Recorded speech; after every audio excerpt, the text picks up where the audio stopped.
All right. Today is Saturday, July 11th, 2026. You know what that means? It means I'm continuing my playthrough of The Use of Life.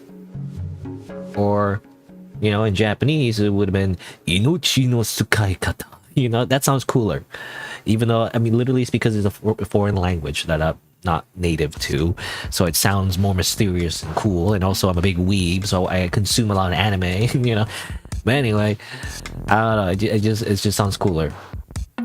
Maybe a little cheesy, you know, because I feel like a common well, not complaint, rather a criticism of against weebs, I guess, where like people say, oh, you know, the Japanese dubs only sounds cooler only because, you know, you don't really speak the language, and if you actually are like a native Japanese speaker, you understand how cringe and cheesy anime is. And it's like, I disagree. You know, yeah, maybe it's a little cheesy, but it still sounds cool. Okay, like you don't say like, what was it, like Haidoken, you know, Haidoken.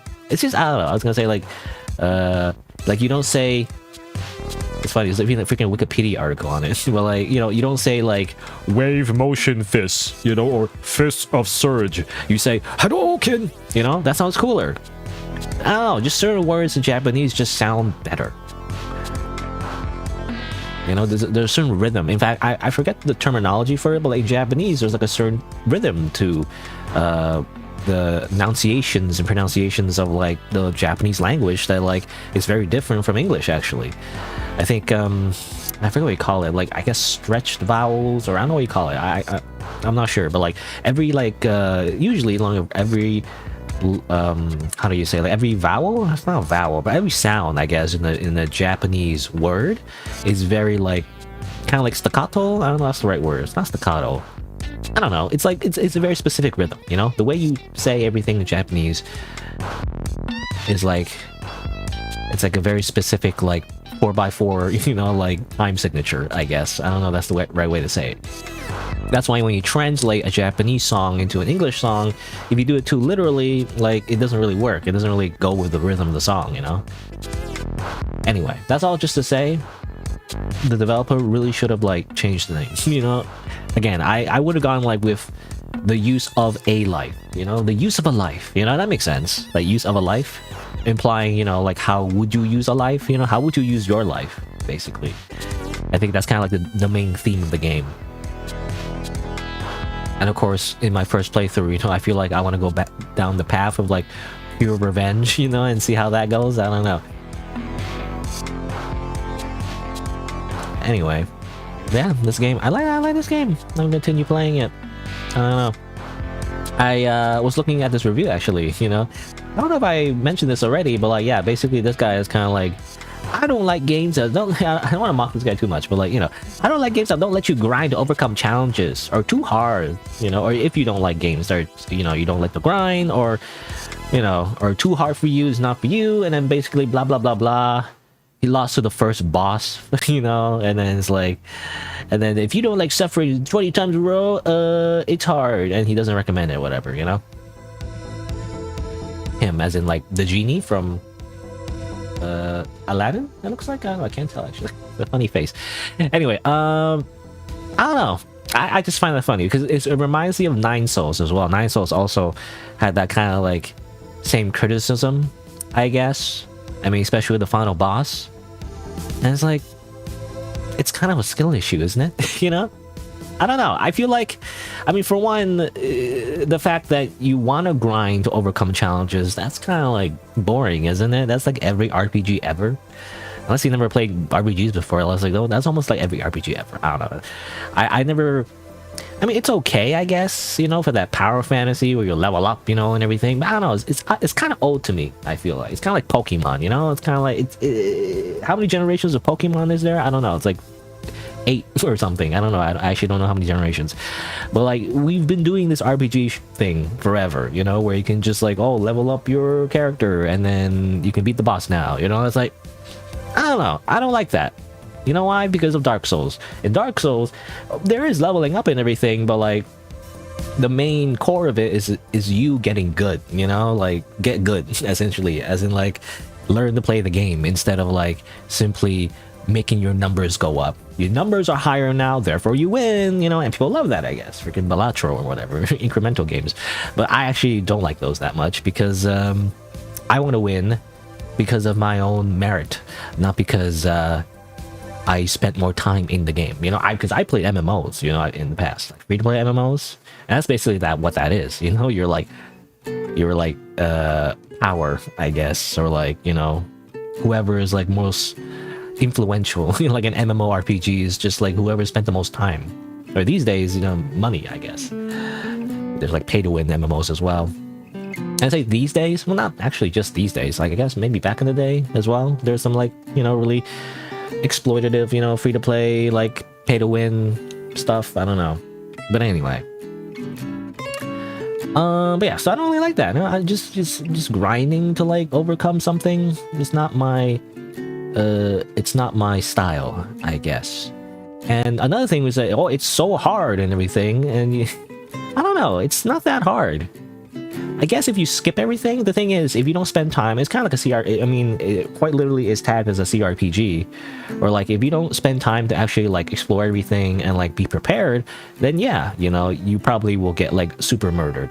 But that's the thing, you can kind of grind it in the sense that you can actually restart the whole level, pick other choices, and maybe like now that you know, like, you know, what to avoid and how to do better, you can actually have a better advantage and then go up against the boss with, you know, more preparation, you know, more healing items, more, you know, better like stat distribution, that kind of thing, right?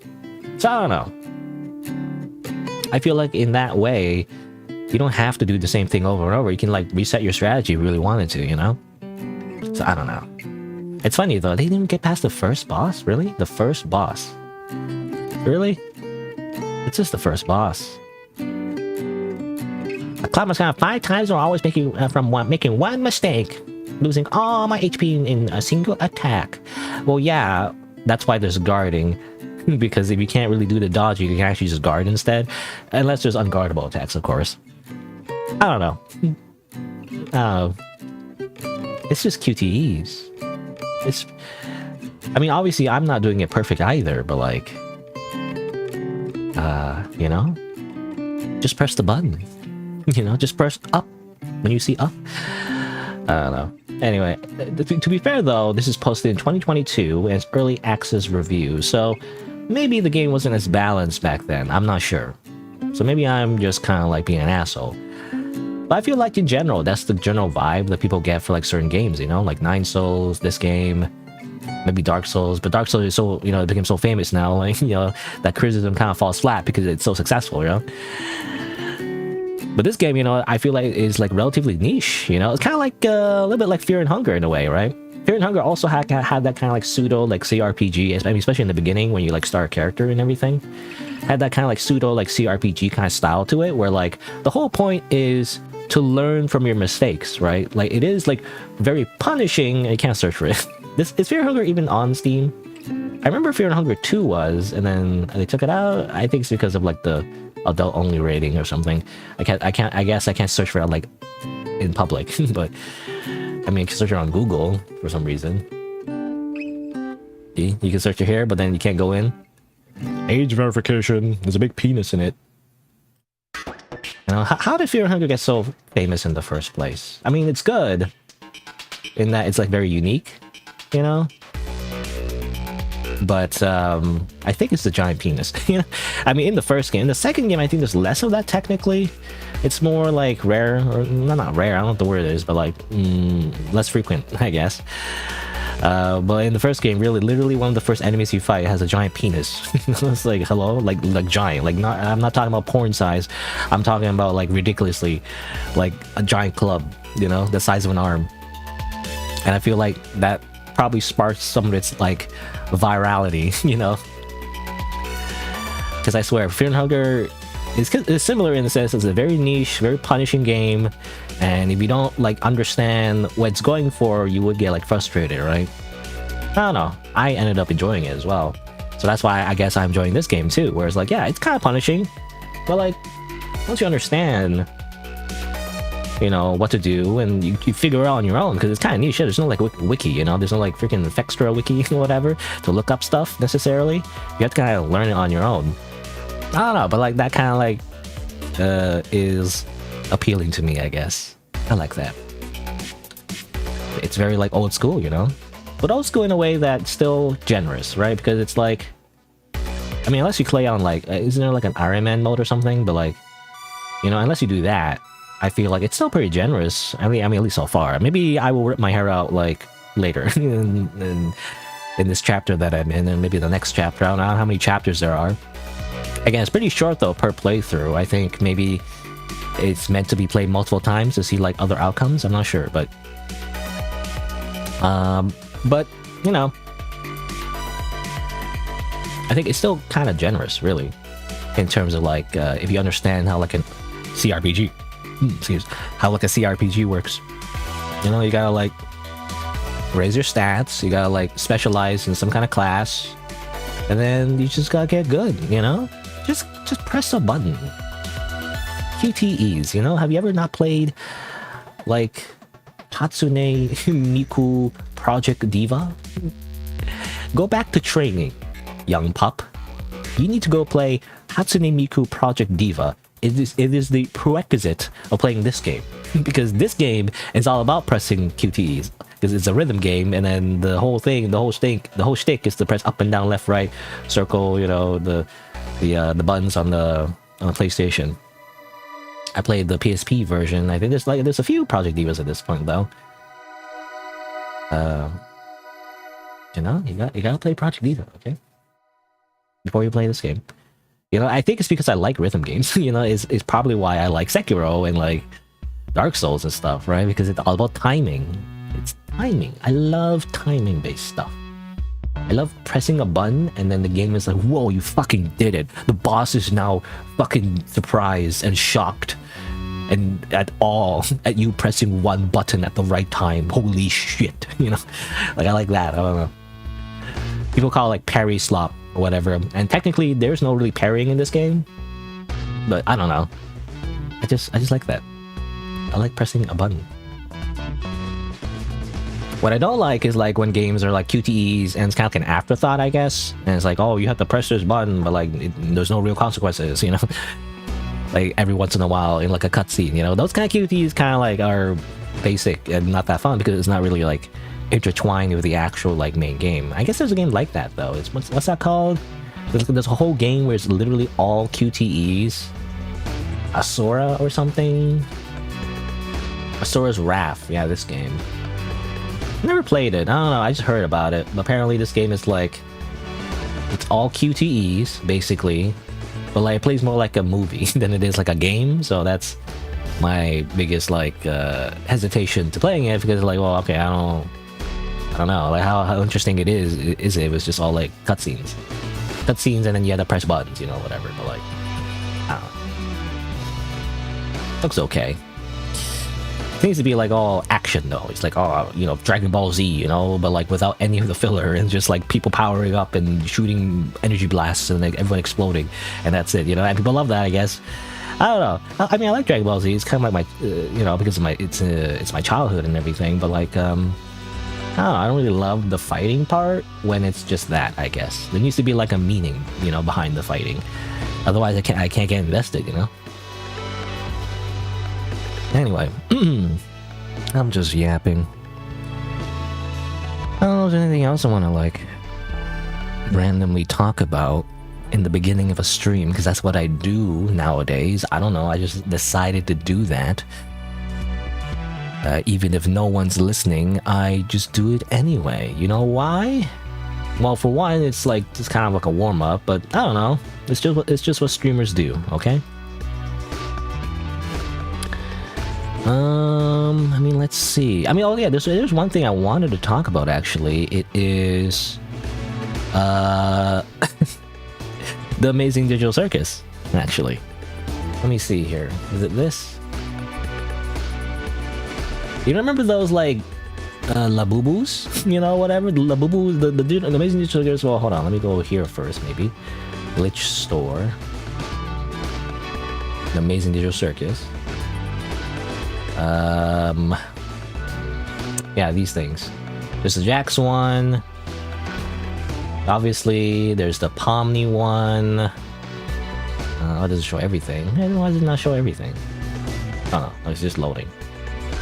That's why. There's a yeah, Pomni one is like very like popular, and there is a Kinger one actually, as it turns out. I feel like the Kinger one doesn't get as much attention because obviously Jax and Pomni are more popular.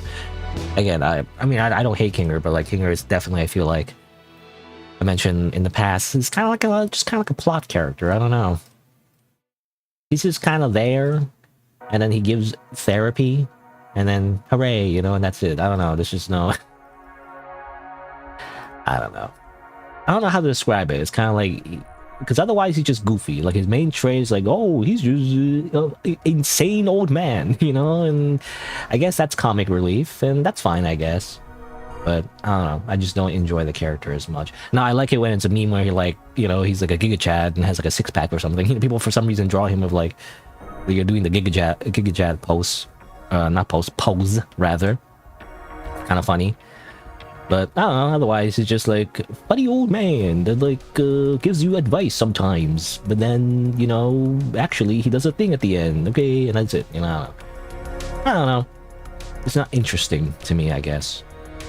And I think it's also because it's not humanoid, you know. I think it's partly, I'm being honest, is like humanoid characters just get more empathy, you know, or not, maybe not empathy is the right word, but like it's like our human brain, you know. It's just like when we see more humanoid looking characters, we just kind of like relate to them more, you know.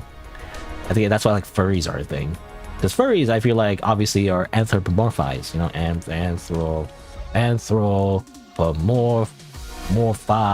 morphized. I don't know. I'm just googling because I just want to see this Wikipedia article. Like it's just a very common thing that people have been doing for a long time, you know. When you see something that's kind of humanoid and often like animal-like, because you know, animals are kind of like, when you look at them, you know, certain animals like cats and dogs obviously like are literally they have evolved to like cohabitate with humans. So they, you know, they're like all cutesy looking and everything. That's kind of like the whole thing. So I feel like certain mammals especially kind of like invoke that response, you know, like our human brain to like equate them to like a person basically. And so we anthropomorphize them, right? Freaking Mickey Mouse. So certain characters are kind of like closer to that kind of like, you know, form. I feel like are more popular because we just relate to them, just feel more human. I don't know. But anyway, I want to mention this because turns out there's like this version of the freaking like Digital Circus Labubus where the characters are abstracted. And that looks kind of cool. I mean, there's also like the these ones, I guess, which are kind of interesting. Again, I don't feel like buying like plastic figurines, you know, just to like put them on a table and look at them, I guess. I don't know, it's just not my thing. I feel like it just takes up space, you know, and like I don't really get anything from it. I feel like, I don't know. It looked kind of cool, but to be honest, I like this one more because I like the idea. Because in the Midget Ninja Circus, when characters abstract, which is basically pseudo death, they just kind of turn into like a weird like llama monster, you know, or whatever.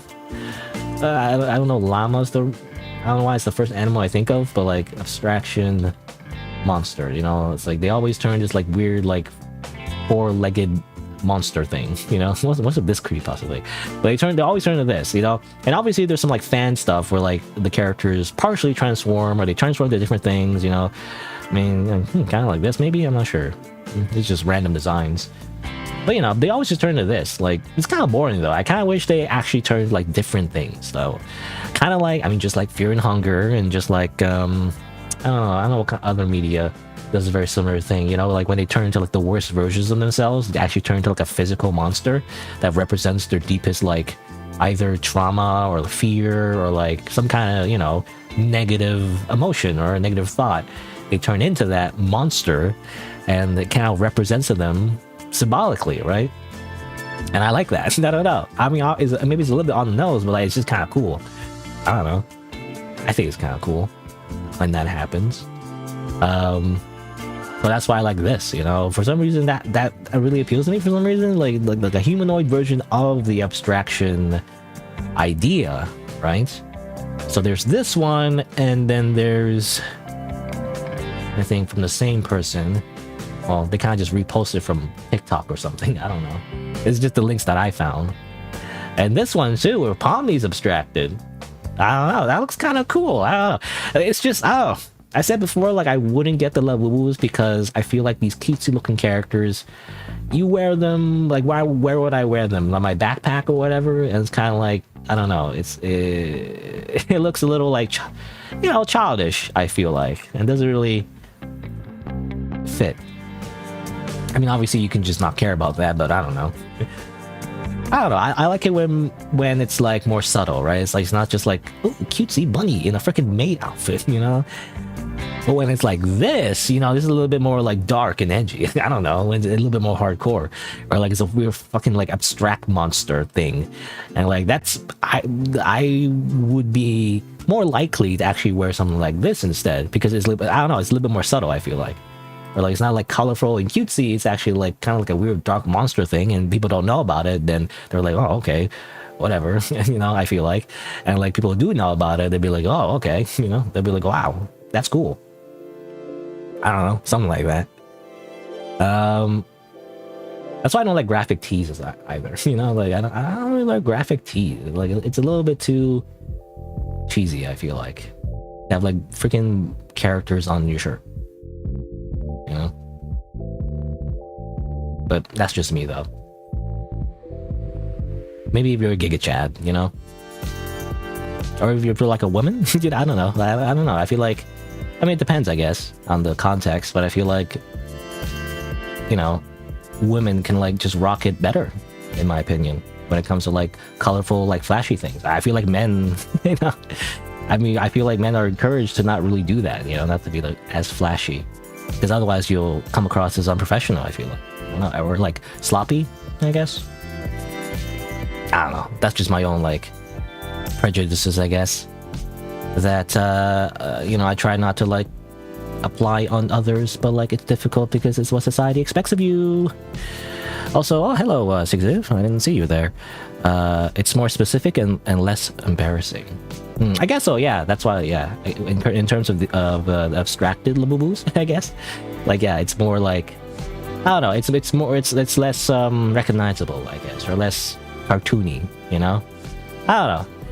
It could also just be just as cringe, but like I just like it. It reminds me of like the kind of like the Heartless, you know, the like, I know this is a random thing, but like the Heartless in Kingdom Hearts. Especially like the Sora form, you know, like By the way, you randomly turn into, I think. I can't remember. Was it in, I think it was Kingdom Hearts 2, actually. It was referenced in Kingdom Hearts 1, when he turns into a Heartless or something. But then in Kingdom Hearts 2, there's like a rare chance. I know this because I played Kingdom Hearts 1 and 2. It's actually my childhood, actually. He randomly turns like a shadow form, It's kind of scary, but like it's just kind of like an Easter egg, really. It doesn't really do anything. It's just kind of like, oh, he's like scary now, okay? And you run around and you can like do slash attacks, I guess. But no, kind of like that. No, something about that. It's like, I don't know. I guess it just needs to be a little bit edgy. I can only enjoy something when it's a little bit edgy. Which I've said before, like edgy, I feel like has different meanings to different people at this point. When I say edgy, I don't mean like there's like 3 flavors, I swear. Like there's different types of edgy, I feel like. Somebody should make a chart. Someone should study this.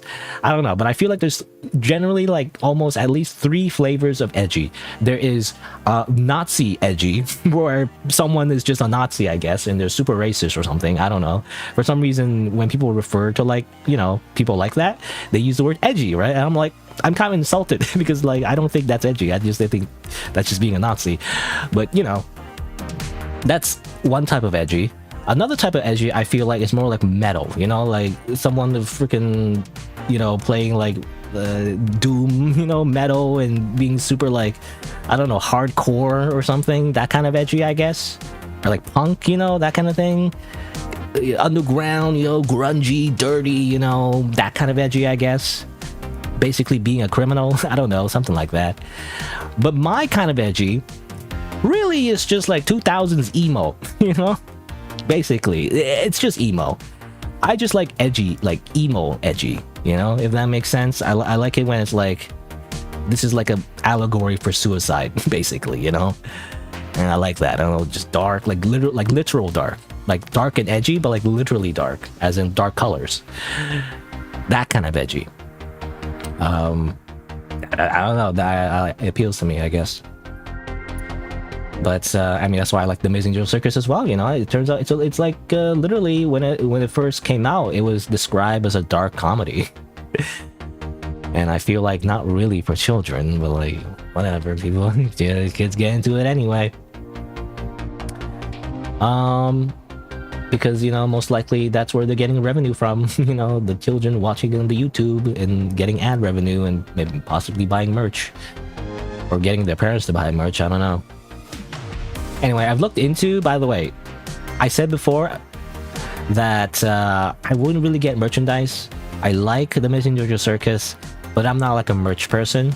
But I would want to get this because I think this is actually kind of neat. But the issue, for one, this is rare. Like this just kind of like came out of nowhere. By the way, there's no information about this anywhere. By the way, like usually for the little like Pambubus or whatever. It turned out like, there's like a rare version, right? And the rare version or the super rare version, they barely mention what they are. There's the unicorn one, which I guess I can search up. The unicorn Pambubu? I don't know. Pambubu? No. Yeah, here you go. See, the unicorn one. There was also the gold Pambubu. No, that's not. There you go. The gold one. So that's like super limited, super rare or whatever. And I think wasn't there like a difference because you could get one from the website, of course, which by the way, shipping cost is so high if you're not in the United States, I feel like, or maybe even if you are in the United States, I don't know, but I looked it up and it's like it costs a lot to ship it. And also, like, yeah, it's not really immediately available. It's not exactly Amazon. You actually have to wait a while for it to actually get to you. But anyway. There's the unicorn Pambubu, the gold Pambubu. What else? Is there like another one? I can't remember if there was. But either way, these are like, gachas. Literally gachapon, where it's like blind boxes, and to get the really rare ones is not guaranteed. But suddenly people are getting these abstracted versions, and I'm like, what? Apparently these are rare too, I guess, supposedly. But like apparently, as far as I understand, again, not a lot of information, but it seems like you can only get it from Hot Topic, you know, or something, because Hot Topic often has these like things, you know, these Digital Circus merchandise. And you know what? I did check it out. You know, I did go to like my closest Hot Topic. As it turns out, there's Hot Topic in Canada, by the way, which I'm surprised about. I actually remember when I played that Amazing Digital Circus like dating sim, they made a reference to Hot Topic, I guess. I was like, what? It exists? And apparently it does, at least in Canada anyway. Obviously in America, definitely. I think that's where it came from, but like, I didn't know it was available in Canada. I don't know, it was like a recent thing? I'm not sure. But I did check out Hot Topic, and guess what? They didn't have it. It was all sold out. In fact, they had like a measly little stand. Like other people, when I search on social media, they have like a whole thing. You know, it's freaking stacked. I don't know. Oh, it doesn't show. I don't know. Haul unboxing. I don't know. That was a specific image I can find. But, you know, people on social, yeah, here you go. It's like people on social media, they show like, oh, here's like a whole thing where they like have so much stuff. You know, you can get all the Amazing Digital Circus merchandise. And when I went to my local Hot Topic, which is not that local, but like, you know, it was on the way. It was like a measly little like small area, you know, and there's barely any. But to be fair though, it might be because like people already bought everything. I don't know, but when I checked anyway, there wasn't much. And when I asked about the blind boxers, they're like, nope, nah, we don't have it. So, oh, maybe it's for the better. You know, I mean, I'm not exactly like a gacha addict, but I've played gacha games in the past. I've spent most of my gacha career, I guess, like Fate Grand Order, free to play though, so I don't really spend a dime necessarily on gacha games, but man, I am tempted, you know, to pull for Pomni or Jax. I mean, both maybe. I really just want this though. I don't know, all the other ones are okay, but like I really just want these ones. Either Jax or Pomni, even both would be great. You know, complete a set.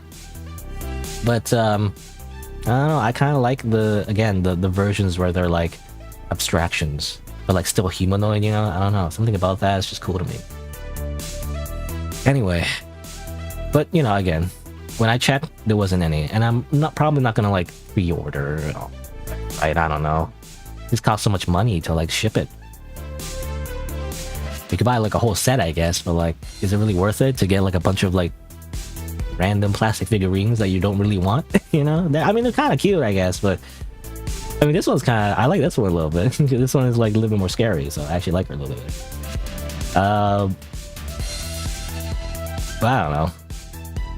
And it really is like preying on people's like FOMO. You know, it really is just one of those things where like actually it's very predatory, but you know, people give it a pass because it's the amazing digital circus. You know, my name is Kane, and I'm gonna force you to roll for like an SSR. Spend money. You know? Oh well. But it works though, because you know, I want these. You can like, I mean, obviously there's a bunch of scalpers though. You know, people can just sell them individually, but then it costs hundreds of dollars. So obviously not gonna do that. Also, I don't know if I trust scalpers. I never really buy anything like third party really, because like, I don't know, like what if, I feel like you just get scammed really easily, you know?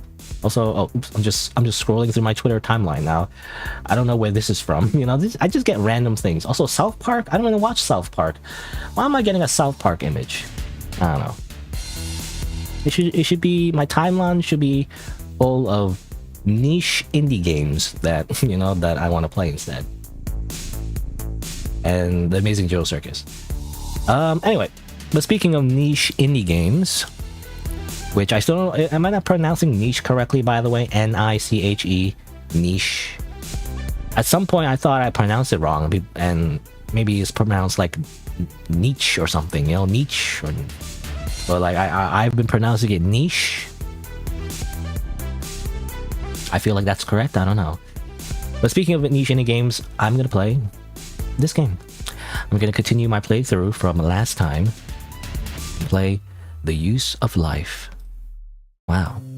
He plays a bunny that had his entire family and friends murdered by a dragon.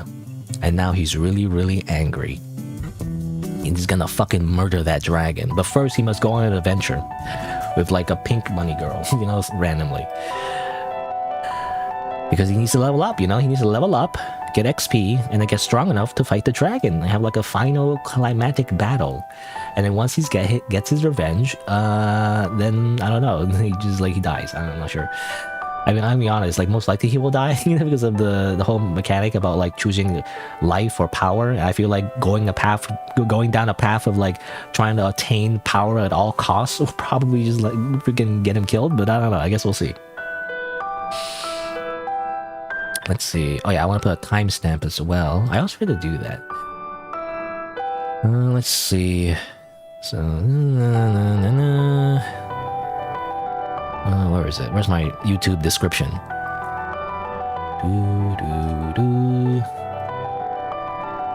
Let's see here. The use of life. Okay. Drink some water. Actually, how do I continue? Wait, what? Wait, I have game start. Oh, there you go. I thought like for some reason I was like a new game, right? It says like new game or something. But actually, I can just continue from here, hopefully. Yeah, there you go. Inochi no Sukai Kata.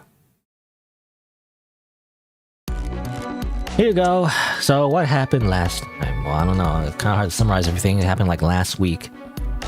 And I don't really remember everything, but like, I guess what happened is that, again, you know, Bunny wants revenge. Bunny got knocked out, I guess. Got stuck in a bandit cave with Pink Bunny Girl. What's her name? I already forgot everybody's names. But like, you know, they were stuck stuck with the Pink Bunny Girl. It reminds me of Amy Rose in the bandit, you know, cave. Turns out Bunny Boy actually has unlocked some kind of power. There's some mysterious power that allows him to be stronger than the usual bunny through sheer rage, you know, and beats up all the bandits. And they go through a whole adventure, bunch of like CRPG style, you know, like rolling, you know, do a lot of skill checks and everything, stealth checks, you know, and like interesting solutions to certain events. And then finally you fight like the big bad wolf, like literally he's a big bad wolf, a big bad like werewolf, I guess.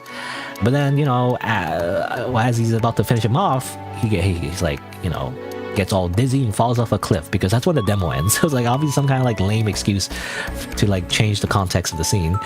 And then he wakes up, there's like a big booby lady, by the way, that was like Zoom calling him, I don't know, but then she disappeared, and then he like journeyed near like the village, like they're going to a village, I guess, but they haven't reached the village yet. They're going through the path to go to the village. He met up with the Pink Bunny Girl again. You know, it turns out she was kind of in trouble, but not really. She was being, you know, she was attacked by like some kind of like, was it pilgrim or something? And then she ran into the bee forest or the wasp forest, and it looks like she was dying, but like, you know, I feel like it turns out she was like kind of okay actually, because she put on her like, you know, wasp repellent, you know, whatever, and like she was fine. But we find her anyway. We adventure together. We also found like a big spider, you know, that was kind of tough, like a big electric spider. Found a cool sword, you know, find this cool like super sword, kabaki. So I feel like, yeah, that was kind of like a very optional event that I kind of ran into, and luckily I actually didn't get trapped. As it turns out, I noticed that like for some reason when you go to the left here, you know, I noticed that you could go back, and I was like, huh, why can't I go back? You know, I was like, oh, that was weird. Let me go check it out, make sure it's not a glitch. You know, I thought it was a bug. Turns out like, well, it was a different kind of bug. It was a giant spider, but you know, like I thought it was a glitch, but actually it was the right thing to do. When you go here, you don't actually want to like go forward too soon, otherwise you get trapped by the spider. So instead, you fight the spider, and then, you know, I luckily won. Did I die? I must have died at least once. That spider was pretty tough. I remember it being tough, so I think I might have died or something. I don't know. I mean, I died a few times, the boss too. But, you know, in this game, you can just restart. You can, like, Well, I was gonna say, like, kind of like Dark Souls, you can just respawn and do the fight again. But there are limited lives, though. The game did mention, like, you can only die a few times, so not like a few times, but like a handful of times. And otherwise, you die too much, you lose all your lives, like, Super Mario. And then you have to restart the entire level. Which I imagine would be a little bit annoying, but, I guess it adds consequences to your actions. And it's kind of like the crux of the game, really. Again, it's trying to be like a CRPG where, like, kind of like every choice that you do kind of matters, right? Like, you want it to matter. Kind of like, that game, The Walking Dead, it's kind of more like a narrative game, but, the choice is always, this person gonna die or that person gonna die. Ooh, your choices have consequences, even though most of the Telltale games, or Telltale games, most of those, decisions don't actually matter that much at the end of the day. It just seems like it matters, but oh well. Anyway, so what am I doing? I'll be honest, I don't know what my strategy here is. I feel like we're gonna fight the thing that attacked the bunny girl soon. I feel like the game is implying that. So maybe I should get something from here, but I'm not sure what. I already got like a good sword. My armor's okay. I mean, this cleansing robes is pretty interesting. Protects you from poison. But do we really need poison protection at the moment? I feel like we don't. Because we already fought the freaking spider. And really the poison creatures in this area really are just the wasps, really. Heal herbs. I also want to save my money in case we need to buy more things later. Again, I'm such a cheapskate. I'm Mr. Krabs from SpongeBob. Like, I want to save all my money. I don't want to, like, spend anything. What if I need it later? What if I need it for my retirement, okay? I gotta put it in my investments. Don't you know about compound interest? You gotta invest all of your money. Make sure you get more money. Duh.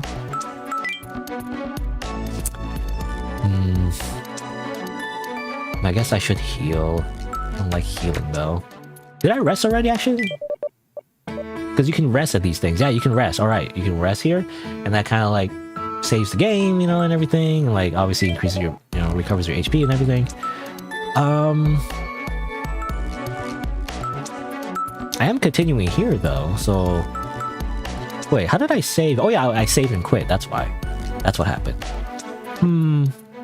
But the thing is, I mean, I can just keep going. The thing is, like, last time, remember in the first chapter, actually, one of the mistakes I did in the demo, I felt like anyway, was resting too soon. You can actually, like, keep going, and if you die, just, like, you can reload right before it happened, go back, and then rest and save, and then you have a better checkpoint. Instead of, like, resting now, and then you gotta fight someone else later, and then you lose HP, you just end up using more resources. You actually want to save the checkpoint, because you can only rest one time, actually, in these spots. Was there, like, another rest spot? Anyway, I think we're actually just gonna keep going. Because I feel like we're okay. MP is a little bit low, but, like, we need MP at the moment. Usually you need MP if you're finding, like, a strong monster.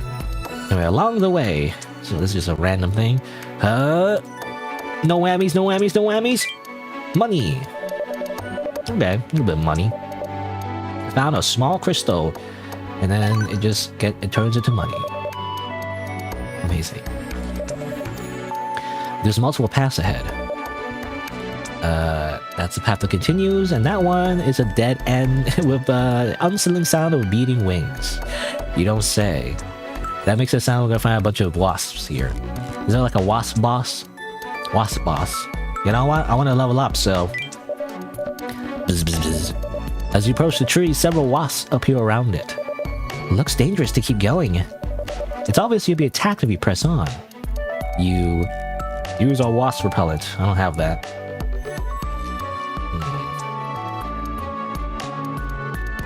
You get poison needles if you defeat them. How do you get wasp repellent, though? The game did mention that, how you can get wasp repellents, but I don't know where you would get that, though. Apparently it's rare. You know what? Let's go. I'm not really balancing my flame of life that well, but... Misha, can you make poison needles from those wasps? Yeah, I can. Are you gonna fight them? Yeah. Step back. It's dangerous. Be careful. Of course I will. And next second, we freaking die from the poison. You step closer towards the tree and the wasps click at you in warning. But you keep walking without stopping. You've invaded the wasps' territory, and they all charge you angrily. Also, isn't Misha's, like, wasp repellent still not working? You know, I feel like it's still working. Can't you just walk in? I don't know. Maybe it's like too many wasps. Wasps. Wasps. Okay, how do I play this game again? We gotta recover our CP. So we're gonna, like, you know, charge up our attacks by our... yeah, just doing normal attack for now. I guess the multi-poison is gonna be tough, but let's see. The poison in this game is actually kind of strong. It kind of stacks. So I better dodge these attacks, I guess. Grazes. See, grazing, it sucks. Because you still get poison. Ow.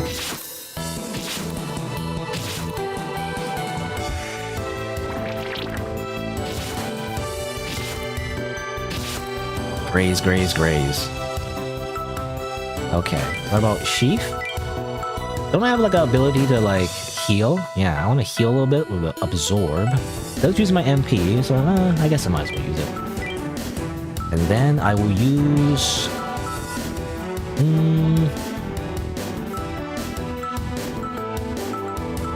should I use EI Slash? Or should I save my CP? Whatever, I'll just do it. Swallow Strike.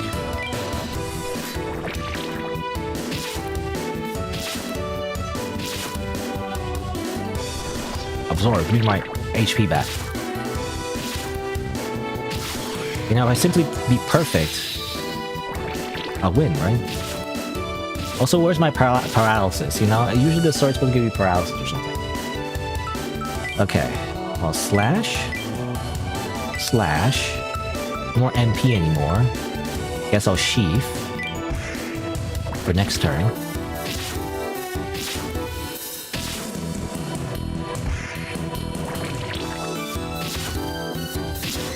Perfect, perfect.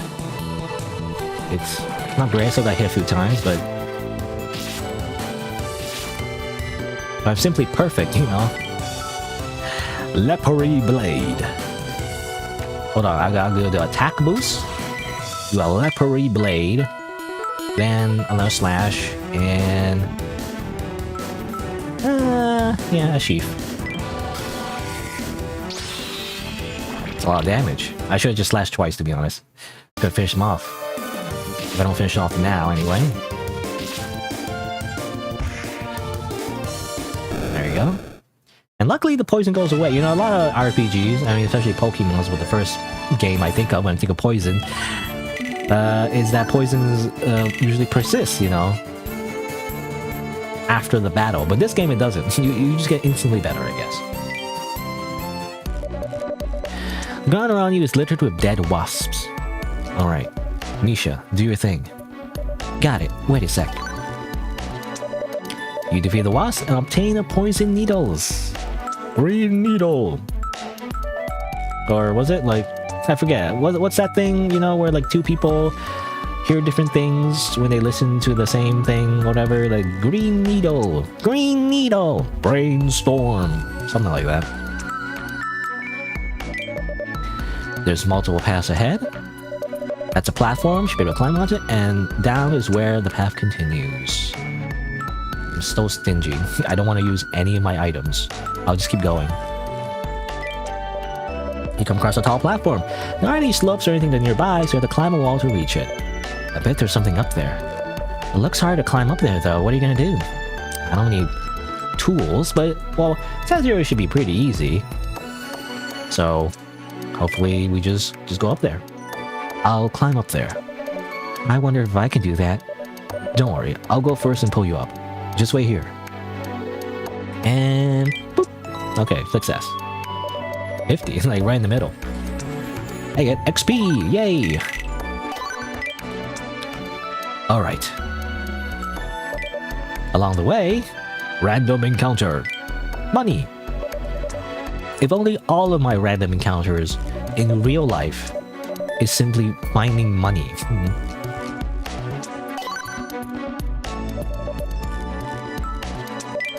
It's a wall. This is even taller than the wall from before, huh? You think you can climb it? Might even be more dangerous than the last one, though. Nah, it's easy. Might be dangerous, but you come all this way, you wanna reach the top. Nah, it's easy. I simply climb. You slowly but steadily climb the wall, and your arms start shaking from the fatigue. Oh, you manage to scale the wall before tiring out. Nice one. Let's do the... I was gonna say Genshin Impact. Well, before Genshin Impact, it was Breath of the Wild, I guess. You know, you do like, you just slowly climb as your stamina goes down. But of course, I'm more exposed to Genshin Impact because I actually played that game. Now, there's something on the left there. What is that flower thing? That looks poisonous. Maybe I should get that cleansing robe. Hold on, let me see. What's going on here? On top of the platform, you find what seems to be ruins. You survey your surroundings and... Oh, money! There's something on the ground. You find a small blood-stained bag on the ground. Inside, you find a small crystal. Okay, same thing. It's the same dialogue, actually. Exactly the same. I keep getting this like 500 gold event. Okay, well this looks dangerous. This looks like poison. It's like this definitely looks like just straight up poison. Is this gonna be another mini boss? Because we fought the spider. Spider is pretty tough. But is this gonna be like another like strong mini boss? I wonder. Okay, fine. I'll use some items. I'll use a heal herb. I'll use a mana berry. Yes. Oh yeah, I could have eaten these as well. I keep forgetting I have food, you know? You're supposed to just use outside battle anyway. I wasted the heal herb. The heal herb is better in battle. Okay, whatever. Let's see what happens. As you go on your way, you find a large mushroom in the distance. Oh, that mushroom!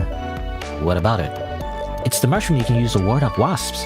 Its smell makes it so that wasps don't attack you. Huh. There's something on top of the mushroom. You walk closer to the mushroom and find that there's someone sitting on top of it. Oh, okay, friggin' wasp girl. Great. Or maybe she's just a bee, you know? Oh my, a pair of giant bunny rabbits, how lovely! Oh, it's a fairy, rather. It's a fairy, a young girl with bug-like eyes and wings is sitting on top of the large mushroom. Something the matter? I want that mushroom you're sitting on. Could you let me pick it? No. That was quick. This is my favorite chair. I grew it all by myself. Silly little bunnies. You haven't even given me a reason to give you this mushroom now, have I? Or have you? She scoffs at you. It doesn't seem like she's willing to get off the mushroom. Seeing that, you... threaten. Negotiate. Give up. It's funny, I think this is how you get the wasp repellent. I already did the event with the wasp repellent. Unless I need it later, I don't know. Let's see. Been threatened. I feel like that will backfire on us, I feel like, I don't know. We can negotiate. I mean, we're kind of smart. Well, you know, we have some books. We have 26 book. Let's negotiate, you know? I mean, I've been using Flame of Power, but you know, you want to bounce it a little bit. It's okay to do a little Flame of Life. Get the best outcome, and she doesn't look like she's gonna, you know, she's not attacking us immediately, so we should probably, you know, shouldn't start fights that we don't need to. Let's try. Success! Well then, what will make you give us the mushroom? Is there anything you want? Let's see. Your blood, your mana, and your money. All of it, pretty please. Yeesh. Don't worry, sweetie, I won't kill you. Not making any further promises, though. You don't have to say yes, of course. I've got nothing to lose in this deal. The price seems steep. What do you do? All my blood, all my mana, and all my money. All my money, though? I'm not giving up all my money, though. I don't know. I feel like it's not worth it. Unless there's some kind of, like, event where, like, oh, actually, you get all your money back because...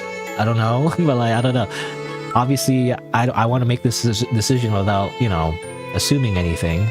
If I was in his shoes, like, mana and MP, we can always, you know, recover those. But she mentioned money, right? Did she mention money? Where's the history log? Is there a history log? Where's the history log thing? I don't know if there's a button for that. I think there's a button for that. I forgot what it was, though.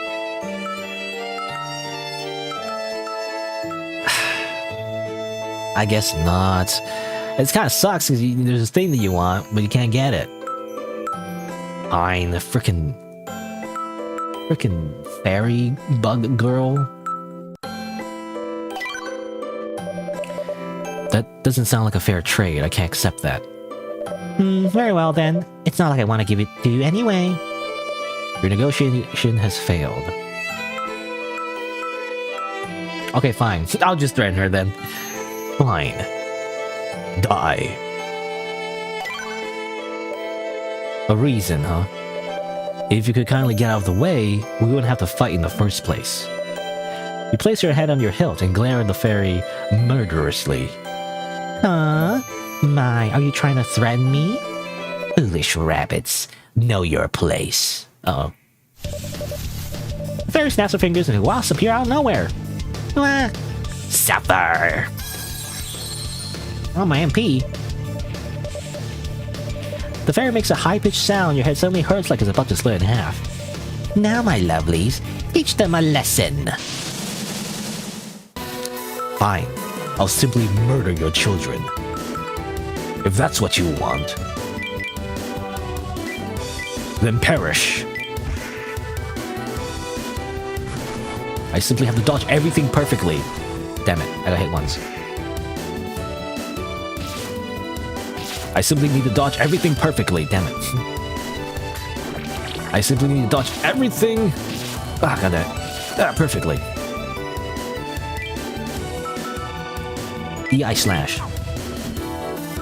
Oh, I have to... Fine, I'll do waterfall, because I don't want to waste this here. No, I'll do slow three. And then slash.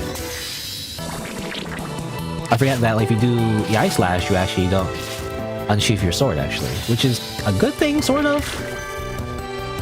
Oh, I got paralyzed, haha! But at the same time, you can't do your, like, normal slash, you know? I have no MP either, so I can't really do magic. I can do Sword of Life, I guess. Anyway, I'll do some more slashing. Slashing. Is Sword of Life worth it? I don't know. It uses my HP, though. I don't know if it's worth it. I'll just slash. It's scary, though. I don't want to use my HP. I need it to live. Ah, I got immobilized.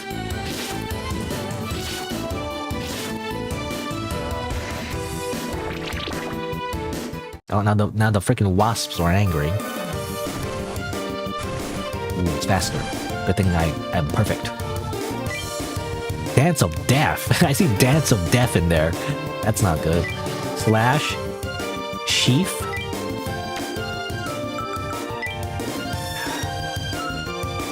I don't want to do anything. Oh, I want to... The thing is, I want to sheath there because I want to make sure that I'm...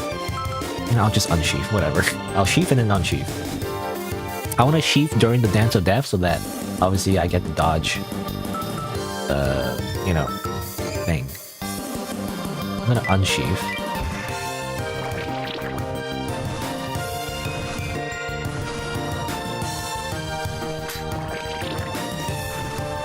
Perfect. Perfect. Perfect. Perfect. Perfect. And grace. Damn it. I got hit once.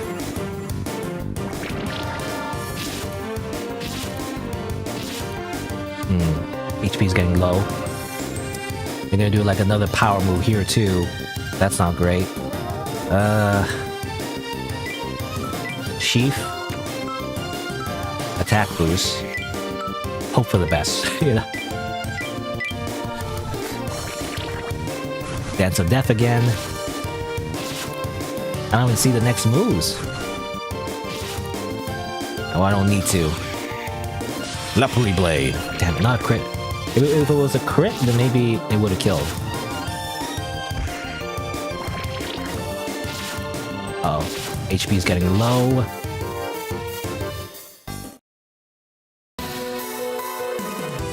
That's not good. I guess poison bites. Now well, I don't know if poison works on them. They do poison, so.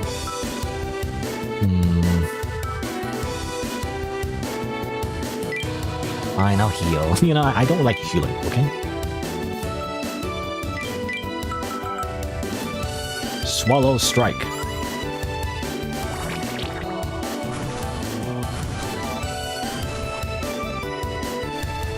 You know, healing actually, because I noticed it's the red text and everything, and gives you the vulnerability, actually makes you slower, I think. You know, or more vulnerable to damage, I believe. So actually healing during a battle is actually kind of risky. I simply sheath, and then I use EI slash. Maybe not.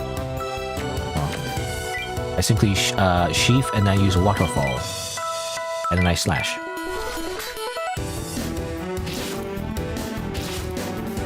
After perfectly dodging all of your attacks, die. Good riddance.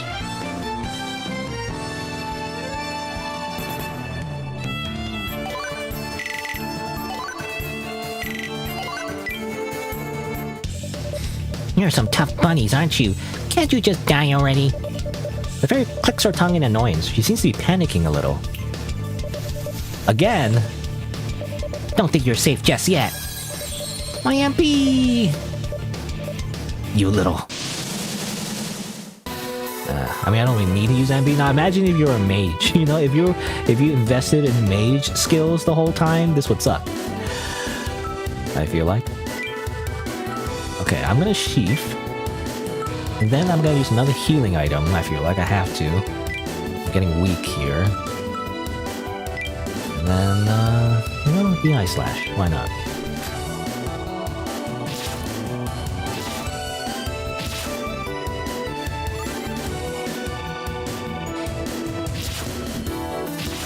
Ah, damn it.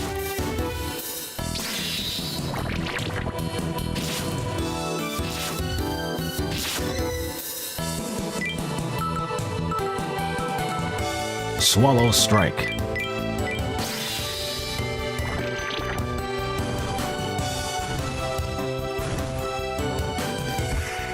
If I simply dodge everything, it'll be fine, right? You know, when you do... Okay, so some attacks aren't actually poison. When you do like a group attack, it doesn't seem to add poison stats. It's only when they specifically do like multi-poison or something, I guess. Okay, how much? Okay, I want to save up my CP again. So I guess I'll just slash that slash. And just slashing, slashing, slashing. That's all I do. I feel like with the skills that I have, the more optimal thing to do would be to sheath and then use magic skills, actually. Because I can't do slash, you know, to save on my CP when I'm sheathed. But I need to sheath to do like the big moves, you know? That's the problem. So I'll just simply slash. Slash, slash. Sheath here.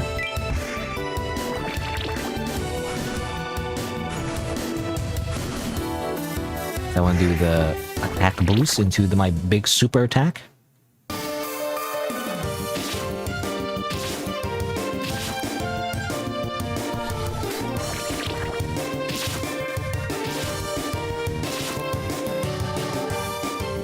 Dance of Death. I actually don't remember. So when enemies do like a red attack, that's when they're vulnerable. But do I wait a turn before I do it, or do I do it now? You know, that's what I'm wondering. I'm not sure actually. I don't know how that works. I only can do it EI slash and then the... No, it's not enough CP. I wonder what's the most optimal choice here. You know what? Yeah, I'm gonna do... It's risky. I'm gonna use Sword of Life, attack boost, then Lepery Blade, because it's after they do like a red attack, like a red name attack, I guess. And then... oh, I don't know. Just slash again, I guess. Hopefully this doesn't kill me.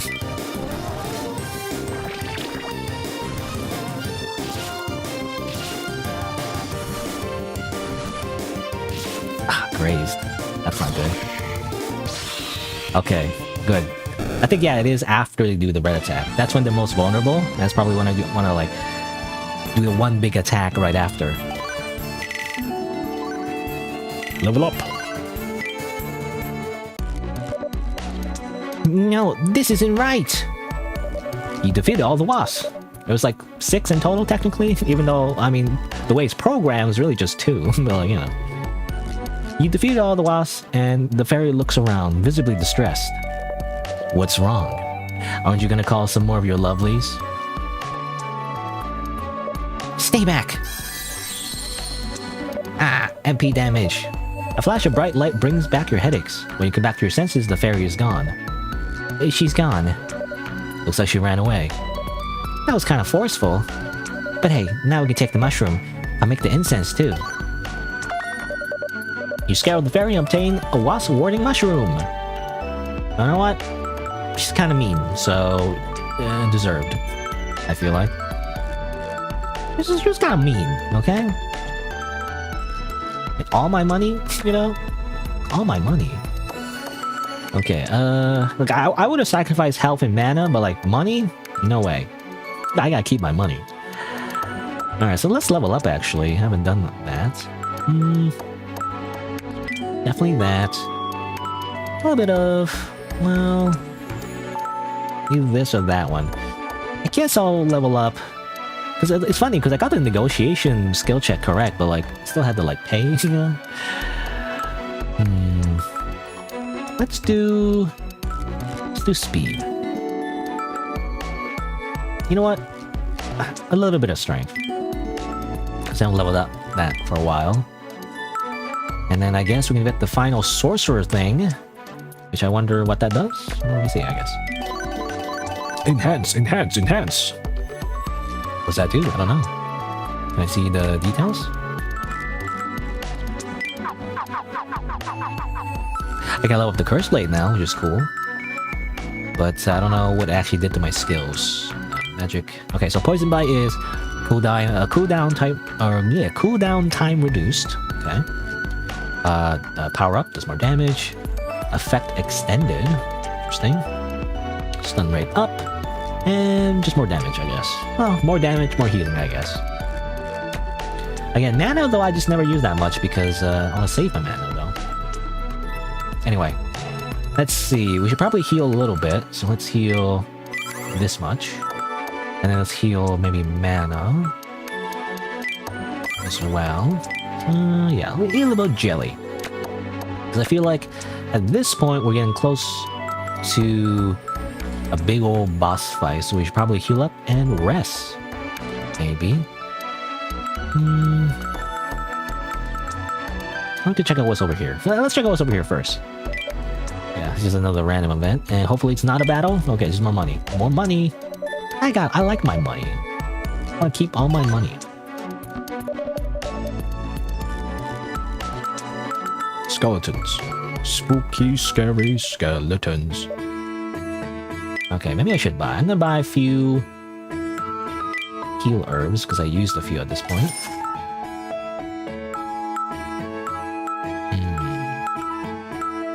Flame orb. I don't know how useful that is.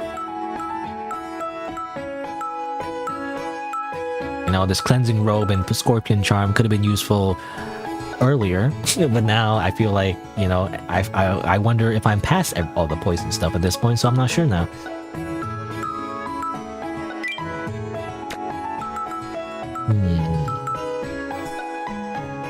Okay, I think that's good. Okay, now do I want to rest? I never know when I want to rest or not. You know what? Okay, fine, I'll rest. Recovers retry chances. The thing is, like, I don't need to recover retry chances.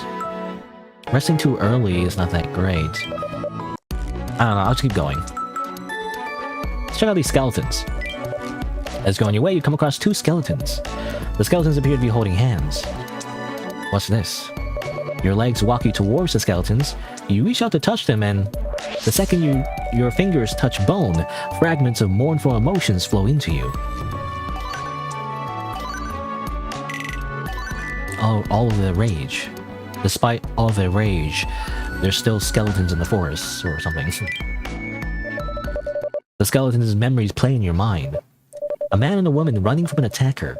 Their fear of the poison rotting their bodies.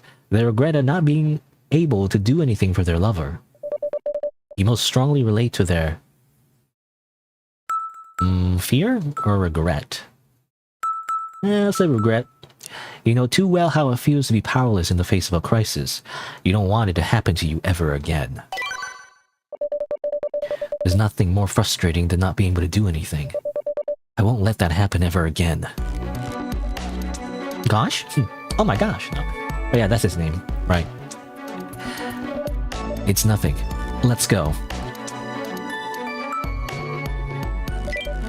Along the way, another random event! Money! I keep getting money.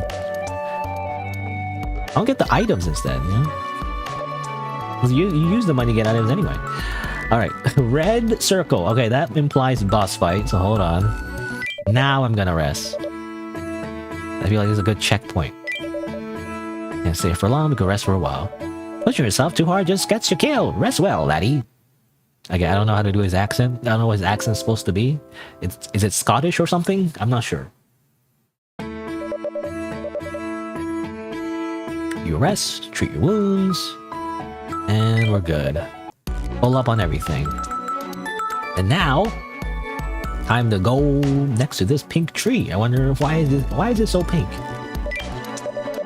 On your way, you see a tree bigger than all the others. It's brightly colored, and there are several bones scattered on the ground around it.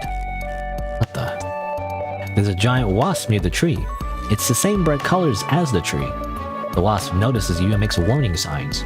It will surely attack you if you get any closer. This place looks really dangerous. What do you think? Hold on. I want to use my curse experience, because I got curse experience actually. So let's use it one more time. Let's increase... Gosh. I mean, my intelligence is lagging behind, so... You know, gotta do a little studying. And then increase our vitality, actually. Alright. So we can use the wasp repellent now. I wonder if it's a good idea. I'm not sure, actually. Because, what if we need it later, you know? But I feel like we're leaving the forest at this point, so I think at this point, maybe it's a good idea to use it. Right? Because where else are we gonna use it? I don't know. I feel like it's a waste to save it, because we're not gonna come back to this wasp forest anytime soon. So, you know, unless I'm mistaken, I feel like it's time to use the wasp repellent. We got this far, you know, we did this whole thing to kill all the wasps and piss off the fairy just to get this. You know, might as well use it. But let's use the wasp repellent. This is what we made it for, after all.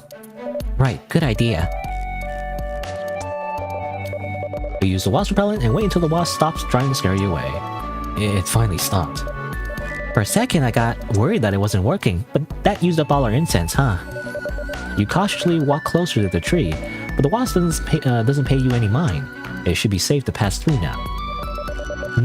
There's something under these bones. Barbarian sword. It looks like a normal sword, but something about it feels strange. And for some reason, I feel like my mind fogs up when I hold this. Wait, could it be dangerous? Avoid the wasp and obtain ominous sword. Ominous. What is it? I don't know. Gives you way more attack. A sword that turns the wielder's intelligence into raw strength. Fogs one's mind in exchange for power. Okay, so obviously it decreases our MP, decreases our magic attack. I don't know. I mean, I guess it's useful if you're doing pure strength. But I do have some magics, so not that useful. But I guess I could, like, have it available. Is it heavy, though? No, it's not heavy. I don't know. I mean, it could be useful. I mean, I guess when I run out of MP, I can't use magic anymore. Might as well switch to it, right? Maybe that's a strategy. Let's move on. So it says it converts intelligence into the strength or whatever. I don't know if that's like just to say like, oh, it just simply decreases your intelligence, or is it like, what if it like converts 1 to 1? You know, well, it's a ratio, and like actually if you have really high intelligence, it converts all of that into strength. Wouldn't that be an interesting build? But I don't think that's the case. Huh. The trees around you are a normal green color now. Maybe we've passed the wasp infested area. We've come a pretty long way. So we're probably getting close to the village. We just gotta hang in there a little longer. Yeah. You keep walking, chatting lightly on the way. Just having a little chat. And along the way, it's money again. I keep getting money. Yeah, I keep getting like the common money too. Because I think if there's a star next to it, you get more money. I don't get that one though. Oh well. Oh gosh, wait a sec. You realize that Misha is walking a bit sluggishly. She's also panting, and she looks quite tired. Can we take a break here? Yeah, let's rest here. You sit on top of a rock and start chatting. Oh yeah, that reminds me.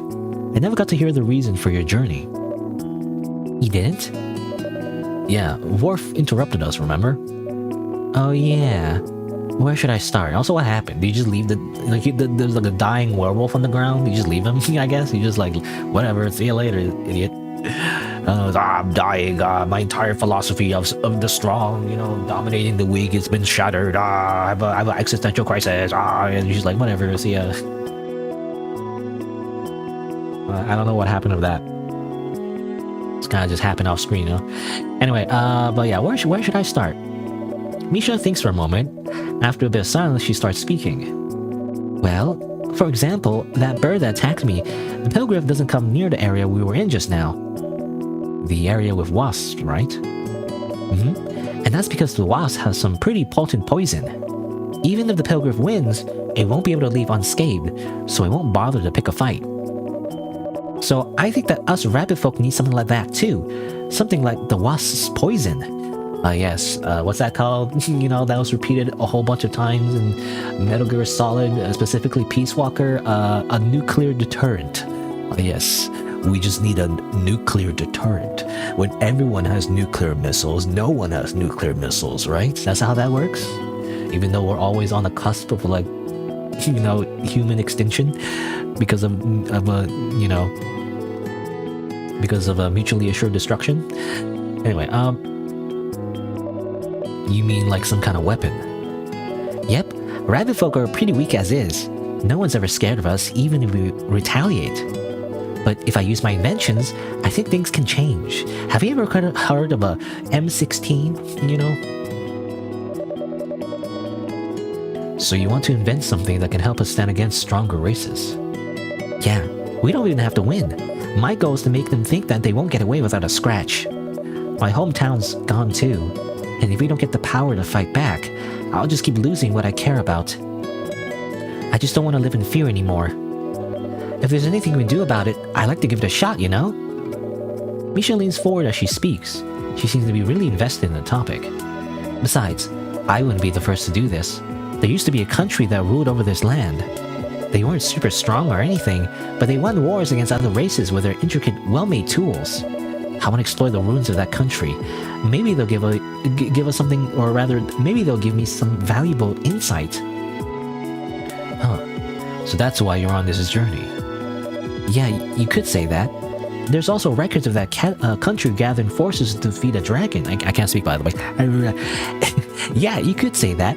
There's also records of that country gathering forces to defeat a dragon, coincidentally. That coincides with your mission of revenge.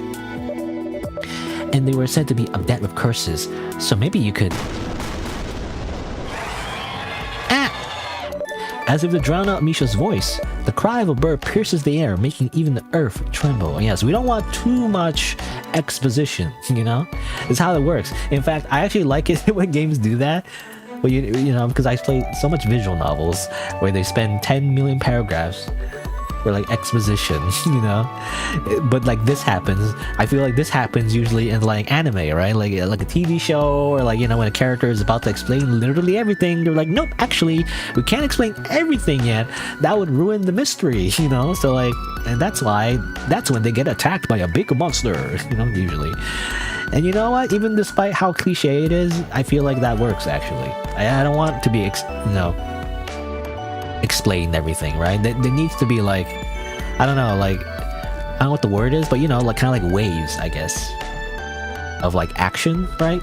Like there needs to be spots where like the characters relax, they talk and everything, but then there needs to be like conflict as well, right? It needs to go up and down, up and down. That's how like, at least to me, that's what like writing or a story should be like, I guess. I guess depends on the story, but like, you know, it's good pacing, essentially, right? That's what pacing is supposed to be. Anyway, there's a cry of a bird. What was that?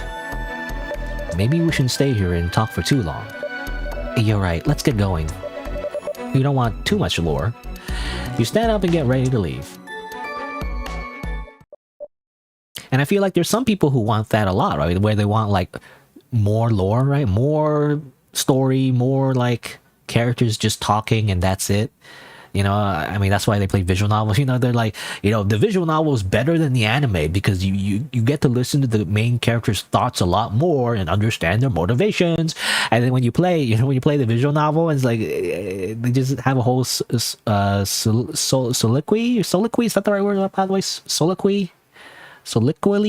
How you pronounce it? I don't know how to pronounce it, but like I don't know, spell it really. Soliloquy? Soliloquy. Basically, you know, like usually like a theater thing, like a Shakespeare thing. It's like when a character speaks their inner thoughts aloud, typically like alone, you know, and you have that a lot, you know, monologuing, soliloquies, you know, in like visual novels, and I find that kind of annoying. Actually, he spends so long just the character just talking to himself for like 5 hours. That I feel like when people say like the visual novel is better, and it's like actually it's boring. It's more boring actually, because a lot like how do you say like a lot of it is instead of like being it's subtle, you know, instead of being it like, you know, how do you say like instead of reading between the lines and leaving things unspoken and rather communicated through non-verbal language, I guess. Everything is just told to you, and that's just kind of boring, isn't it? I don't know. I don't like that. I like it when it's more paced more like an anime, you know, like a TV show, actually. And you know, it's better that way. I feel like because it reminds me actually. Where is it? Do I have it actually? Hold on. I'm pausing for too long, but like this really reminds me of like this. Essentially, it reminds me of this. I remember I saw it on social media. Now I don't know if this is the origin of this image, but like when I, you know, reverse image search, this is like the highest quality I could find. So I wonder if this person drew it. I'm not sure, or are they just reposting it? I have no idea. Usually on Reddit, you know, people just repost things without any credit. I mean, it's MS Paint, but like basically it reminds me of this, and it's kind of like a criticism people had to like. The post that I read, it was in relation to like Toby Fox of like Deltarune or something like that. Though I never played Deltarune, but I know Undertale. But like it's like this, you know, normal dialogue written by English people. We've known each other for a little while, but until recently, I've never thought of you as more than an acquaintance. Let's do this again sometime. You know, like what is this? And like the dialogue written by someone who consumed Japanese media. Haha, it's strange, isn't it? We've known each other for our whole lives, and yet I never once thought of you as something more than an acquaintance, maybe. You know, something like that, right? Now, this is not one-to-one to what I was talking about, but like, it's just a difference in dialogue where I feel like the one on the left, you know, like people want for some reason, but like it's more dry, isn't it? It's like it's more like not as interesting compared to the right. The right is, I feel like it's more interesting because it's written like how people actually talk, though, you know, where people pause and they don't know the next word they want to say, you know. And when you think about it, that's how, like, again, TV shows are written, you know, when actors on TV or like voice actors or whatever, this is the dialogue they usually are acting through, because it's supposed to reflect like natural dialogue, like natural language, rather than like something that's constructed like an essay. You know, I don't know. Anyway, but that's all just to say that I feel like when people want things to be written like, you know, like a book, basically, like a visual novel, as I've been saying the whole time, I feel like that's not as good. You know, you have to write it more like a TV show, you know, like a movie. And when you think about it, the way dialogue is written in like a screenplay, basically, it's a lot different. Actually, it's not written like a book. It's a little bit more subtle and a little bit more like a lot of it is just told not through just the words themselves, but actually the way it's delivered, actually, you know, because there's acting involved, you know, and people often say things they don't mean, you know, and often there's like non-verbal language too, you know, body language and all that, you know, the tone of voice, you know, that kind of thing. So that's why this is written like this. There's like periods, you know, a lot of ellipses, you know, and question marks. It's supposed to allude to like the way the character feels when they say something. Compared to this, which is really dry. You know, it's like this feels like a robot. It's like it feels like ChatGPT. I don't know. Anyway, but I saw this image though because people like are saying like the one on the left is better, but like I would say the one on the right is better. You know, I mean it's a little bit exaggerated, of course, but the one on the right is way better because there's an actual like it's the way people speak. You know, I don't know. I don't know. Anyway, going back to this game though, rabbit folk's poison, huh? You think about Misha's words as you climb down the rock. You feel that Misha's goal is the complete eradication of all other races. Now, good or futile? I mean, I would say good. I would say yes. You slay, queen. Invent guns, please, so that we can fucking murder everyone else. That's a good thing, right? I don't know why this is a flame of life and this is flame of power. I feel like good would be flame of power, in my opinion. But anyway, you like her way of thinking and acting based on what she can do within her own ability. She's right in that rabbit folk might need poison too. I mean, I agree. I'm just gonna say good. I say this is good. We should create a rabbit folk empire, you know? We should give everyone guns. Anyway, well, I mean, not me personally, like not me agreeing, but rather like in the personality that I'm, I guess, forming with Gosh, you know, like I want him to be power hungry, right? I want him to like think about how to become strong, you know, and like destroy everyone else and destroy the dragon, right? I want him to be destructive, militaristic even. So that's kind of like the personality that I want him to form, but like I don't know. I feel like the game has different ideas what that means. Anyway, if Misha manages to achieve what she wants, maybe the world could change for rabbit folk. I hope she succeeds. After descending from the rock, you begin walking again. Walk, walk, walk. Gotta get my 10,000 steps. On your way, you find thick vines growing on the side of the cliff. These are surprisingly sturdy. Maybe we can climb down from here. We're pretty high up though. Oh, but I see a chest down there. Whether you venture down or go on your way, it's all up to you, bro. You can do whatever you want. Well, I want that chest, of course. On your way down, you see a large chest. It's weathered and you notice faint red stains. I'm getting mimic vibes now. Is this a mimic? This is a Dark Souls mimic? Which Dark Souls didn't invent mimics. That's just like that's just like tabletop, you know. I mean, I'm assuming D&D. But you know, it's locked, but it looks pretty easy to open.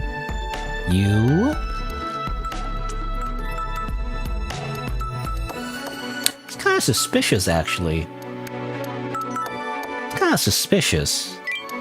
I don't know. I mean, I have the power. So you know what? Normally I don't want to just destroy it, but like, it's just so sus. Hello, Miku, by the way. Red stains, has to be blood? I mean, yeah. I mean, if this was Dark Souls, I would like slap it with my sword, you know, to check if it's a mimic. And people always say, oh, you know, in Dark Souls you can check like, oh, the chains are like the reverse way, or you can check its breathing, you know. Nah, just slap it. Just hit it. But that's what I'm gonna do. I don't know, I could fail though. This is too much trouble. I'll just smash the whole chest. What? You raise your fist high, and swing it down the chest. I failed. Damn it. Miss. The chest avoids your attack. The hell? Of course, I knew it. The chest opens all by itself, revealing sharp teeth inside. Ah, it's a mimic. Yay. The mimic attacks you. Oh no. Well, time to attack it, in that case. I mean, let me see here. What can I do? What can I do? I'm wondering if I use magic for anything. You know, I feel like all these spells are kind of like, not that useful. I mean, I can use, well, let's see. Let's do, Sheath. Let's do a little poison bite, maybe. And do, yeah, E-Eye Slash, yeah.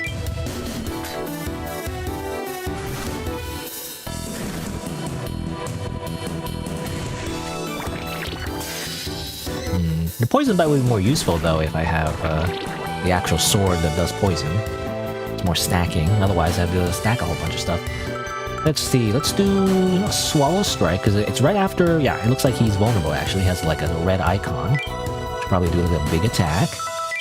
Then I'll probably Sheath again. I'll probably do maybe another.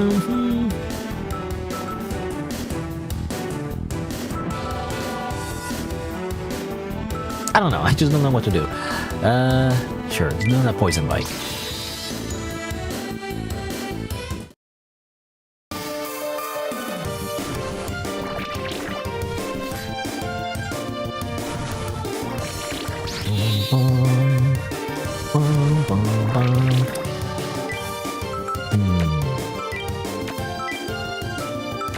You know, I feel like the strategy here is to just keep the sword sheathed. A Heart of Hunger? I wonder what that means. I don't know. Mirage Miss. The next 4 enemy actions. I probably want to do this, actually.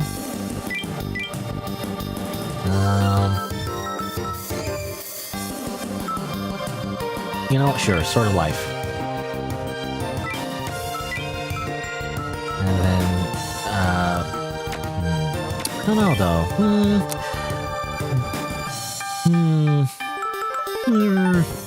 I wish I could just do nothing, you know? But, like, I want to keep my sword sheath, though, is the problem.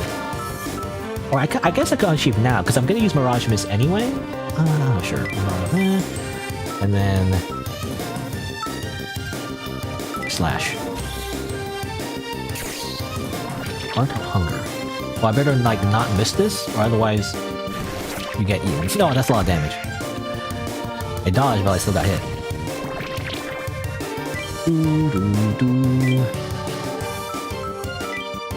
Okay, I'm gonna use Absorb now. You know what? Okay, I'll use Absorb now, Slash, and then Sheath. That's not a lot, to be honest. I was hoping that would like heal more. Ah, damn it! Still got hit a whole bunch.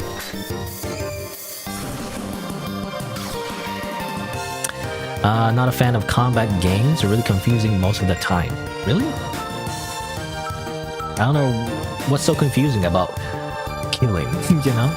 That's not confusing at all. What are you talking about? I don't know. I like combat. I like combat. I like Dark Souls. So, I don't know.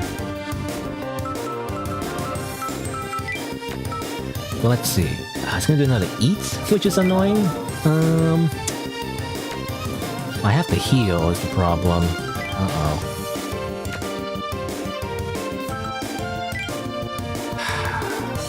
Okay, I'm gonna heal. This is gonna suck because if we do the eat thing though, we're also gonna be vulnerable. But I have to heal. And then, hopefully, if I survive, I'll use Attack Boost, Leathery Blade. Man, he has barely any... by the way, he didn't barely lost any health, by the way. This Mimic is actually really tough.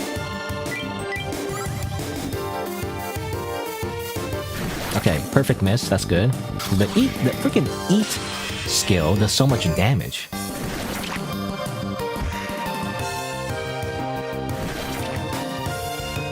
Strong Jaw. You don't say. I'm not gonna do but slash. Or I could like, well, I could.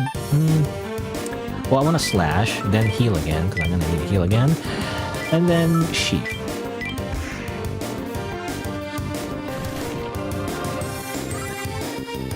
Yeah, people had trouble with the freaking QTEs, I feel like, in this game. And they're like, oh, it's too hard. It's too hard. Skill issue. Yeah, I'm like skill issue, you know? Just simply dodge. Dodge everything. Okay. 1, 2... Gosh.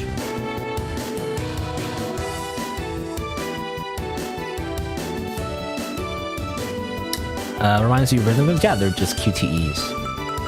If you haven't watched the first stream of this game, then I recommend that you do. I can't remember. I don't remember, but either way, kind of explains like what all the systems are and everything. Oh yeah, I think what makes this game unique is the QTE system. It's not the most unique thing in the world, I guess, but like I do like its implementation. Because people are so used to just turn-based RPGs where they're like, oh, you know, I just simply press attack and that's it. No, you gotta pay attention. If you're not paying attention, you fucking die, okay?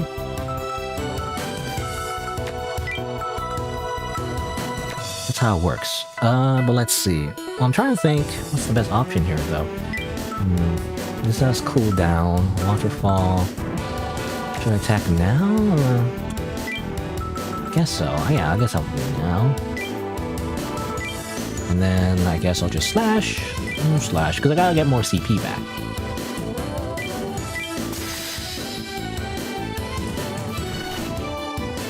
Unblockable, strong jaw head, which most likely down. Ah, got raised anyway. It's not that bad. It's the only way it does the freaking eat attack. That's when it does so much damage. Okay. I'll do sheath, and then a waterfall, and then... You know what? I'll do a Mirage Miss again.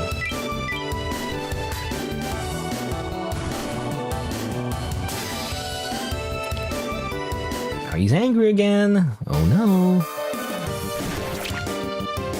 Neck bite.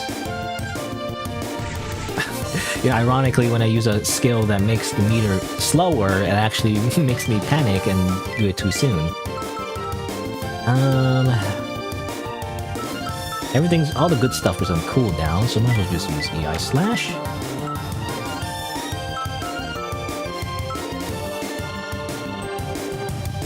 You know what? Sword of Life. Maybe it's a bad idea. But I gotta do damage, you know? Come on. Ah, it's not enough, but good thing that missed. Okay. I can't do anything because, oh my god. Sword of Life. I have to because I can't do anything right now. All of everything's on cooldown, I have to unsheath and then slash. But hopefully the Sword of Life will just kill him straight up. Okay, good.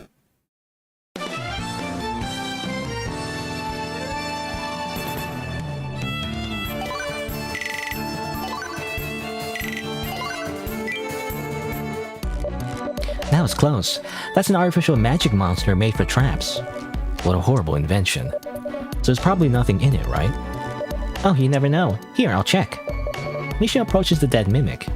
Like this. And tugs on the mimic's flesh, peeling the monster off the chest. That's not how that works in this world. Whoa. You can just do that? Just peel it off. Not when it's alive, but when it dies, the magic keeping it alive also dissipates, so... Oh, found something. $1,000. Misha takes out some precious metals from the chest. This should sell for some money. Nice find. I've got good eyes. Okay. That doesn't like help with all the damage that I took though. But I guess I'll heal a little bit. I'll eat some meat. Meat. Black jelly. I guess I will. I want to waste it, but at the same time, might as well use it. I guess. Alright, we have like a lot of money. I don't know if there's anything I want to buy from the merchant though. I mean, other than the cleansing robe, but like, I feel like if we just continue forward, I feel like we'll just get better armor eventually anyway, and I don't have to spend the money. So again, I'm so cheap. I don't want to spend any money at all. Sounds. The crunching of bones, tang of meat, chewing. The sounds of a grand meal ring loudly. I have a bad feeling about this. Ugh. You suddenly feel mildly dizzy. At the same time, you feel like something is whispering to you. From deep within your body, every step forward makes you shudder anxiously. What is this? Gosh, you okay? Is this like last time? No, I'm fine. This time, it doesn't feel like I'm about to pass out. I sure hope so. Don't push yourself, okay? You proceed more cautiously this time. Bunch of holes. Yeah, 1,000. I have like 9,000 though. You know? 1,000 is nothing. Not that much. In the grand scheme of things, but I will go back to maybe buy some more herbs. You know, gotta buy more HP pots. Basically. I'm here to buy. Give me more HP pots. Now, I want to leave it at 9 only because there are random events in this game where you can just get herbs for free. So that's why I don't want to get like 10. I'm like, well, what if I have extra, right? I mean, I don't know how that works. Can you like get extra somehow? I think there's a limit, right? I'm not sure. Anyway, let's go in here now. You find a giant bird. A bird so large it looks about twice your size. No. Something that used to be a giant bird is being eaten by something even more gigantic. Oh, okay. I thought we were gonna fight the pilgrim, but no. Here's the dragon. It's a dragon. It's the dragon who attacked your village, and it's gorging on the body of a giant bird. What? Zine. Or how do I pronounce that? Zine? Zine? Is it Zine? You know, magazines? Zine? Zen. Zen? Maybe Zen. I don't know. Well, I guess if I'm thinking... I don't know how it's translated, actually, but, like, obviously the original is Japanese. So if you pronounce it Japanese, it'd be Zine? Or Zen? Zen? Zen? Zen? I don't know. Anyway, that's the Black Dragon Zen. They're one of the scariest dragons out there. What are they doing in a place like this? Well, at least they're focused on the meal right now. We should sneak past them so we don't get caught. Gosh? The voice that's been whispering at you suddenly sounds loud and clear now. Kill. Kill. Kill. Revenge for our demise. Kill. Your heart burns and boils with fury. That's... You can't hold yourself back. Your body moves forward on its own, dragging you to stand in front of the dragon. The dragon does not seem to care. They continue to enjoy their meal. You know, they're just having like a nice quick lunch, you know? My name is Rabinia Kargosh, the chief of the village you destroyed the other day. Yeah, that reminds me of, what's it, you know, you killed my father, prepare to die, you know? Or whatever. My name is, what's that from? The Princess Bride, you know? Princess Bride. My name is Ninigo Montoya, right? My name is Ninigo Montoya. Whatever. Montoya? What's the quote? How's the quote go again? Well, I guess freaking AI, but I think this is correct. Look, hello, my name is Inigo Montoya. You killed my father. Prepare to die. You know? It was like a whole thing. Like a phrase he kept repeating over and over. Anyway. Peace? Or he's just eating KFC, you know? He's just eating a bird. Anyway, yeah, you saw it the other day. Now answer me. Why did you attack and destroy my village? You speak your name as the village chief, the name you inherited from your father, but the dragon ignores you and continues eating. Answer me! You shout at the top of your lungs, looking daggers at the dragon. The voices in your mind grow louder and louder. Do not Oh no, he's the dragon. How does it sound like? It's like, do not disturb my meal. Why, you ask? What a laughable question. Is hunger not reason enough? What? I destroy when I desire to destroy. I consume when I desire to consume. Acting upon one's desires is what makes a dragon a dragon. It kind of depends on the universe what dragons mean, but... That's why you did all that? That is true. Is the truth that disagreeable?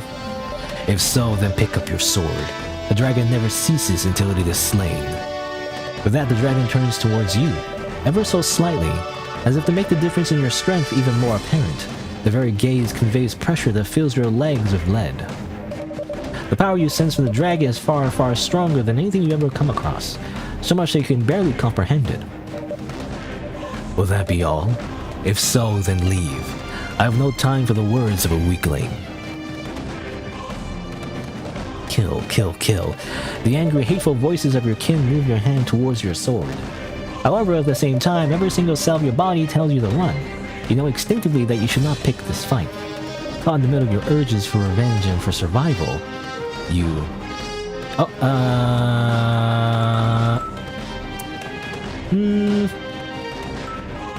I mean, obviously, this is a horrible idea. But let's do it anyway. You feel nothing but hatred for the dragon before you. Fight. Yeah, I disagree. I couldn't disagree more. Oh? You'll never cease until you're slain, you said. Then I'll just do just that. You breathed your last breath. Taste the burning fury and hatred of every last member of my clan. Stick all of my rage, all of my sorrow. Burning finger, Monica at the corner of the screen. Yeah, I mean, no, it's just a thing I did. It's a Firefox, I think. Firefox and Monica. Is it toolbar on a Monica theme? Is this someone else's? This is someone else's. Not made by me. I made the Monica theme. This one. Nope, that's not it. There's so many different Monicas.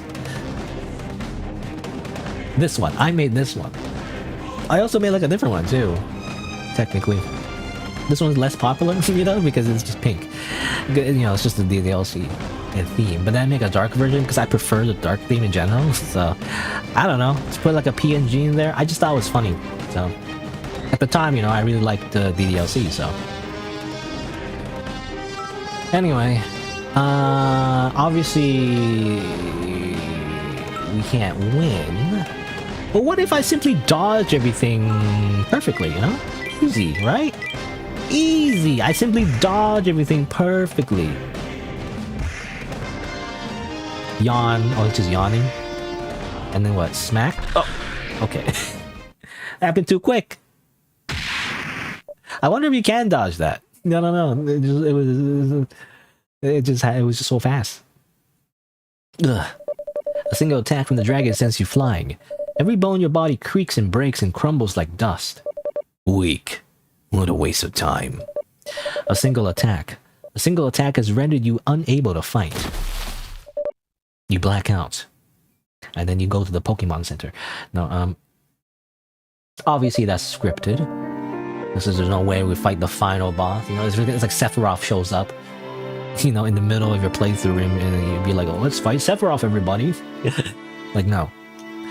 When you wake up, you find yourself in a small hut. Oh, you're awake. You're finally awake. You got caught trying to cross that border, just like us and that thief over there. No, geez, I didn't think you pick up a fight with a dragon. I thought I told you not to push yourself. Where are we? We're not too far from where you fought the dragon. The dragon's already left. I lost. It was such a crushing defeat that you're not sure you could even call it a fight. That was my first time seeing a real-life dragon. They were... how do I put this? It's like they're on a completely different level of existence. There's no way we could fight them and win. Not in a million years. Misha holds herself as she speaks. Witnessing the power of a dragon was too overwhelming. She seems to be trembling in fear. A different level of existence, huh? Well, you're right in that I never stood a chance. And they would just swat me away like I was a fly. I don't think they even saw me as a proper opponent. At this rate, defeating a dragon seems even more ludicrous than a dream. Being faced with this reality, you can despair or thirst for power. Yeah, I'm gonna thirst for power. Even so, there has to be a way to defeat that dragon. Gosh, you bite your nails as you go over your options, but you can't think of a way to defeat a dragon. This is no good. Let's just move on. Yeah, let's. I don't know, what if we just kind of like slit its throat while it's sleeping? No. Is that how that works? Or use a really big rock, you know? Use a really, really big rock. And just drop it on him. Let's see. Obviously our health is really low, but it's a low health. There doesn't seem to be anyone inside. You look around inside the hut and find basic furniture, such as a bed and a shelf, but everything's covered in dust. Maybe someone lived here a long time ago. We could take a break here. Yeah. Okay. Well, let's search for items first. This place looks like it's been abandoned for a pretty long time, but it doesn't look like they've packed everything up and moved out or anything either. Let's look around and see if there's anything useful. You split up and investigate the hut. I got food. I found some preserved food over here. Also, you forgot the E in there, buddy. You know, typo. How about you? You find a hidden large chest. Inside you find... ooh. Either equipment or money. Ah, but the silver mail increases weight, which I don't like. We're just gonna get money. A relationship built on money crumbles at the drop of a dime. Money. Ooh, nice. And we could rest, but...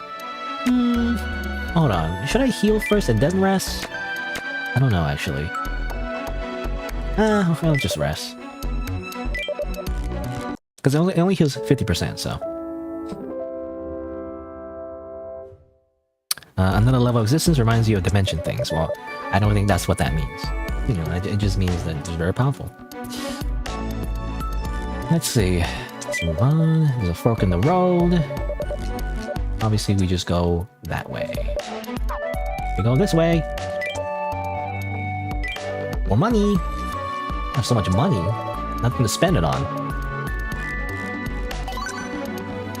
But I have a feeling, you know, we're gonna go to like a town later, so like, I don't want to spend it now. Because I could go all the way back to the merchant and just buy like the robe or something. But I don't want to, you know, I'll save my money. Medicinal herbs grow along the slope. Oh, okay, I thought it was gonna be like another fight. Oh, there's a bunch of herbs here. Let's pick some for ourselves.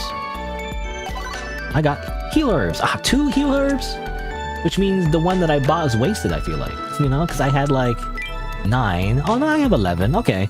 Well, is that how that works? So you can max out how many herbs you get?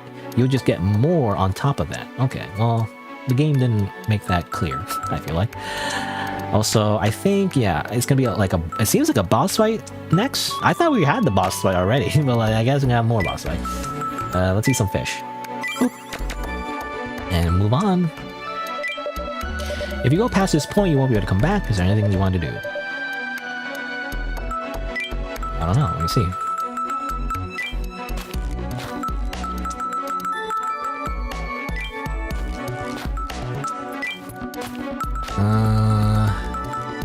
You just think different?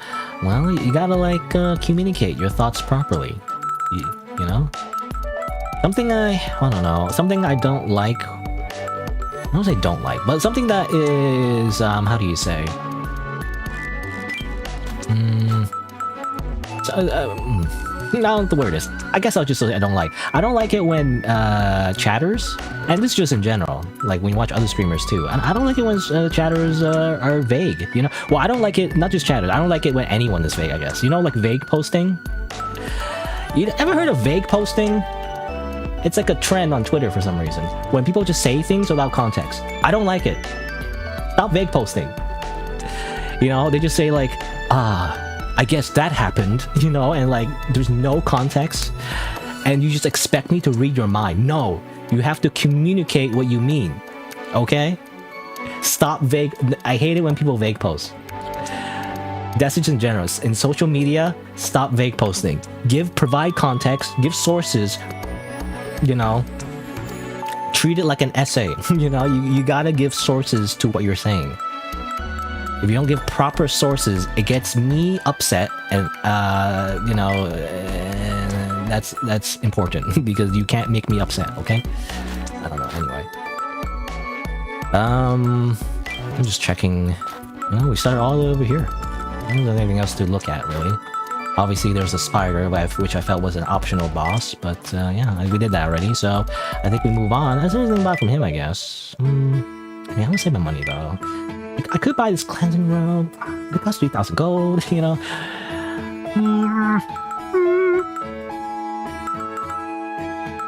Yeah, anyway.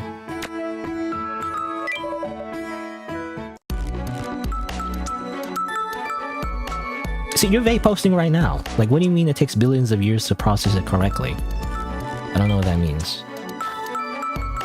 Stop vague posting. Speak clearly. And,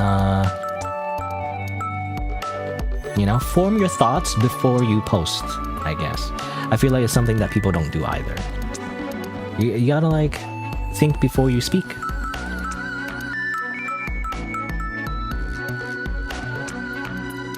Anyway. But let's, I guess let's fight this boss. Who's the boss? Because apparently I was expecting it to be the Pilgriff, I guess, which is the giant bird. Is there just gonna be another Pilgriff? I guess it's just the... I don't know, I guess it's... let's see what the boss is like. You know, people complain about the bosses and they're like, oh, we're freaking die, and they need to give up after 1 hour. But like, I mean, let's see what the second boss is like in this game. Like the true, like, second boss. You arrive at a clearing. We walked for a pretty long time now. We should be pretty close to the village, right? Probably. We shouldn't be that far from... You suddenly hear the screeching of a giant bird, as if it wants to drown out your voice. The bird lands in front of you and attacks. Ugh. The bird caws like it's annoyed that you dodged the attack. It glares down at you sharply, its eyes never leaving you for even a split second. A pilgriff! So this guy's getting all excited because he thinks he's found some tasty prey, huh? It's too late to run away. You unsheath your sword and assume a battle stance. We're not interested in getting killed here. Not by some bird like you. Okay, so it turns out we do fight. We do fight the pilgriff. The pilgriff. Let's see. The game has been saying that it's like weakness is poison. So like, maybe we should use some poison. I don't know. We have some poison needles. Poison needle. Poison needle. Poison needle.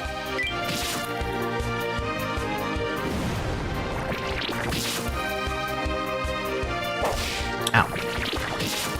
Oh yeah, poison needle. And poison bite.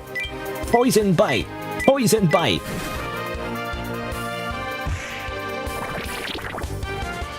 And now it's angry? Well, guess what? You get more poison, idiot. Okay, I don't want to use my last poison because I'm like, what if I need it? You know, I don't use it. Okay, so it's poison a lot. Got half health. I guess we'll fight it normally now. Let's see here. A slash, sheath, and well, let's do a swallow strike because I want to save my leopard blade for like the attack bonus later. So let's do a swallow strike. Electrify, okay. Oh, Ultra Thunder next, by the way. Ugh. Perfect. And then pounce. Oh, damn. Of course, it just is a normal attack. I get hit by it. Okay, Electrify. So Electrify seems to be just like a buff, you know? It's just a funny little buff. In that case, I guess we just attack normally again. We just keep attacking. Slash. Sheath. EI slash. Because I think next turn we'll have enough for a leopard slash. Okay. It's gonna paralyze us though. Ooh! Grazed. That's not great. Frenzy. Okay, oh, that's a buff too, okay. And I don't have enough for like attack boost, unfortunately. So that's not great. Ultra Thunder is next. If I miss Ultra Thunder, I'm going to die. I could try Absorbing. Absorbing doesn't do a lot of damage. That doesn't heal me enough. Whatever. I'll just do it anyway.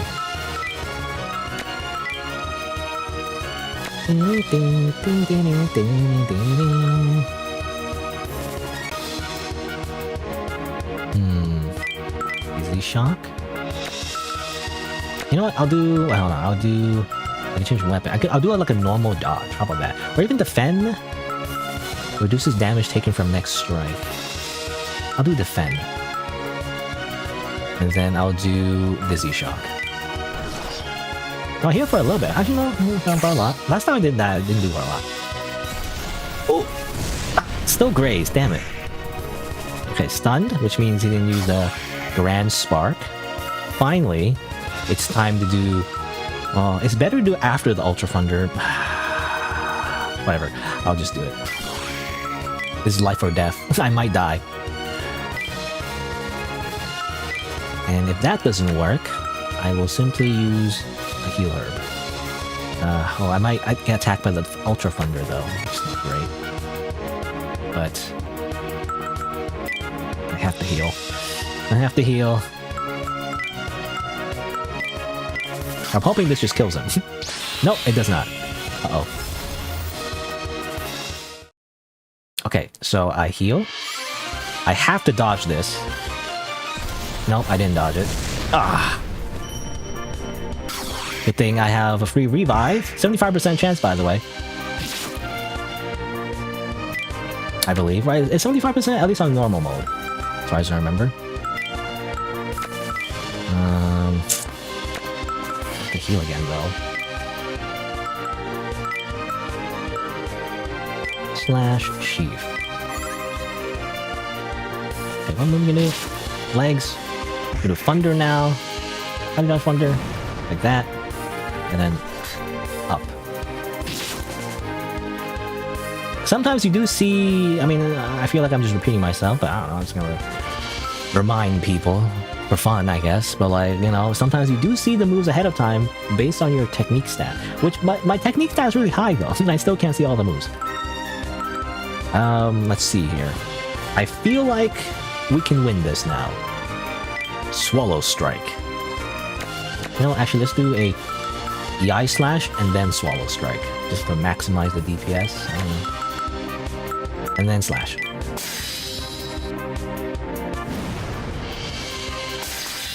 There you go. Die. We're having rotisserie chicken for dinner tonight. Rotisserie chicken. You know, like grocery store rotisserie chicken.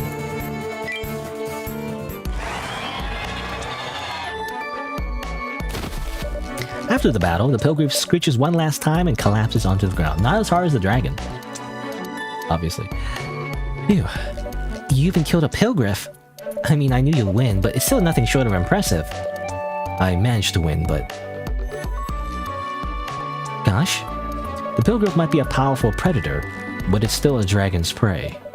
Look down the dead pilgriff and...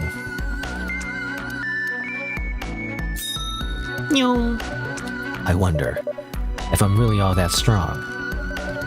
What's this all of a sudden? Did that run-in-for dragon hurt your self-esteem a bit? Honestly, a little bit, yeah. Don't worry about it. Give yourself some credit. If you ask me, you're unbelievably strong. I get chills every time I see you fight.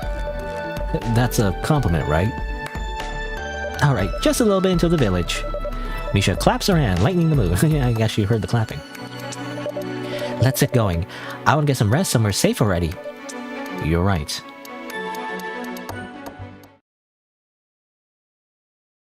And thus we move on to the third chapter. Oh, she appears in the loading screen. That's crazy. I didn't know that happened. You safely arrive at the village. After getting a room at the inn, you go to the tavern for some food. You know, if this was like a typical RPG, I guess you would like have like a full party, you know? You have like another person, you know, be part of your adventure, at least 4 people. And the loading screen will be like all of them there, you know? But I feel like, obviously, in this game, you're just controlling one guy. Which I feel like's better. I actually like it that way. I don't know. I don't like to control like a whole party. I mean, some games, they give you like 50 characters, you know? I mean, not 50, but like, you know, give you like a ton of characters, and then you have to like swap them for some reason, you know? Because for game balance, you know, you can't have more than 4 characters in the party, so you have to switch them out, you know. There you get harassed by a drunkard. I can't believe she's an alcoholic. Drinking or not? I don't see you drinking, Gashi-washi. You and Misha were dining opposite of each other for the first time, but a drunk Misha has for some reason left her seat left her seat to sit right next to you. Maybe it's because of the alcohol, but she's in very high spirits. She slapped your back so many times it's starting to hurt. This woman, I shouldn't have let her near the alcohol. But like, hear me out, Gashi. You know, I think it's like so cool that we're alive and all. When you coughed up blood and fell off a whole cliff, I was totally worried sick and stuff. Oh, sorry about that. Yeah, you better be sorry. Hick? I guess hiccup? Like, like that? I mean, imagine, the guy you've been traveling with suddenly coughs up blood everywhere and just falls off a cliff. And you're left all alone from the bandit's hideout. And you can't find him at all. Imagine poor sweet little Misha, crying and panicking all by herself. Imagine... Sorry. For real though, I'm so glad you're alive. With that, she takes another swig. She may be drunk, but she seems to have been really worried. But hey, do you never get drunk or what? You've been drinking for a bit now. Yeah, I don't really get drunk much. Well, here you go. Misha is drinking almost twice as much as you. She refills your glass on her way to refill her own. And like, you know, it's not like I want to make battle tools or anything. You don't? Yuppers. Yuppers. What is this localization? I mean, I think overall the localization is actually pretty good, actually. You know, definitely not the freaking like AI/machine Google Translate translation slop that I see all the time, you know, in other like translated games. This one's actually like, you know, has effort put into it, so that's why you see yuppers. You know, how would you localize yuppers? You know, you can't get that with AI. You can't get that with ChatGPT. Anyway, I want to make stuff usual folks use. You know, everyday tools are like artisan crafty stuff. I want to make stuff like that, and if I'm a hunk, raise kids maybe. Okay. I just want a family or something. That's enough to make me happy. See, a family. My family's fucking dead, you know. But when I was all set to be domestic and everything, I lost my entire hometown. So I couldn't just sit around and dream about raising kids with the hottest man in town. You get me? Misha takes another big gulp of her drink. Ah, that hits a spot. Misha's eyes are barely focused. She seems to be really drunk. Seeing her like this, you... I'm the hunk. What?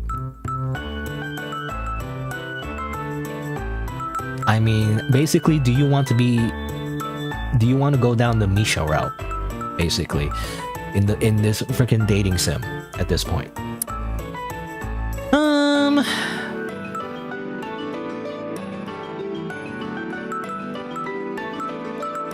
I mean, there's no other choices, you know? At the same time, though, I am tempted to go down the whole revenge route where, like, he's like the Sigma male. The Sigma male grind set. I don't have time to raise a family. Have a dragon to kill. Be gone, thought. No, that'd be kind of funny though. But again, there's what other option is there? There's the big titty, the big titty lady that we saw like very briefly, but we barely know her. So you know, that's the only other option. I feel like. Fine. I think this is funny, so I will choose it. Oh, you're looking for a hunk? Well, you got one right here. Maybe you're a bit drunk yourself. You put on your most confident smile and nominate yourself as a hunk. Okay, she's just whatever. Hunk shoe. She's asleep. Perhaps Misha's been toughing it out this whole time and just got relaxed enough to finally fall asleep. She looks very peaceful and content. Ah, fine. You carry Misha on your back and return to the inn. Chapter 2 clear. No, it's disappointing though that we don't get her reaction, you know?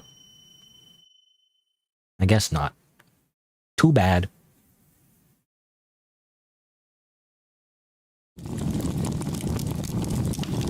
Anyway, here's your PTSD of the day. Every day, every night, you get this PTSD. You have a dream. While you're asleep, the same scene plays over and over again. The day everything was taken away from you. Everything destroyed before your very eyes. And then...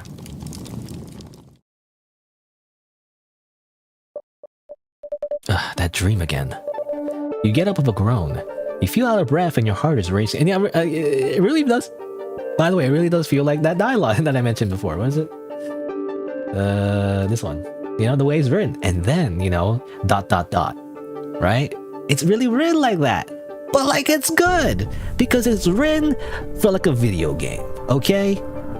If you write it like a book, it's not gonna work. In my opinion. Write like this. It should be written like that, actually. Anyway, you get up a groan, you feel out of breath, and your heart is racing. You try to sit up straight, but your chest aches. And when you cough, you taste blood in your tongue. What a lovely way to start my day. You cover your mouth with a shaking hand, which leaves a light smear of blood in your palm. Seeing this, you feel... fear. Annoyance. You can't die until you slay the dragon. Yeah. We gotta slay the dragon. This is annoying.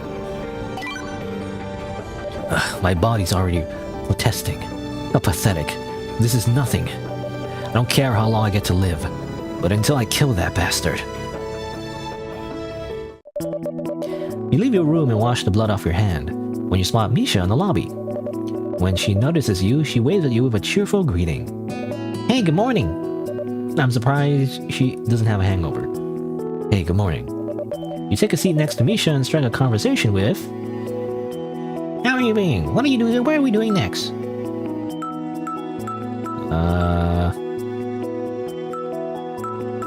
Nah, no time for small talk. You know, what are we doing next? You don't have any time to spare. You want to move on? Or can we say both anyway, though? Well, to be honest, I am curious, though. I'm personally curious why she doesn't have a hangover. So, how are you feeling? You drank a lot last night. How are you feeling? Don't underestimate little Misha. The amount of booze is nothing to me. All I got was a headache. No biggie. That sounds like a hangover. Whatever. It's not like we're going on an adventure or anything today. Then what will we be doing? Well, first we have to gather information and get ready for our next journey. The people of this village are the descendants of the clan that fought a dragon, you know. The one I read that wrong, but the people of this village are the descendants of the clan that fought a dragon. You know, the one I talked to you about at the creek. Oh? Let's go talk to the village elder first. I heard he's really knowledgeable. They say he's well versed in curses, so we should ask him to take a look at your condition too. Sounds good. And thus we begin our adventure. To look around and investigate the town, and totally nothing bad will happen. I mean, I don't know. Is this actually gonna be more like, you know, the part of the adventure where it's like slice of life? You know, it's like a filler episode. You know, and it's just lore exposition, and then nothing bad happens. I don't know. Sometimes that happens. Sometimes it's it turns out there's a conspiracy, and you know, it turns out there's cult members, and then you fight people or something. Anyway. But let's see, it's been about 2 hours actually, so I actually want to take a quick break before we begin this next chapter proper. So let's do that. I'll go grab a snack, go to washroom, and I'll be right back after a few minutes and continue the use of life. BRB.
Alright.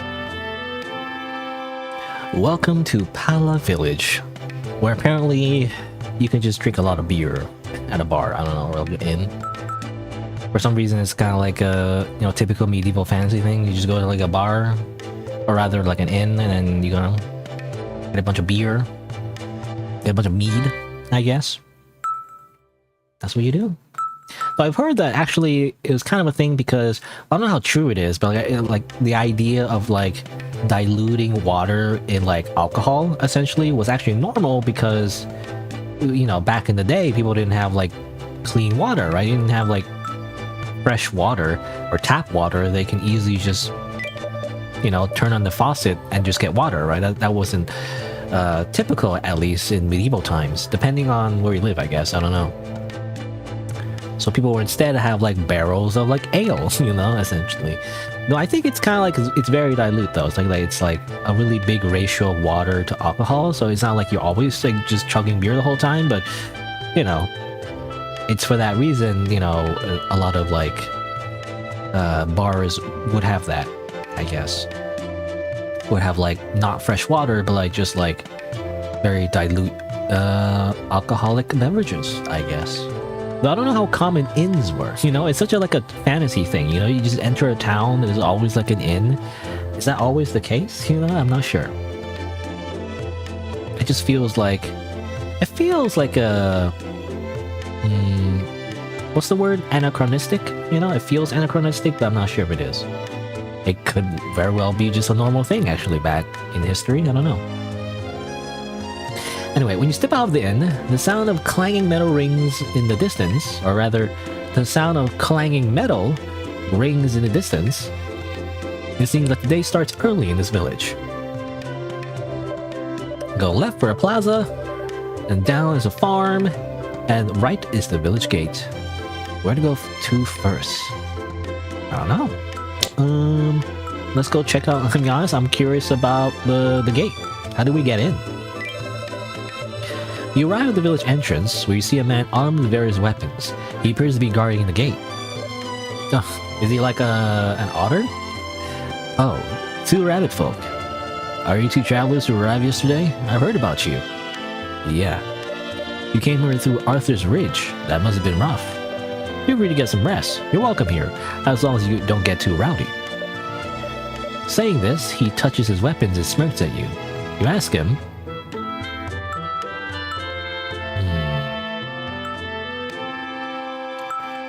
well, I don't know. I'm gonna ask how they defend themselves. That's great to hear, but there were a lot of dangerous creatures when we passed Arthur's Ridge. Are you sure we'll be alright even if they attack the village? We're the proud people of Palagaya. Don't you dare underestimate us. We may not be physically strong as the wolfkin or panther folk, but we have our brains and tools to make up for it. Oh. Even just a few of us will be enough to chase the pilgrim out of the village. You'll be safe here, so relax. The freaking bandana makes me think of Solid Snake. Yeah. The proud Maya folk, or whatever, what did he say? I forgot. Anyway, who's tending the garden? The farm is dotted with farmers working with their children, who are working comfortably with the farm tools that look unfamiliar to you. Ooh, they're going at it. Kinda cute. As you watch from a distance, the children notice you staring and stop their work to approach you. Man, there's strangers here! Whoa, look at those ears! They're so long! Whoa now, what's the matter, kid? Never seen rabbit folk before? Misha pats the child on the head, and as she deals with excited children, one of the farmers notices and speaks to you. Oh, sorry my son was rude to you. Travelers, I assume? Must be having a nice stroll with your lovely wife. Your lovely pink bunny wife. Wife? The villager seems to have misinterpreted your relationship with Misha. Don't deny it. I'll deny it. I'll be the typical shonen anime protagonist and be like, no, she's not my wife. Oh no, we're not married. Yet. Yeah. Oh, you're not? I'm sorry. Whatever, it doesn't matter. More importantly, could you let me take a look at those farm tools of yours? Sure, here, look. You hold it like this and... Yeah, that kid was so cute. He got so worked up. You said goodbye to the farmers after chatting. It appears that all kinds of tools and devices affect many aspects of their everyday lives. I don't know, I feel like at this point the game is just saying like flame of life equals, you know, having a bunny girl wife, you know? But I'm already committed to power, okay? My wife, or how do you say, I'm married to my work, okay? I'm married to my flame of power, is all I'm saying. So I don't know. On your way, you notice a man lining up his wares on the side of the road. It's Almaze. Oh, that guy. Oh, hello, Buffy. Good morning. I see you man out of Arthur's Ridge in one piece. Glad to say you're safe and sound. Morning. I'd expect you to see here. I can't speak. Morning. I didn't expect you to. I didn't expect you. No, I keep saying that wrong. Morning. I didn't expect to see you here too, Almaze. Aye. I was headed this way from the moment we met, lassie. The folk here make some good tools. I reckon you can make a few friends, Miss Misha. Hey, I know that. I was looking forward to coming here. Why, that's wonderful. I'm still setting up, so stop by later. You need anything, I'll sell, like always. Got it. See you later.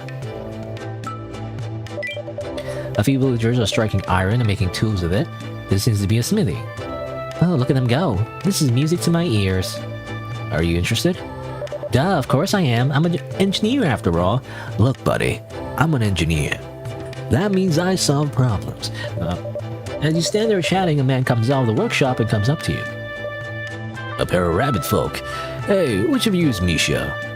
That's me. How'd you know my name? Almez told us the news.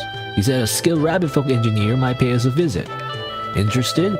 You can take a look around if you like. Of course I'm interested. Oh, but we've got to deal with something else first. We'll come back later. Gotcha. We'll be waiting. There are several people in the plaza chatting merrily near the well in the center. Well then, in order to get the information we need, we want to talk to the elder of this village. Where could the elder be? Maybe we should ask them. Hey, we're here to talk to the elder of this village. Do you know where he is? Perhaps? He lives in that house over there. He's kind of stubborn and hard to please, but at his core, he's not a bad guy. Good luck with whatever you want to talk about. Thanks, we'll pay him a visit. You thank the villagers and leave the plaza. In that house over there? Like this one? But I have choices to go to other places though, so I want to go to other places. What's over here? This seems to be the exit. You can see a vast desert in the distance. Chapter 4? Maybe? Or maybe it's within the same chapter, actually. I mean, this chapter is just us, you know, investigating the village first and then later going to the desert. I don't know. It's a bit early to leave the village. We should get prepared for the trip first. Yeah, you're right.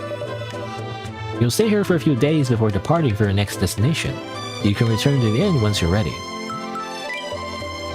There seems to be more of the village, but you're stopped by a village warrior. Sorry, rules and rules. No travelers past this point. What's over there? Oh, nothing special. It's just a residential area. But you know, as a village, we like to avoid trouble if possible. No offense. You're like rabbit people who look different from us, you know? Where there's, you know, there's always, whenever there's like a furry slash, you know, anthropomorphic thing, you know, in the universe, there's always an allegory for like racism or something. Like either racism or some other thing, I don't know, but either way. Whenever someone looks different from you, you know, you must destroy them. Oh well, let's go somewhere else then. Anyway, here's Grandpa. When you visit the village elder, you're led to a guest room. It seems like he's willing to hear you out. So you're the pair of rabbit folk that arrived in our village yesterday. Well, what business do you have with me? For what reasons you come to this village? Actually, we... You know, everything explained off screen. Misho tells the elder about her goal and asks him for information on the ruins built by his ancestors. You see, I want to build something called a nuclear device. I want a nuclear deterrent. So it can, like, freaking destroy civilizations. No, So you wish to visit the ruins of our ancestors and gain the knowledge you need to grant power to rabbit folk. Indeed, the ruins may have records of various tools that are lost even to us. Ever since the day they were wiped out by a dragon in a single night, we have lost many records of that era.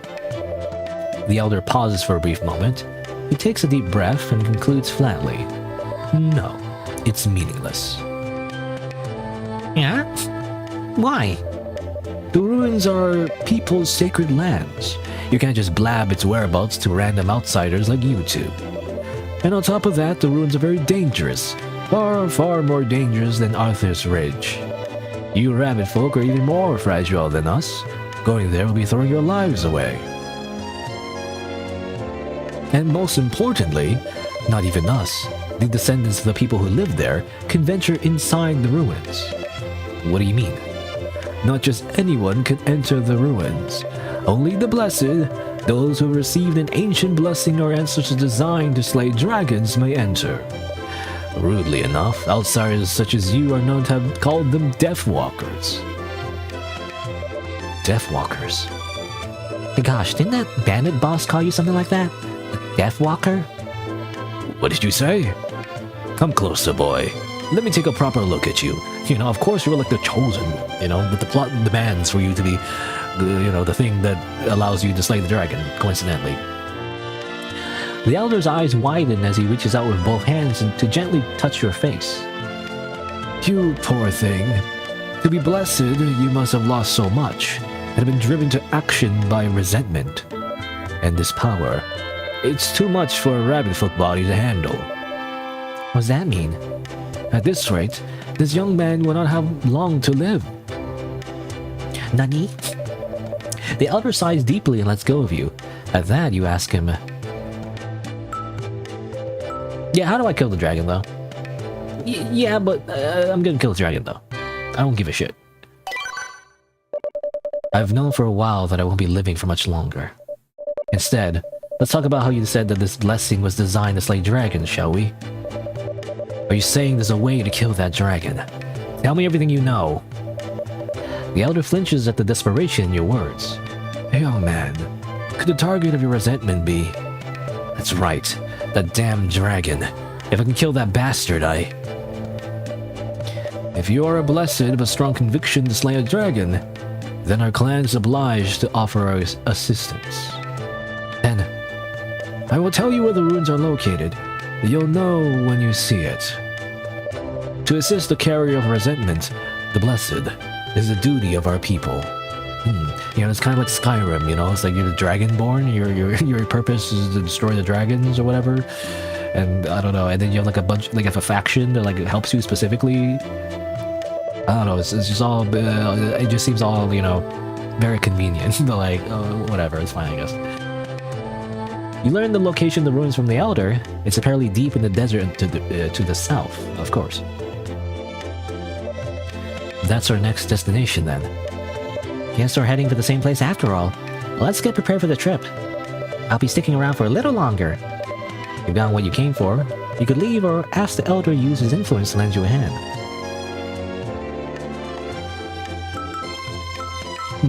Okay. Well, I don't know. I guess, are these just side quests, I guess? That you can just not do side quests? I don't know if there's a reason not to. Anyway, how about the warriors in the desert? I must spread the word to our warriors in the desert. They must know that the blessed will come. Thanks, that'll be great. Don't thank me. In fact, it's the opposite of what you're imagining. They will attempt to take your life. What? Huh? But why? Even if you have the blessing, if you were so weak as to lose to us, you would hardly be qualified to enter the ruins. If they're going to try to kill me, then I won't be able to hold back either. That's perfectly fine. I believe they will be honored to give their lives to become part of the Blessed's power. They will be honored to become XP points.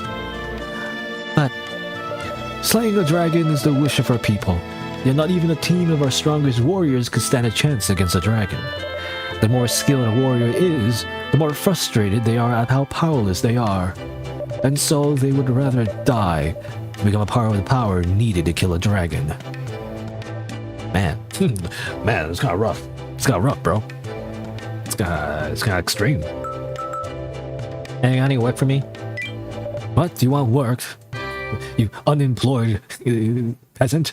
No, yeah, I'd like to get prepared for the trip, but I'll need some more funds for that. Oh, then, if you do, I'll pay you a fair price for your work. What are you good at, young man? Well, manual labor or intellectual labor? Well, my number is better for manual labor, so let's do that. I see. Very well, then. I have a job for you. Thanks. You took a job from the elder. Uh-oh. Don't fail, please. Okay, good. You successfully finished the job. Not bad. You worked hard. You know, like, you just kind of skipped that, I guess. It probably took like hours, but like, you know, in the story, it's like, it's just the next scene. You didn't even do like a hard cut. Well, I can manage this much. Here's your reward as promised. 3,000 gold! Whoa! What's the inflation, I feel like, you know? I guess that's it. I leave. Alright, what else? I can go here, I guess? Oh, wait! When you step out of the elder's house, you're stopped by a young boy around 10 years of age. The innocence of childhood still in his features. You're travelers, right? Can you tell me your stories? I want to learn about the outside world. Well, I don't mind. Yay! Father always says that the future chief should learn about stuff outside the village. Future chief? Are you the son of the village chief then? Yep. I'm gonna grow up to be a proper chief as respectable as father. A proper village chief, huh? Feels like I'm looking at my old self. You know, I better... You know, in order to stoke the flames of power, I should probably slaughter his entire village and leave him alive, so he has a strong desire for revenge. You know, all to, like, make another Dragon Slayer, maybe, you know?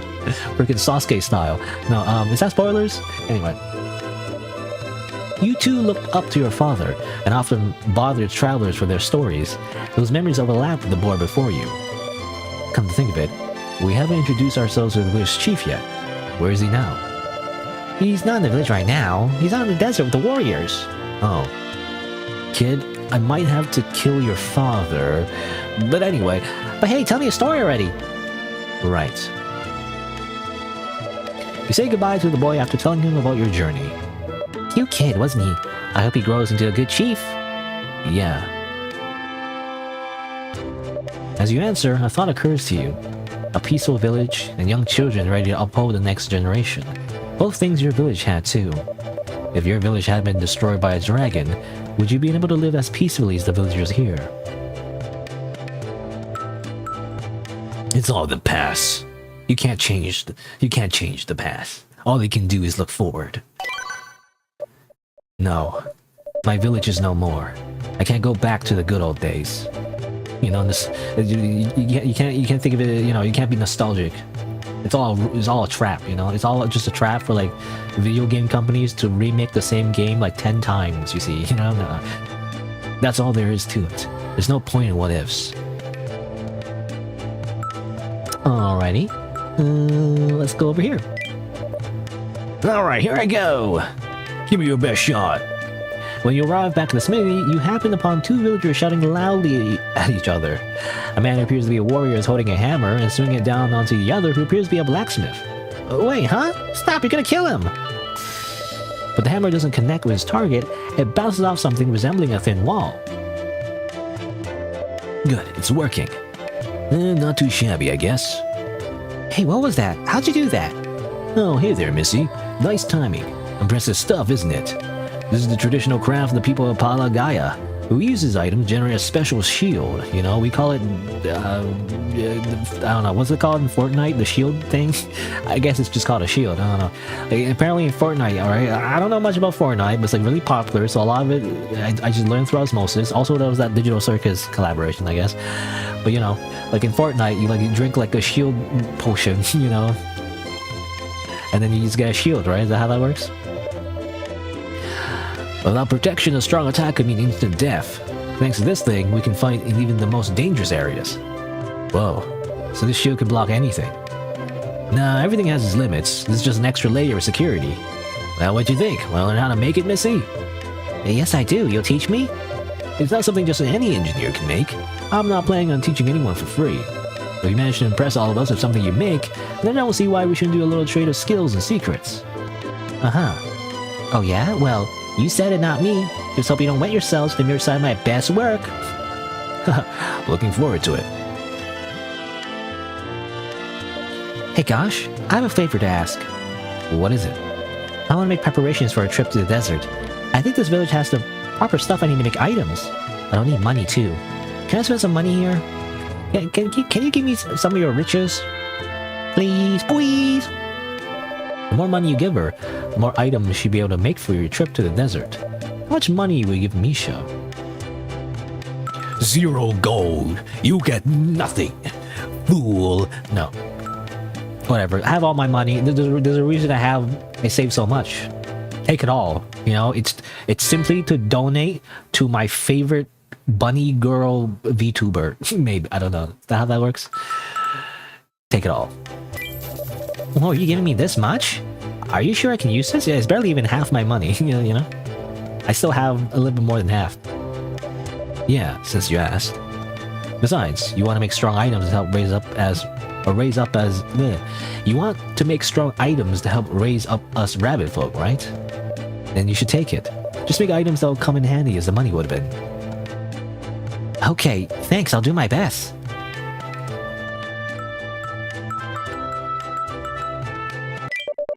You know, tier 4 subscribers, you know, $7,000. You visit Almaze. Welcome, welcome. I can buy stuff. What can I buy? Heal herbs, Heal herb plus, fish, slime, cutlass.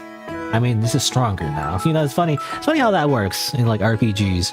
Like you spend so much time getting like a super rare item by defeating like a super rare secret optional boss, and then the next town it just has, you know. Or rather, yeah, you beat like a super secret boss, you get like a weapon that's super rare, and then you just get like another weapon that's just a common item in the next town. It's just always better, you know, somehow. You know, Claymore's... I kind of wish... I don't know. The mechanics of this game with like weight kind of suck, to be honest. Because I feel like it's just never worth it to get like a heavy item. Because it makes your dodging much more worse, and therefore more likely for you to get damaged, right? And that kind of sucks. So I'd rather just get the light items.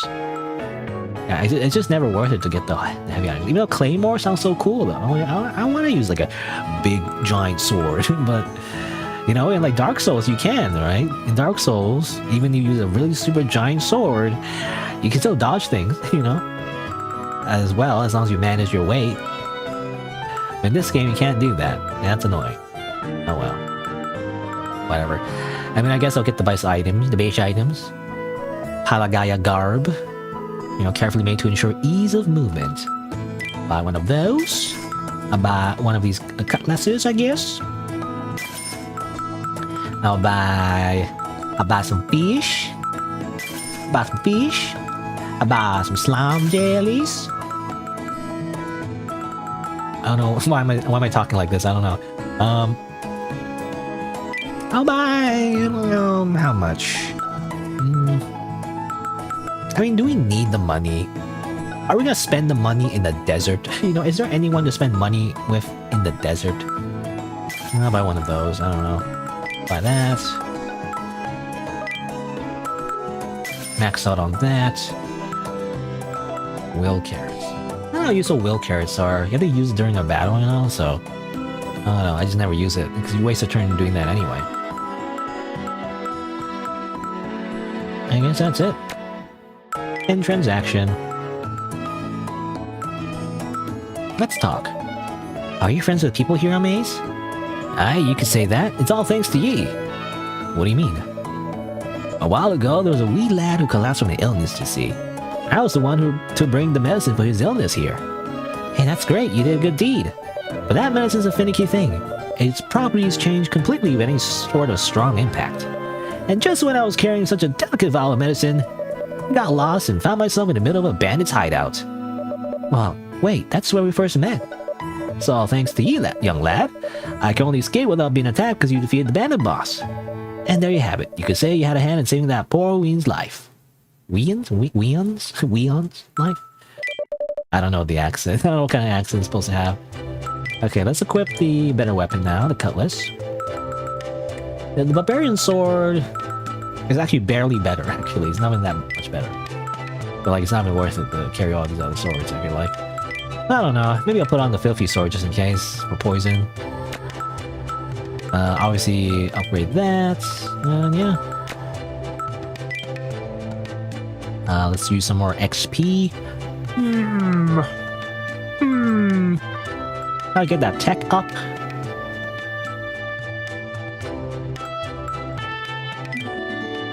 And you know what? Yeah, more speed. You know, I want more speed. Okay. And then skills. Oh, can I get a Curse Blade skill? Ooh. Sure. Let's see. So, I mean, Bloody Fang, Curse Bars, and Growing Grudge. So Bloody Fang is spend HP to perform a powerful EI skill.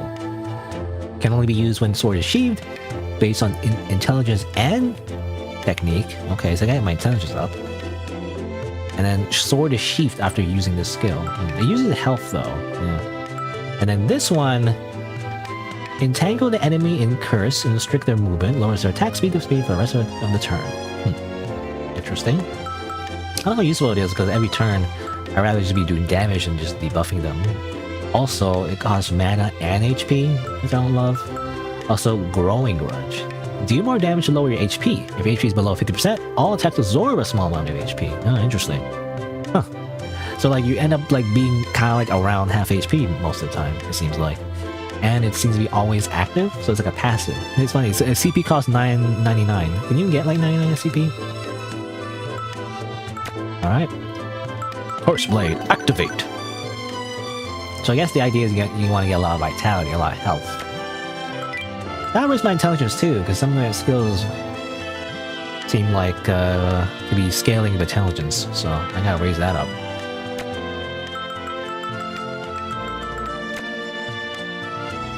Alright. Is there anything else? Oh yeah, I want to sell as well. Sell some of the stuff I'm not using anymore. Oh, sell these clothes. No, sell the chainmail.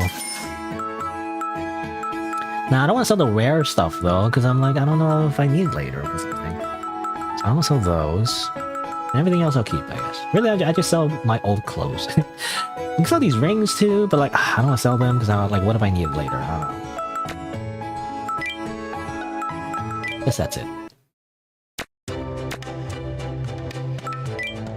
Okay, yeah, everything looks good. Alright. Let's go, I don't know, I guess that's it. We'll go to the inn, I think, to continue our journey. That's everything. Okay, that's the same thing. I was just double checking if that is different dialogue, but I don't think it is. I think we move on now. Time to go to the desert, everybody. Should we rest up back at the inn? Once you rest at the inn, you will leave for the desert in a few days. I don't think I have anything to do, so I guess we rest.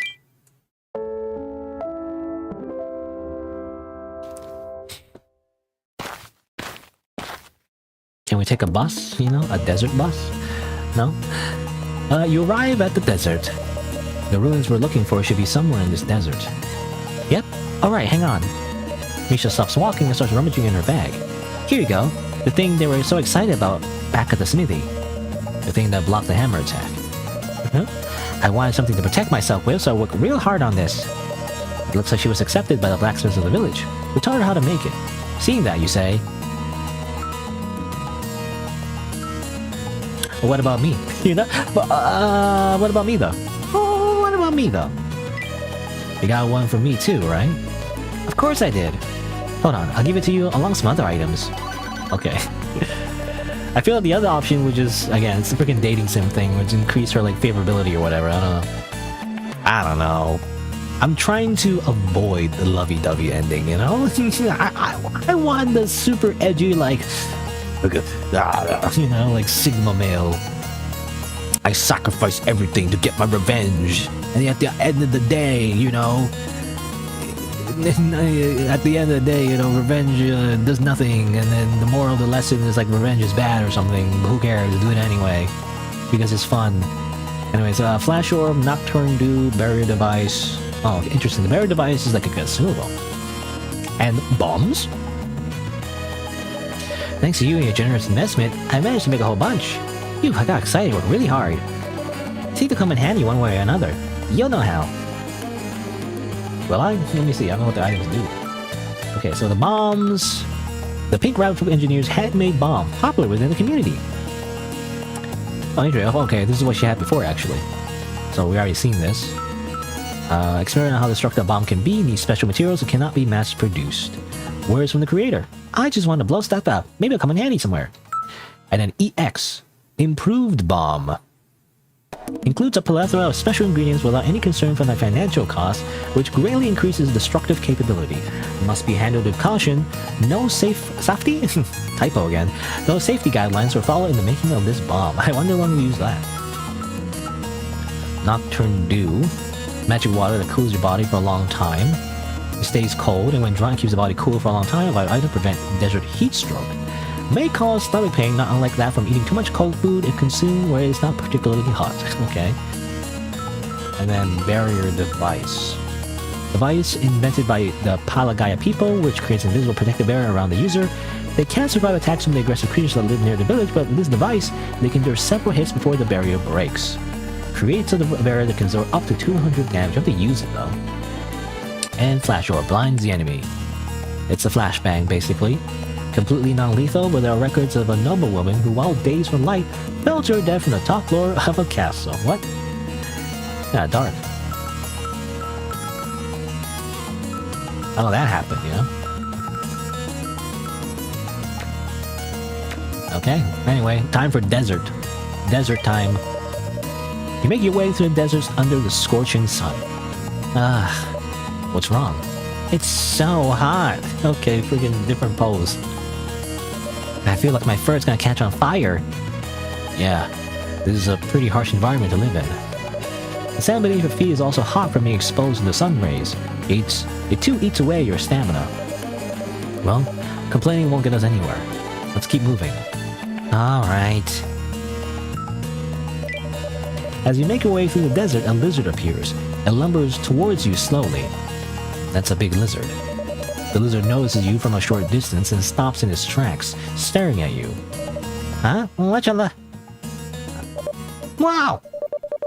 The lizard opens his mouth wide, wriggles his tentacles, and suddenly charges you at full speed, as we introduce the new enemy in this area. Okay.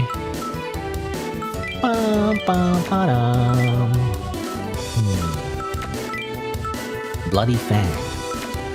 Okay, so what if I use Bloody Fang and an EI slash? Acid, but freaking more poison, really? I'm sick of poison. I should have bought that cleansing robe. Turns out there's more poison. I thought we'd be done with the poison after we left the poison forest. But no. Turns out that's not the case.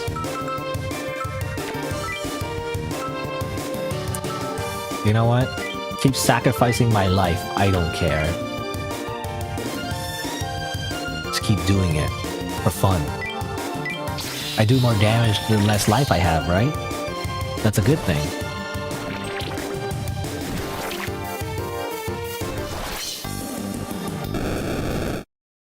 So having 50% life is actually like I want to keep it that way. For the most part. Except maybe the only exception, maybe like when I fight a boss. I don't know. I gotta increase my health a lot though to make sure I don't get one shot when I have 50% health. But that was scary. It charged right at us like we were lunch. We can't let our guard down. And I thought that he was enough to worry about.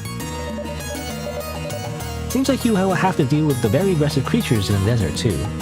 Also, I'm gonna be honest, that pose, it's fan service. Like, what are you talking about?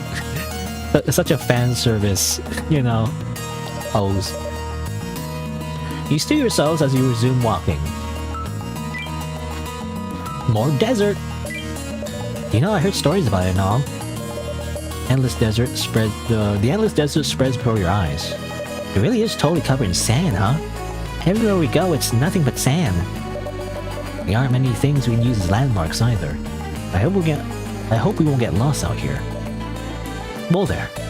You trip on something mid-conversation. It's the skeletal remains of some creature. Let's try not to pass out all the way out here. Where are we going? I don't know. Right. Along the way... Ooh, what's that? What's that symbol? I don't know. Hey. Oh, I get it. Well, what is it? I don't know. It's a bad thing? You're assaulted by the sweltering heat. I'm thirsty. This is starting to get tiring. But the heat is steadily sapping away your strength. Your throat burns with thirst, your body and footsteps heavy from fatigue. We should probably drink some water.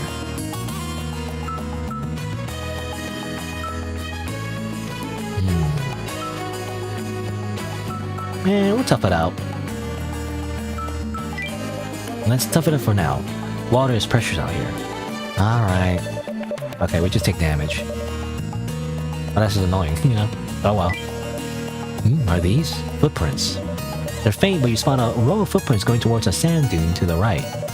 We should be able to climb a little sand dune of that size. Do we though? What if we can't come back? This slope. It's really steep. The sand dune you're climbing is smaller than the rest, but it's still steep. Your feet get caught in the sand, making it a tough climb. You endure and make it halfway up the sand dune when you see a large, round shadow before you. What? Sometime since you started climbing, a large ball had appeared at the top of the sand dune. It tips slowly towards you and... It's a freaking boulder for some reason out of nowhere. But who's that? I see a little thing there? Someone's pranking us. And it starts rolling towards you really quickly. Wait, is this kind of bad? You'll be crushed if you keep standing there. You dodge, catch it, destroy it with a mat. I simply Sisyphus it. I will simply Sisyphus it. This is nothing. You brace yourself, ready in your stance to catch the ball in your hands.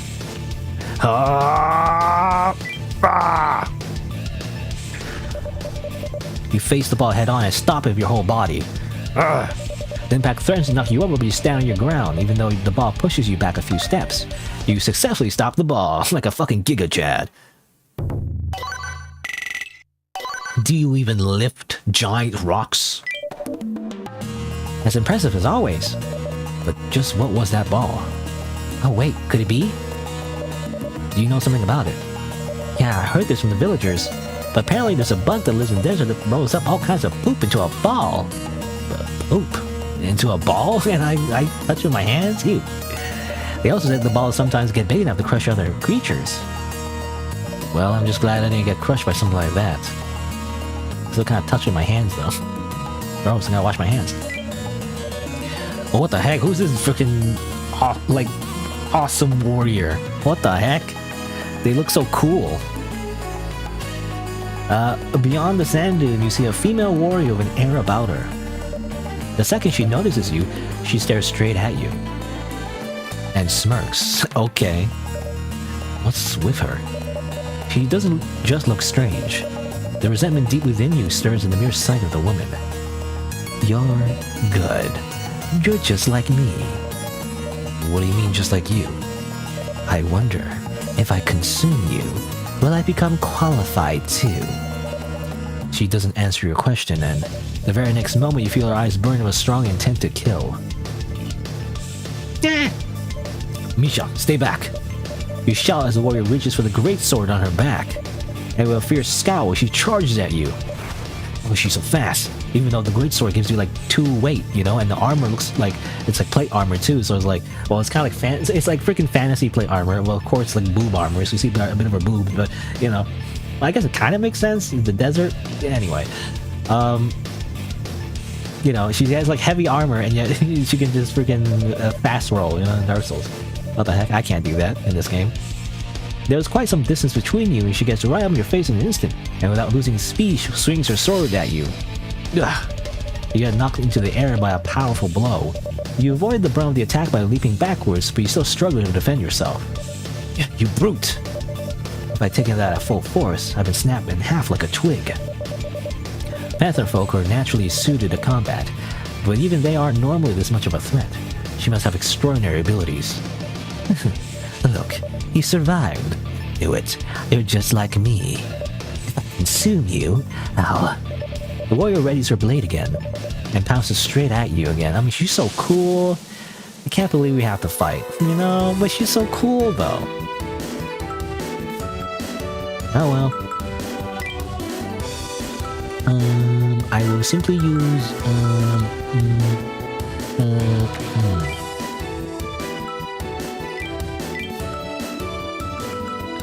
the Eye Slash.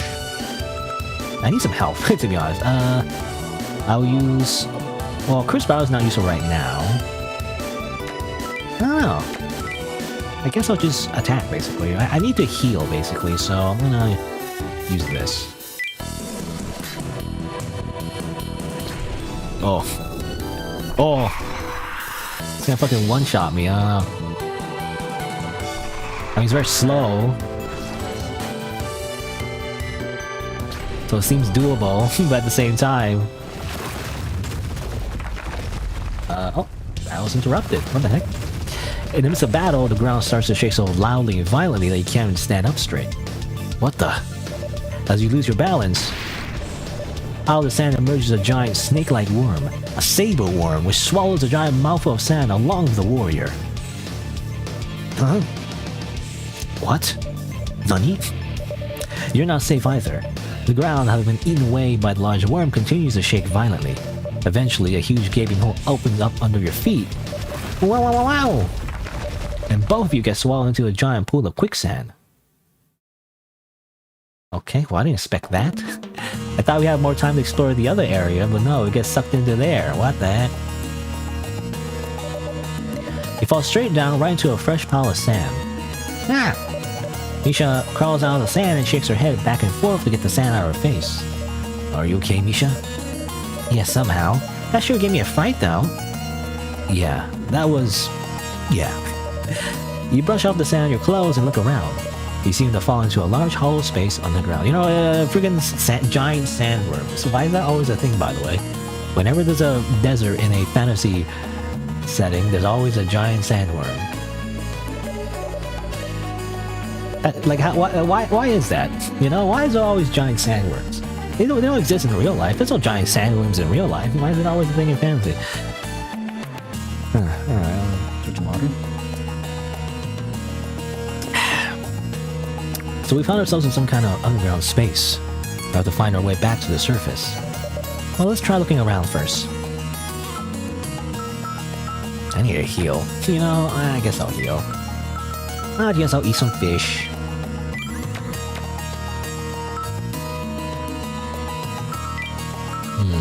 You know what? I want to lower my intelligence for a little bit. Alright. Whoa, that hole is huge! It's the same shape as the cracks in the ceiling.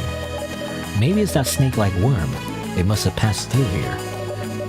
That worm ate everything in its path, including that person you're fighting. Swallowed her whole. You know, I have a feeling that she's gonna survive, you know? Like, she can't, her design is so cool, she can't have died so easily, there's no way. She's set up to be like a rival character, I feel like, you know? Like, come on. And we could be next. We have to be careful not to get eaten. The path goes on this way. Maybe this place used to be a cave. There's footprints here too. Someone must be using this area. That means we have a pretty good chance of finding a way back up to the surface. As you make through the cave, you hear the sound of chatting from deep within. Has the sand eater shown up again? If we don't get rid of it soon, we're gonna get eaten too. A pair of warriors are chatting as they walk in your direction. Eventually they notice you and call out to you. Hey, what are you... Wait, they're rabbit folk. Aren't they the guys everyone in the village was talking about? The blessed rabbit folk? They seem to know who you are. Yes, that's me. I was walking in the desert, but I got interrupted by a huge worm. Or we were? I feel like you should be saying we, not I. Oh, tough luck, huh? The worm's been giving us trouble, too. One of the warriors continues the conversation when the other whispers something in his ear. You go call the chief, I'll handle this. Got it.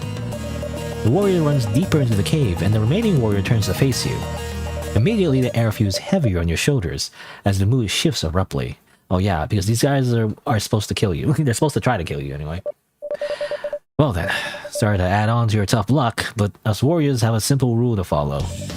If we see the blessed in the desert, we have to fight them to the death. Wait, what? That's crazy! Even though we already learned about that from Chief, or from the Elder rather. It's for our clan's one and only wish. Now show me. Show me the extent of your power. Time to fight. I'm gonna shoot you with this crossbow. What the heck? That's not fair. Now show me your power as he like raises his gun. Anyway, Bloody Fang, EI slash. Headshot? Oh my god. Oh, he has a freaking shield! That's cheating.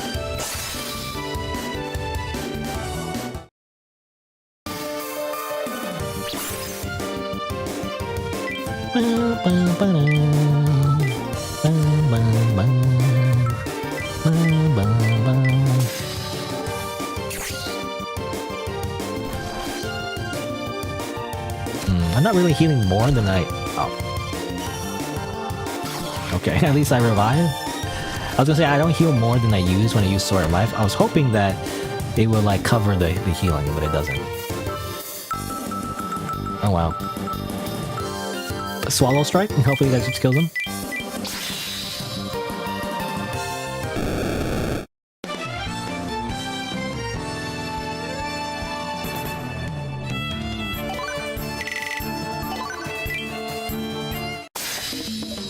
I win. You grievously wounded the warrior. I'm also grievously wounded. Although his wounds aren't fatal, he's too hurt to continue fighting. What do you mean you win? Don't be stupid. Did you hear me when I said the rule is to fight to the death? I'm still breathing. You. Now hurry up and kill me already. Use my death to fuel your power. The warrior is determined.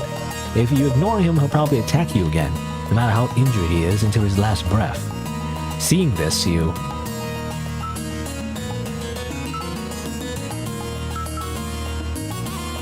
Well, it's kind of what he wants, right? It's the whole... That's the whole point. I feel like. That's the whole point of this whole ordeal. So like, even though they're not bad guys, I mean, it's still self-defense, you know? So, yeah. Time to die. Alright, I'll do as you wish. That's right. That's all I want. You thrust your sword deep into the warrior's chest, killing him instantly. XP! Yay! His wish to become a part of my power was even stronger than his will to live. How could he go through that willingly? I don't think I'll ever understand. Anyway, I gotta heal up, bro. I guess I'll just eat some meat. Meat! Level up! Level up my vitality and more intelligence.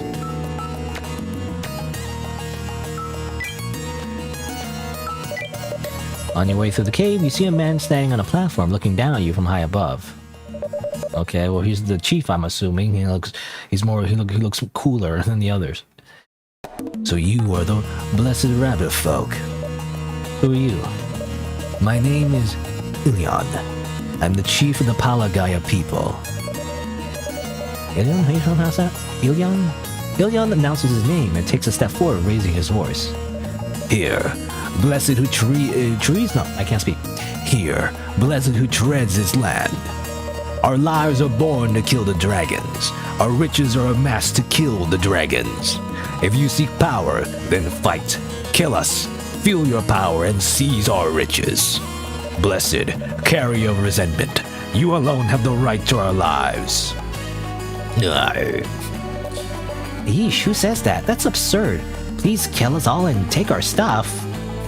Is the ideology of the murder hobo. You know, we all serve the murder hobo. Long live the murder hobo. He must kill us and take all our money. But they're completely serious. You see the firm recognition in Ilion's eyes. Hearing his words, you answer.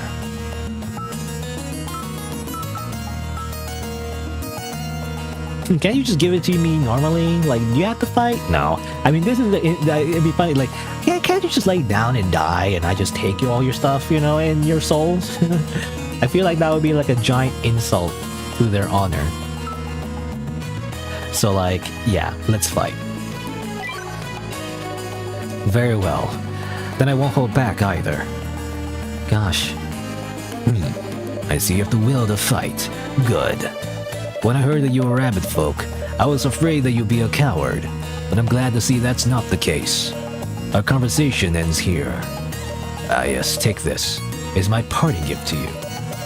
If that alien throws something at you, it's a small bomb. The fuse is lit and it's about to explode any second now. What the?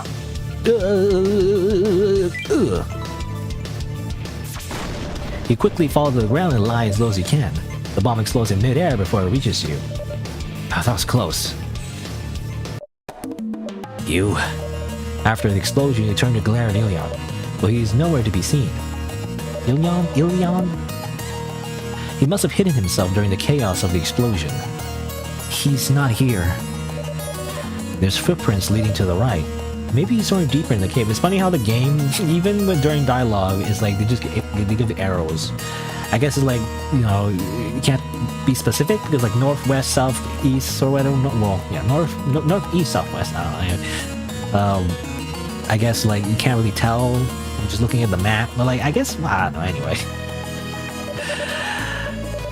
he was dead set on fighting you, so maybe he's getting ready to take you on. Well then, Ilion's words echo in your head. Whether you do as he says is up to you. Time to keep going. Multiple paths ahead. You know, this reminds me of chapter 1. We're in a cave again, you know, it's multiple paths. And the right is a warrior settlement, and down is where the outer wall continues. What will you do? Well, obviously we don't want to go to the warrior settlement yet. Let's check out this wall first. Let's go down this path and see if there's a freaking like the treasure chest at the end or something, you know, like in Dark Souls or whatever. You always gotta check around the perimeter first. You continue on the path when you hear voices from above. Is that from the building on the other side of the wall? You stop in your tracks and put a finger to your mouth, telling Misha to be quiet. You pick up your ears and focus on your surroundings.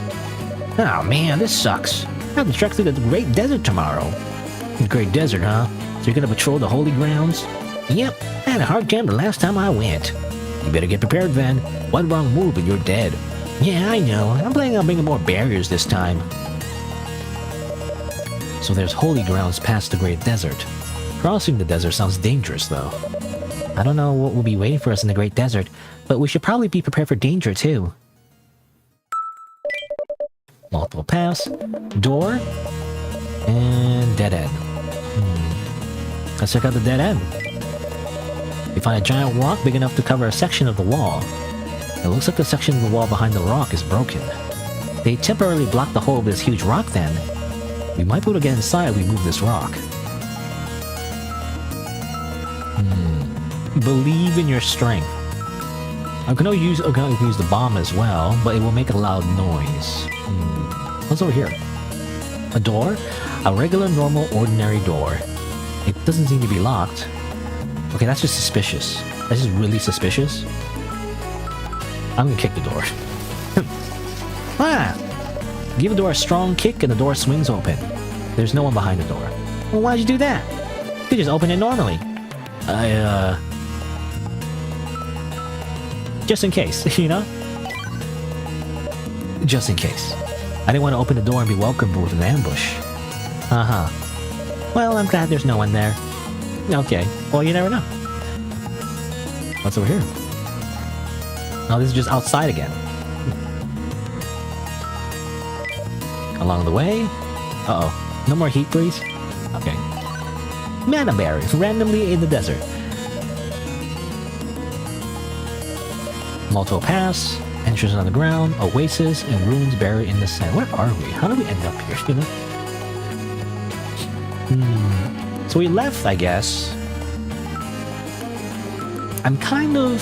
I don't know. Should I murder them all? We're supposed to, right? So that's just what I'm wondering. Obviously, there's an oasis. That's just a resting point, I'm assuming. I don't need to rest yet. And what's over here? In the Sandberry Ruins, you find... Oh, you can choose. Toxic needle, super poison, more water, or more money. I don't know. Do I need money at this point? I guess I'll get money.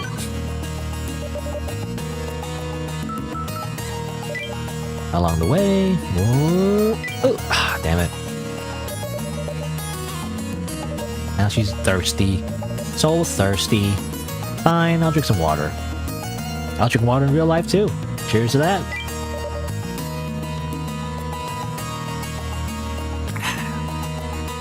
Phew, that hit the spot. Oh, he actually gets some recovery instead. Multiple pass. Oasis, more of the vast desert. What should we do? I'm curious. What's over here? So we go to Oasis. What's on the left? As you approach the Oasis, you spot a familiar face. Ah, you two! Hello, hello! Oh hey, it's Amaze. My, I never thought I'd run into you all the way out here. I don't know, you show wherever we go, so I'm hardly surprised to see you anymore. That's so. Anyways, if you need anything, don't forget to stop by the shop. We're in the middle of a desert after all. You never know when something come in handy. I view the wares. Well, it's got more stuff. Seasoned armor. Well, it's heavy, so I don't like it. I don't like it. Defender. Heavy. I don't like how heavy it is. What else? Strength ring? Wisdom ring. Well, two of these things don't really help me that much. Well, I guess intelligence may not be that bad. I mean, both of them kind of help me anyway. I don't know. I don't know it's worth 3,000 gold, though. Chat. What are you doing out here? What business could you possibly have in a place like this, Amaze? I could ask you the same question. What are you doing out here? The warriors around here are my customers too, you see. I'm the only merchant who'll come out here, so there's more demand for me than you think. How about that giant building? There's this huge building to the west. Do you know what it is? Oh, that's the temple of the Palagaya people. It was built in ancient times, and I heard that there's a treasure inside. I see. Thing is, the entrance has been blocked by a powerful seal. Unless you do something about that, you wouldn't have a way to get in. You seem to know a lot about those ruins. Well, I tried to take a step inside myself, and that didn't end well. Of course you did. Right, I've also heard that some saber worms have made a nest right next to that very temple. The warriors were scratching their heads over it since they couldn't get close to the temple themselves. How about the creatures? Are there any dangerous creatures we should watch out for around here? I reckon the saber worms are the most frightening thing around here. They're gigantic snakes that live in the sand, see? And just when you let your guard down, there goes the poor traveler, gobbled up whole by the snake that burst out of the sand. Well, we know that. We saw someone get eaten alive right before our eyes. Cripens, that must have given you a fright. Well, just be glad that you're not the ones in the snake's belly, right? Do they have any weaknesses? Saber worms are huge creatures, so normal attacks don't hurt them much. The Palagaya warriors usually knock them out with poison, I recall. Poison, huh? I'll keep that in mind. Okay, time to buy some poison needles. How much? I'll buy that much. Let's see. About the warriors. By the way, Gosh, my good customer, is it true that the warriors want you dead? Yeah. Those folks use all sorts of tools and items in battle. You should especially watch out when they pull out the flash orbs. Flash orbs? Aye, they burst with a bright flash, bright enough to blind you for a while. I reckon it'd be hard to avoid their attacks when you barely can see them. Sounds annoying. If you do get blinded, it might be wise to guard instead of trying to dodge something you can't even see. By the way, I got my own stock of flash orbs for sale if you're interested. Oh? If you blind them instead, then you get the upper hand. Their attacks will become easier to avoid and be much easier to predict their next move. They're handy against the more speedy foes, so you should get a couple on hand if you can. I see. You don't want to get caught by surprise and die all the way out here now, do you? So what are you waiting for? You have the corn, I have the whiz. Chop, chop. Okay, I'll think about it. To be honest, yes, okay, fine. Well, actually, I already have 5 flash rods. I can't buy more. I already have plenty. I just gotta remember to use them. Okay. Can't go on the left right away, though. I'm just curious. So obviously I can return to, like, kill all those warriors if I wanted to. What's over here, though? What if I continue my trek over the desert? I don't know. I'm curious. Canterbury.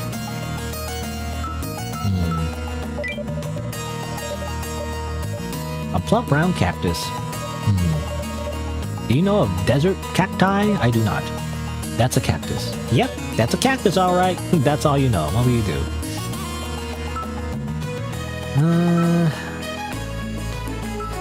I don't know. I don't want to touch it. So, the spines could be poisonous for all I know. We probably shouldn't touch it just to be safe. You're right. I leave it alone. I get some XP. You know, if only that's how it works in real life. Be like, I could just do this thing, but I could just not. XP, you know, I do that all the time. I'm very risk averse in real life. You know? There's multiple paths ahead. It's a building, and I like Gaia Warrior, and everything else is just desert and more desert. What do we do? Again, I'm curious about the initial, because we obviously fell because of the sandworm. What was the other path? I was wondering about that. Oh, okay. Well, let's just check out this place. The warrior will probably attack us, but... well, I guess we'll see. There's a warrior standing in front of the building. You also stand there, or sense there are more people inside. You prick up your ears and listen, and it seems like there are a few more warriors inside that building. Sounds like at least 10 people in there.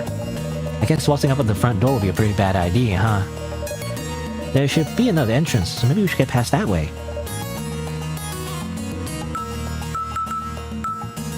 Sneak in, but we don't have enough, like, speed for that.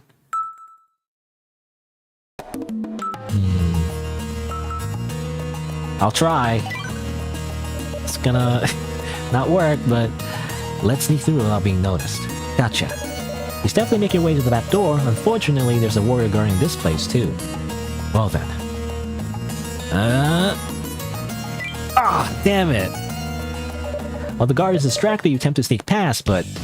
Hey you're that blessed rabbitfoot. What do you think you're doing here? You were close, but you still got caught. Almost let you through here.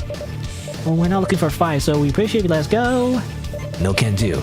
I'm the kind of guy who fulfills his duties and follows the rules. And this is the law. Give it up or get ready to die. Guard attacks. Okay.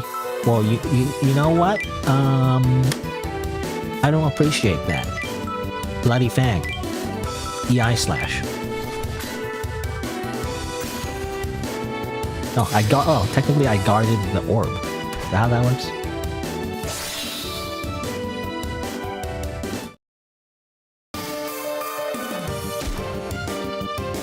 Freaking bow gun. It sounds like a real gun.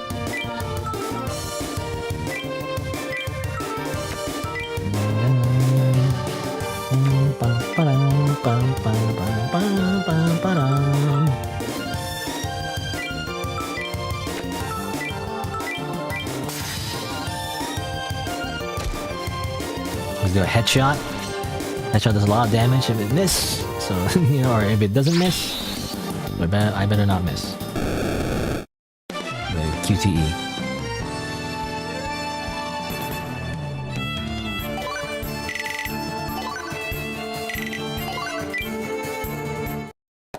Okay. Multiple paths ahead. Entrance on the ground. Down the building and more desert. Huh. Okay. You know, I thought we would go around the building and then go inside and then assassinate everybody. Turns out that's not the case. That didn't happen.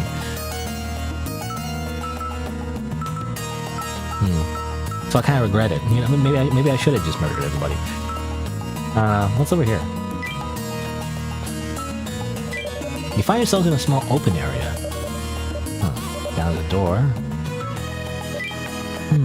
This door doesn't open. I don't see a keyhole either. I think it only opens from the inside. What do we do? Should we give up? The door looks very sturdy, and there aren't enough things to take cover behind, which makes a bomb far too dangerous. Okay, so you can't use a bomb here. I was wondering, can I just use a bomb? Break the door for freaking 50 strength? That's crazy. I swear, the game, like, has a path where you just are pure strength, you know? And then you just have, like, 1 million strength. A sea of sand stretches before you. There aren't many things that can act as cover, just desert as far as the eye can see. The winds are getting stronger. Not much shelter either. I bet we'll just have to just keep walking and walking with the wind in our faces. Are you sure we're going the right way? I don't want to just keep walking and come up empty-handed. It should be fine. For some reason, you have a hunch there's something in this direction. Some kind of blessed intuition? I guess you could say that. Braving the winds, you continue to trek through the desert. Oh, I got sand in my eye. The sand swept up by the winds buffets you. Buffet? Actually, I don't know how to pronounce that. I know buffet, but is it pronounced the same way or not? I don't know. The sand swept up by the winds buffets you relentlessly. I can barely look straight ahead. You shield your eyes with your arm, and you both instinctively hunch down to protect your eyes from the sand. After what feels like about an hour, the winds slowly start to die down. Finally, this makes it much easier. But the contrary. Apparently, according to a loud rumbling sound you hear in the distance... What's that? Gosh, that! Misha finally lifts her head, but then starts smacking you frantically. You follow her outstretched finger and see... a sandstorm! A giant sandstorm consuming the surrounding desert and coming directly your way! What the hell is that? The inside of the sandstorm flickers. There seems to be a lightning brewing inside. Maybe it's been electrified. We wouldn't stand a chance if we got caught up in that thing. There isn't anything to shelter yourself where you're standing. If it gets to you, thought you'd get out in one piece. Gosh, over there, ruins! But they're so far away! Misha points at some ruins in the distance. If you get there in time, you should shield yourself from the brunt of the storm. But just as Misha said, it's quite far. You could get there if you run for your life, but there's no guarantee you'll make it. As you stand there thinking, the storm still ominously approaches. You have no time. You decide to run, dig a hole, dig a hole, or use a device.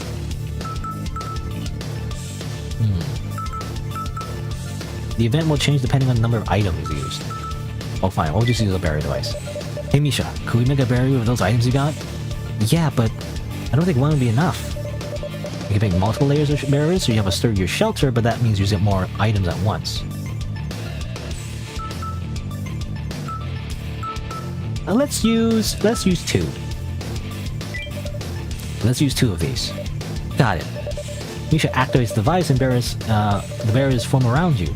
Almost instantly, you get engulfed in the raging sand and wind. The sands block out all light, and the inside of the storm is dark as night. The wind howls around you. The sand buffets you, but it all bounces off the barrier around you. How do you pronounce it? Buffet? Buffets. Wabuffet? Pronounce. No, I'm not looking for buffets. Because, yeah, in the South, when you go to a buffet, but then when you're using it to mean striking like wind, it's buffet? Buffet? Buffet? According to AI, anyway. The Cambridge Dictionary. I don't mean this kind of buffet. I mean this kind of buffet, I guess. Buffet. Buffet. Buffet. Buffet. Okay, it is Buffet. Freaking Buffet. Anyway, the sand buffets you, and all sorts of things around you lose to the violently swirling winds from debris to wild animals abducted from their homes. Oh wow. I don't want to think about how it could have been one of them. That was a close one. Just as you're starting to feel relieved, you see black dots in the distance. They seem to be growing bigger by the second. Ah! All sorts of debris get hurled towards you, bouncing off the barrier. None of them are very big, but they make up for it in number. Cracks appear on the surface of the barrier, but after the debris clears and only stands left, everything appears to be stable. Okay, we made it. I'm glad we... Before Misha can finish her... Stop jinxing it. Finish her sentence, a giant lizard gets flung at the barrier. Uh-oh.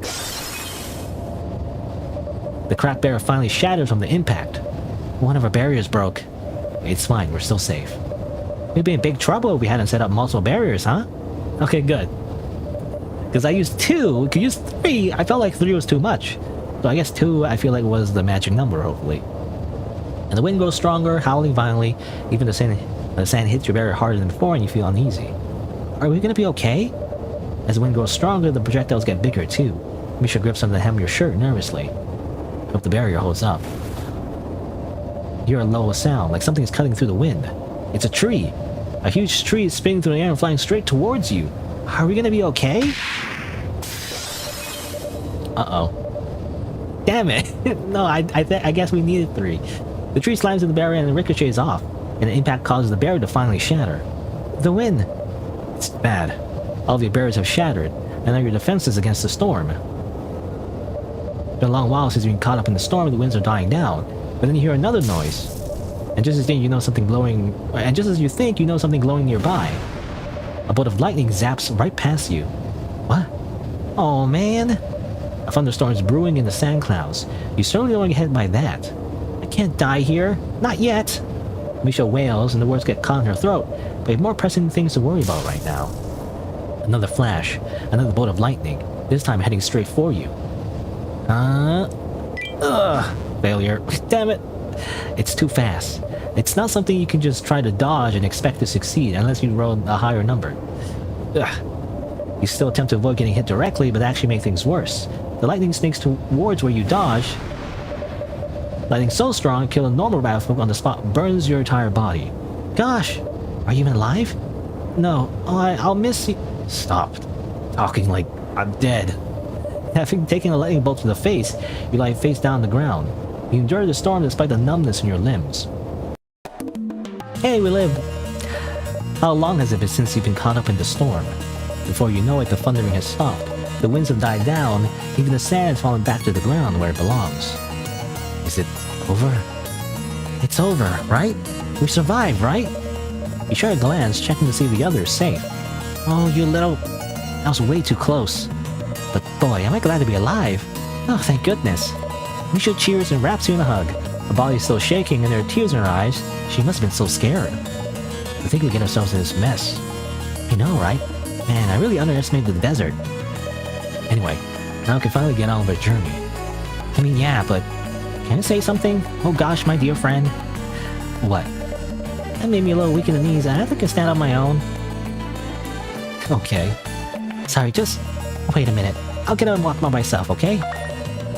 Having survived the deadly raging sandstorm, you resume your journey. 1000 XP. Whee! One double up. And I've barely any health left.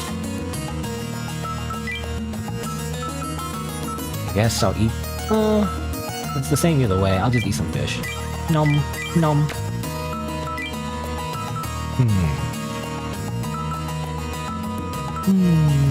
What should I spend my XP on? I guess I'll spend it on more vitality. Like so. I'll increase my curse blade too. More vitality here too. I also learned overflowing life. What's that? I don't know what that is. It doesn't say. Is that passive? I'm pressing the wrong button. Overflowing life. Allows you to recover up to 1.25x of max HP only during battle? Always active. What does that mean? I don't know what that means. Oh, I guess it means like only during battle can you like overheal. It's literally overhealing like TF2, you know, basically. When the medic overheals you, I guess. I don't know how useful that is. I guess you have to like get super heal, but like I feel like it's very situational. Because you don't get to keep it anyway. What's in here? Along the way... Heal herb. Great. And you can go that way now. I want to go that way? As you make your way through the desert, you suddenly feel lightheaded. Unable to stand upright, you collapse onto your knees. Gosh. Sorry, just give me a minute. You try to stand up, but your legs refuse to budge. Your heart slams against your ribcage and a wave of nausea washes over you. The sun's about to set. We should probably set up camp. I can do that myself, so you go ahead and take a break. Yeah, okay. You stay crouched there for almost an hour, but eventually you start to feel better. The sun is set, it's already nighttime. Hey gosh, it looks like you recovered. Yeah, I'm feeling much better now. Sorry for making you worry. You eat dinner with Misha, you feel the strength return to your body. Oh, I should have not used that fish then. It's so cold. I've heard that deserts can have really drastic changes in temperature. But I didn't think it would be this cold. It's hard to believe it was scorching hot just a few hours ago. The cold desert night surrounds you, enveloping you in chilling air. It's even colder than your hometown. I don't want to catch a cold out here. Which is why I'll be right next to you, mister. Misha sits down right next to you, pulling your cloak so it covers both of you. Her body feels warm against yours. It's cold, but the air is so crisp, huh? Look, even the night sky looks prettier than usual. Okay. Because I've seen this CG before. It's on the store page. You follow Misha's finger to see a beautiful starry sky. You gaze at the stars silently for a while, and eventually Misha speaks. Hey gosh, what do you plan to do once this journey's over? For me, well, I've told you before. I'm trying to create power for rabbit folk to be able to protect ourselves against any threat, so that we can live in peace, without having to fear anything. Misha pauses and asks you again. So what about you, Gosh? What do you want to do? If you got nowhere to go, why not come with me? You can help me achieve my ambitions. What do I do? What do I want to do after this journey? You think about Misha's question and answer. Nope. I'm like, nope. The option to romance Misha is not available. So, I don't care. I just wanted to defeat Zen? I just wanted to defeat Zen, the black dragon. That's all I care about. I don't care if I die in the process. Sorry, but I don't have the luxury to think about anything beyond that.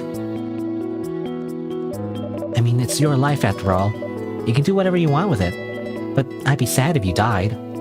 Just remember that, if nothing else. Misha lowers her head. Is her eyes swelling up with tears? Or are her eyes swelling up with tears? Or are you just imagining things? Yes, that you just rejected her, you know, to like, you know, to like have her as a wife or something, I don't know. Tomorrow will be a long day, so let's go to bed early. You're right. Again, I'm married to my revenge, you know, like, I don't need a bunny girl wife. Sigma male dragon killer grind set. Sigma blessed rabid folk grind set. You get ready for bed and prepare for the next day and go to sleep soon after.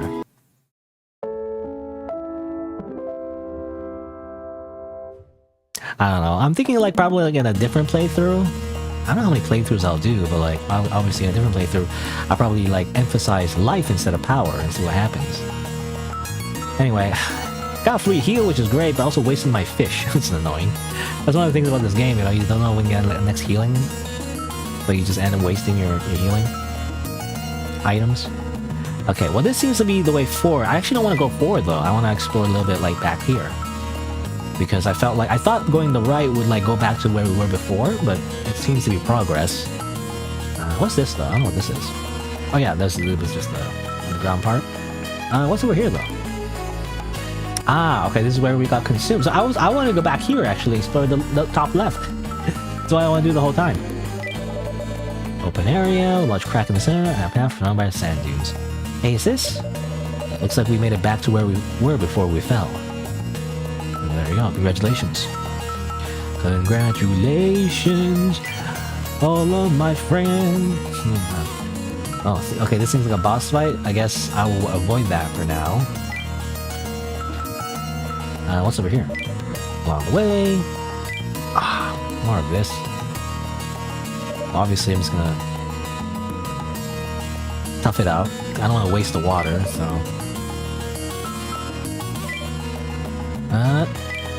Oh, enemy. A giant lizard. Sheath. Bloody Fang. EI Slash.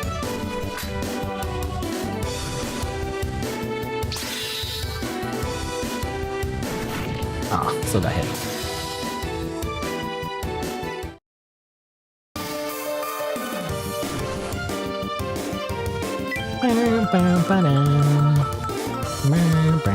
You know, I'm just gonna unsheath. Ironically, the whole point of this class is the sheath and stuff, but like I ended up not wanting a sheath. I just want to use a zero cost attack, so I can like build up my CP for stronger attacks later, you know? Okay, now I sheath, now I swallow strike.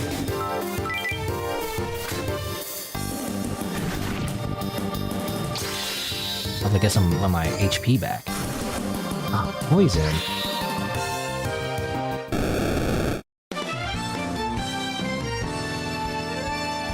You know, having to like dance, you know, around like half health kinda sucks. Because you don't get healing at half health. Maybe it gets better later. Obviously, like the skills, like maybe it gets better if you get the enhancement, you know?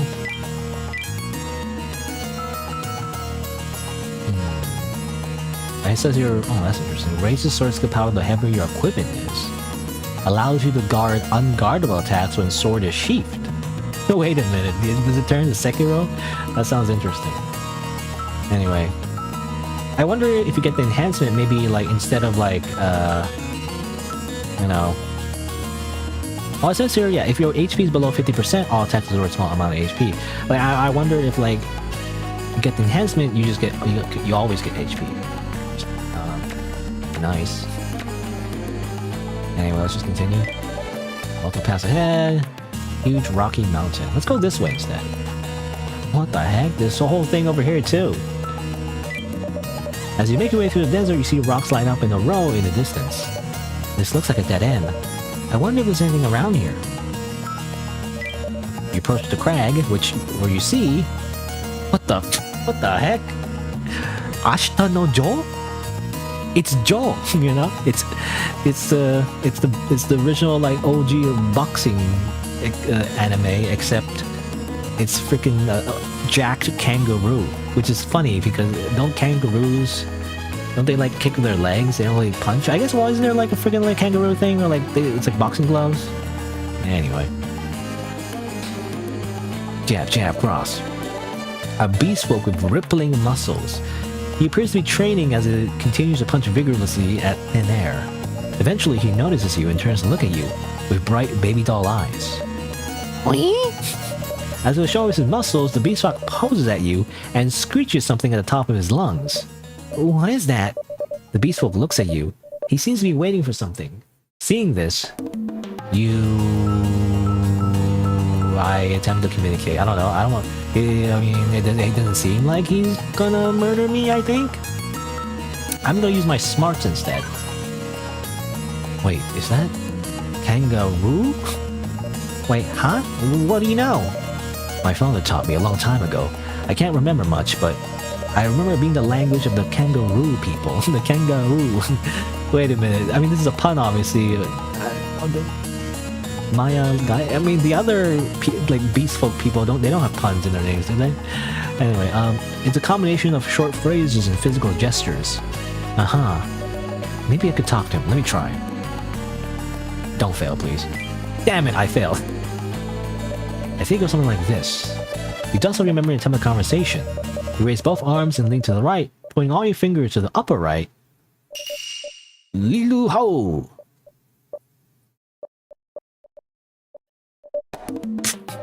After a long moment of silence, the kangaroo snickers at you. Having lost interest, he resumes his training. It didn't work. I think he just laughed at you. What do you say? I was trying to say hello. I got it wrong? I know very well, but you gained some life experience. Okay, well... I guess that's it. We don't even fight him. He's like, you're lame. Bye.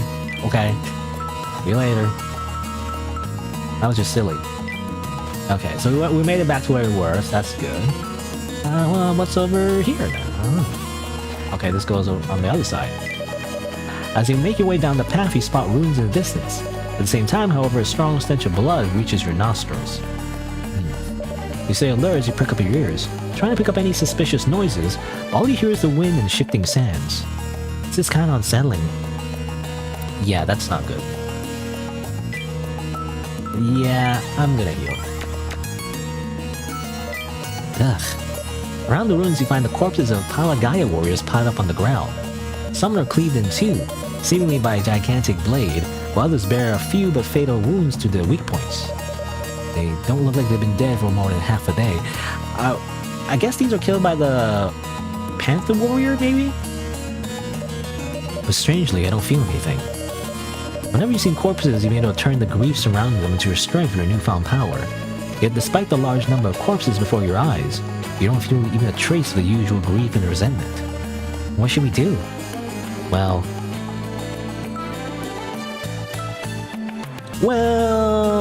I mean, you know, adventurer rules, they don't need the money, you know? They're dead. No such thing as being too cautious in a place like this. Let's search the belongings and see if they left behind anything useful. Okay. Research area and find useful items. Hooray! Free loot. And also, I'm pretty sure that implies, so I don't know, I like the writing in this game. But like that basically implies that the Panther Warrior can absorb resentment just like us. So the Panther Warrior is also a blessed.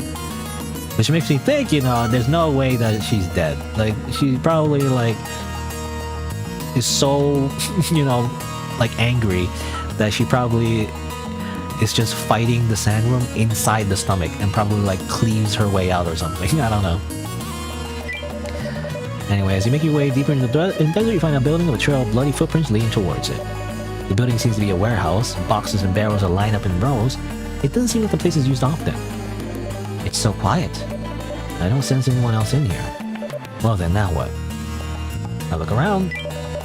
Let's take a look around. I got more stuff. Ooh. Firefly charm? We silently search the building and come back with a few useful items. I think that room over there is the only room we haven't checked. Yeah. The room is small and holds nothing but a few barrels. You enter the room and put a hand on one of the barrels when one of the barrels suddenly moves. It almost looks like it's shaking a little. Did that barrel just move? Could there be something hidden inside? You look at the barrel and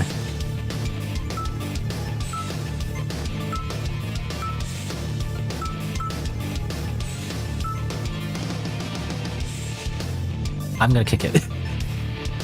I don't know, it could be no one actually. It could just be, you know, I think it's a child. You know, my best guess? It's a child. All these like Paya Gaia or Paya Maya or what's their name again? I don't know, these otters basically all got murdered by the great the super powerful panther lady. And like I'm thinking like the only person left is probably just a random otter child maybe. Maybe it's not a child, I don't know. It could just be someone else. But if I open it, you know, my flame of life goes down, you know, and that makes, I mean, it doesn't really matter, I guess, but like it makes me feel like I shouldn't do that. Because like it's a negative, I don't want a minus on my thing. Fine, I'm gonna send it flying. See you later. You shoot advance at Misha, who takes a few steps back to your cue, then you take a slow, deep breath and you kick the moving barrel with all your might. You send the barrel flying and get smashed into pieces as it crashes in the wall, and from within the barrel out comes... I knew it, it's just some guy. Oops. A villager from Palagaya. His build is clearly isn't one of a warrior. He couldn't withstand the impact, and he passes out almost immediately.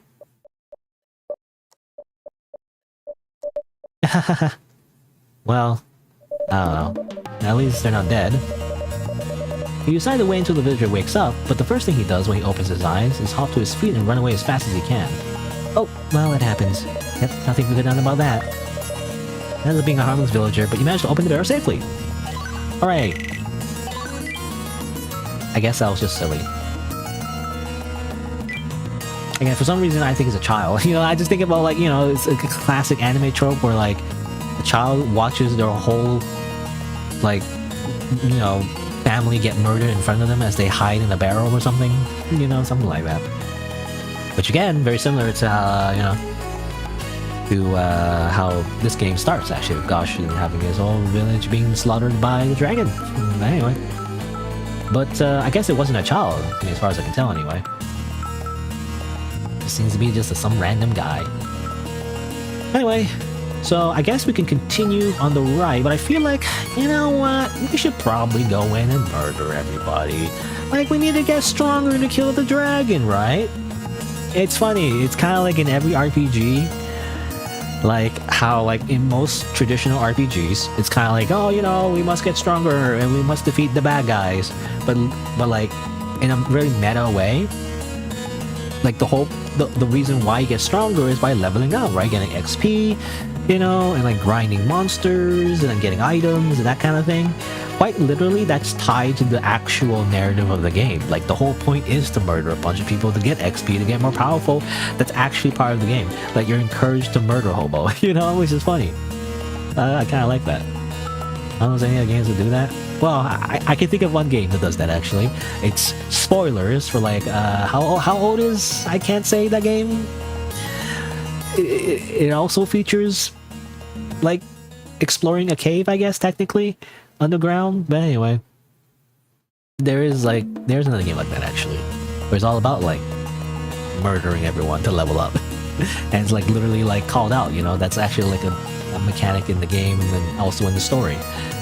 But anyway, well, let's go to the warrior's cell to know. Oh, we can go, well, yeah, we can also blow up this rock. Depends on when I use up the bomb though. Should I save the bomb for something else?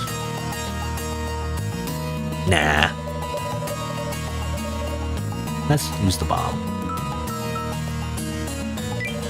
Let's blow up with a bomb. Okay, but it'll make a loud noise. Are you sure? Are you sure? Pretty sure. It doesn't matter. It's not like they don't already know we're here anyway. Okay then. Misha sets up the bomb next to the rock, and you both move to a safer distance. Ready? Here it goes. Kaboom! Misha sets off the bomb, which blasts the rock to pieces with a loud rumbling explosion. What was that? Enemy attack? Don't leave the front door unattended! Unattended, send whoever is not on duty to face the intruder! Almost immediately, the other side of the wall starts to fill with loud shouts and orders. Warriors run to the site of the explosion. There he is! It's the Blessed! Oh, here they come! I'm readier than ever. Come at me! You unsheath your sword and face the attacking warriors. Two of them at the same time. Oh no! I sheath. Then I use Bloody Fang. Then I use EI Slash. I keep doing the same move every time.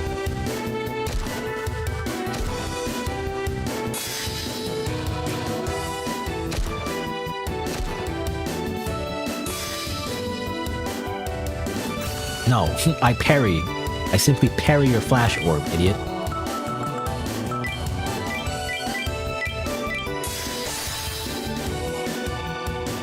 No, they're angry. They're gonna throw a flash orb at me. Oh yeah? I guard. Get wrecked. Actually, if I do a normal guard, like even though I get like a perfect guard, it still doesn't work either way. Flash orb kind of sucks actually. If I can just guard it. Oop, I guarded accidentally. I was thinking about guarding, so I guarded, but like I didn't mean to do that. Oh well. Let's see. Oh, slash sheath.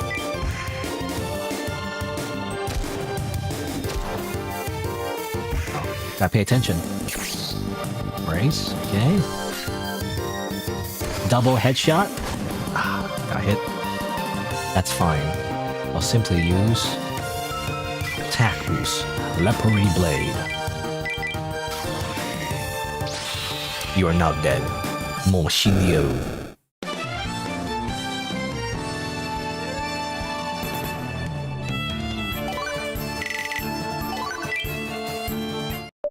You won! I win. What's this? Ugh, so this is the end. Now hurry up and kill me already. Kill me, Snake. Hurt me more, Snake.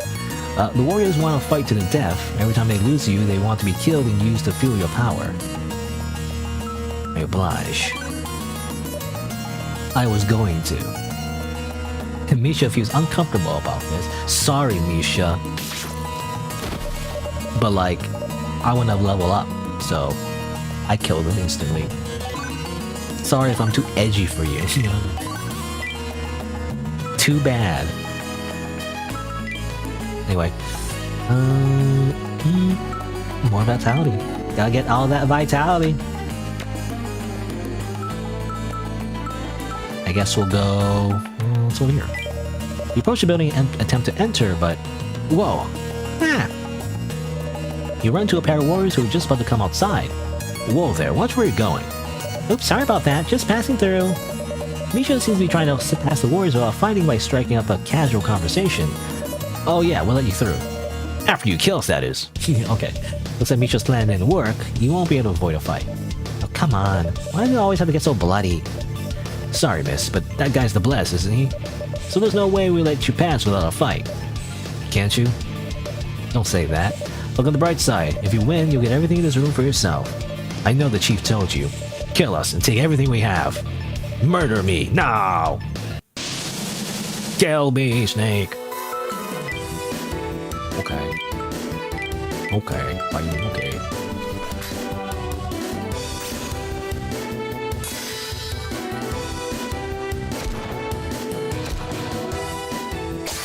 Double shot, L and B. I guess leg and body. You know, leg is always like, technically, because they're shooting the legs, you go up, right?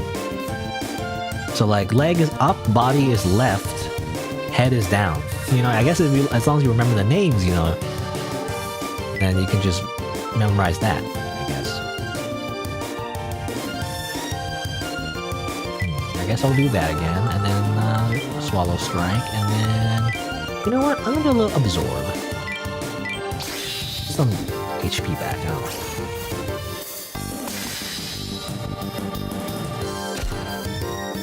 Ah, got hit by both.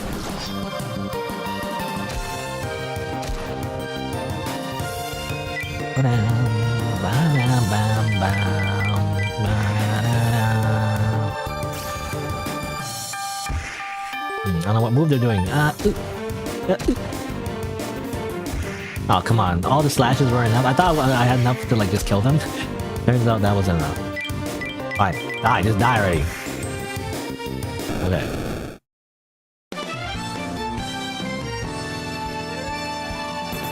You know, the absorb skill actually got us a lot of health back, actually. I don't know. I feel like the absorb depends, I guess, who you use it on. Sometimes it heals a lot, sometimes it doesn't, I feel like. I don't know. I feel like I remember the first time I used absorb and it just didn't heal for a lot. Yeah, you won. I win. So this is the end. Hurry up and kill me already. Okay. I gotta, you know, I gotta get that XP, man. That yummy, yummy, delicious XP. Delicious. I explored the building. We said we could take everything in here for ourselves. Anything good? There you find a barrier device or more healers. I don't know, actually. Does it take a turn to use the barrier device? In which case, I don't know what's worth it.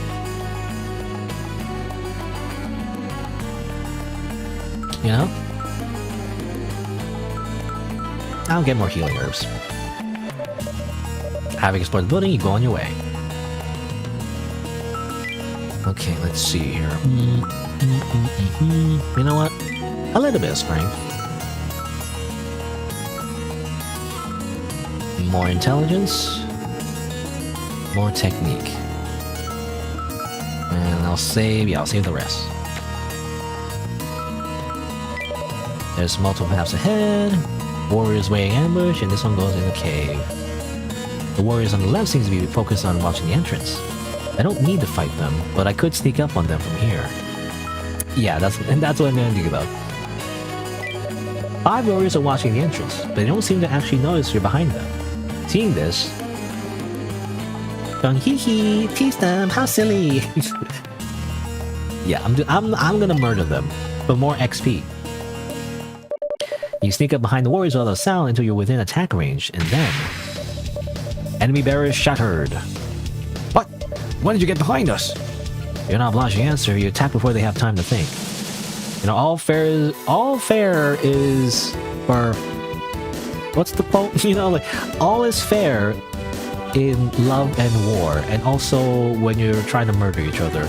Because, you know, your chief also threw a bomb at us as a surprise attack, so I feel like that's fair, you know? Like, apparently sneak attacks are, like, fair game. But that's what I'm gonna do, okay?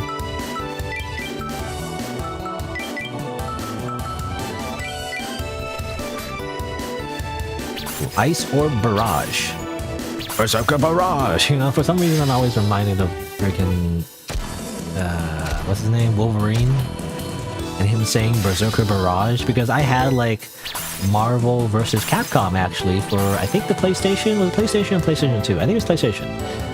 I had that fighting game actually. And well, I'm not good at fighting games, so like all I really did was fight against like CPUs and all that. And I wasn't that good at it, but I just remember like, you know, the way I enjoy fighting games is not actually playing the games. I just like the moves that they do, you know? Like the super moves, you know, and like the presentation of the game really.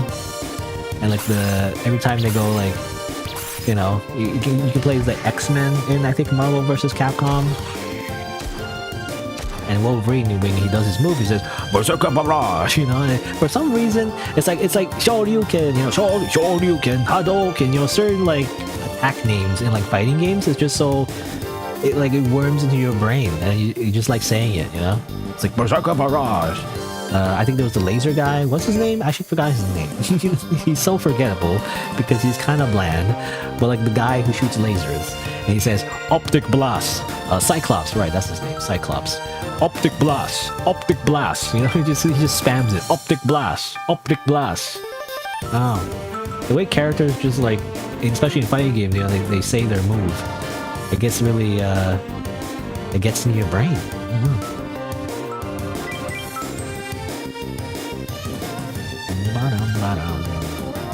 You know, Fat Goose, Bloody Fang, Waterfall, Triple Shot. Oh yeah, I simply dodge all of it. Maybe that wasn't worth it. You know, in the description it says the Bloody Fang is a very powerful attack that sacrifices your health, but like, it still doesn't do that much, to be honest.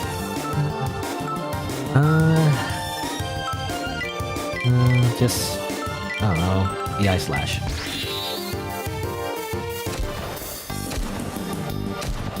Ow, ow, ow.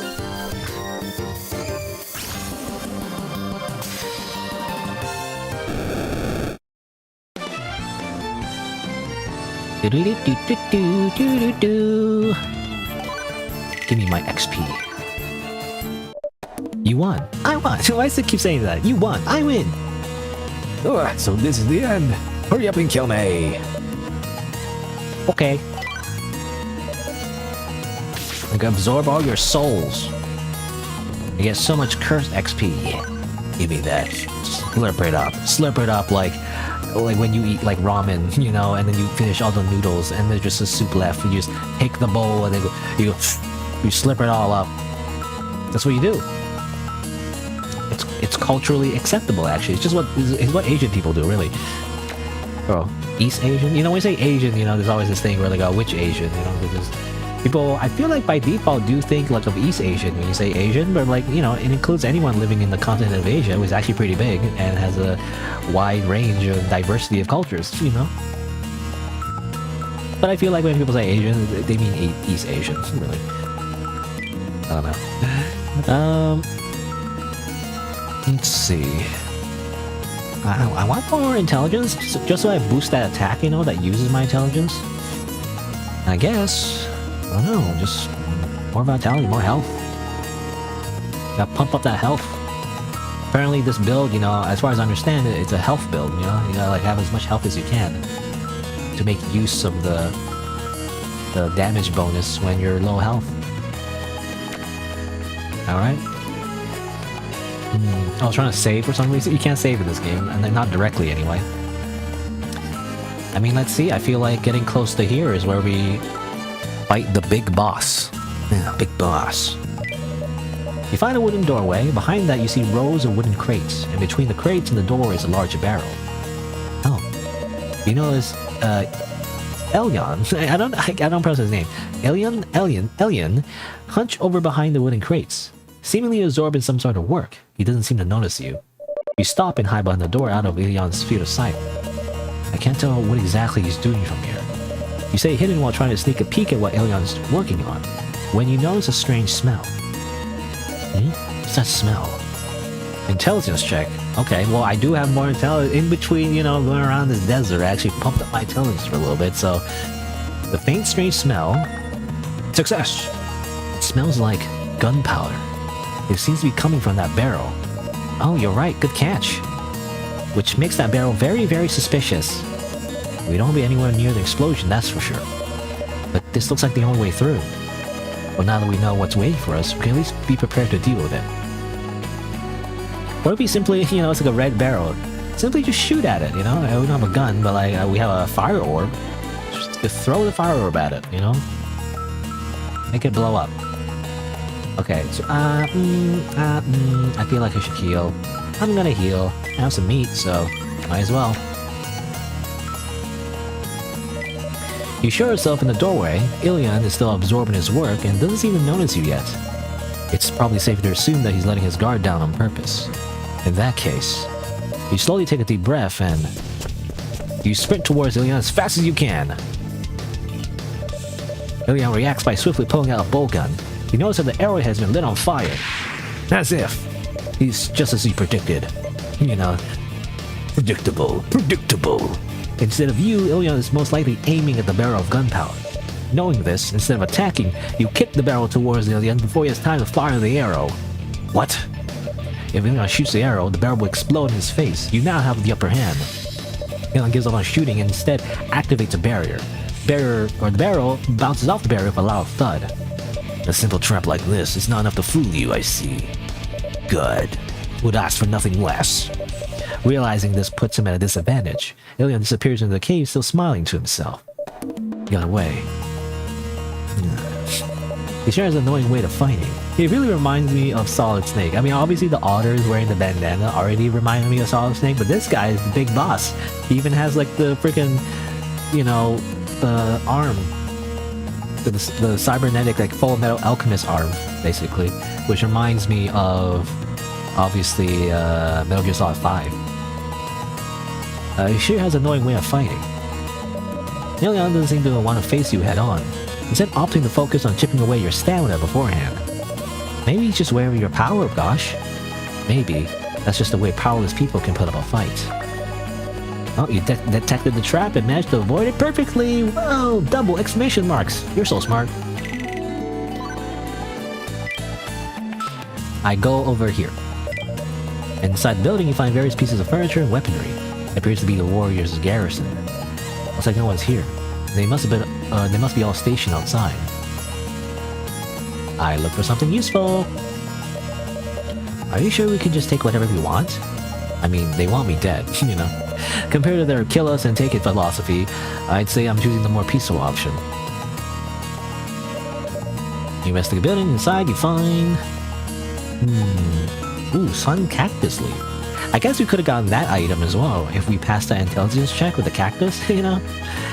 But I guess I'll take it. Hidden money. Have take everything that caught your eye, you leave the building. Alright, what's gonna happen next? As you go deeper into the cave, you see a wide open area before you, and standing in the center is Ilion. There doesn't seem to be any traps around here, but it doesn't look like he'll let us go without a fight either. You have to fight if you approach him. It's time for a boss fight! Am I ready? I don't know. I have what I have. So I think that's it. We just go and fight. You walk into the open area and walk up to Ilion. You're here. So you've given up on your little tricks? Yes, I've tested you enough. I suppose you will suffice. I'm relieved. Sounds a little patronizing to me. Perhaps. For the great king to return, we need a blessed of considerable power. What king? It's nothing of concern. You understand once you have gained more power. Now come, blessed. Kill me and prove your strength. Okay. It's 5,000 barrier.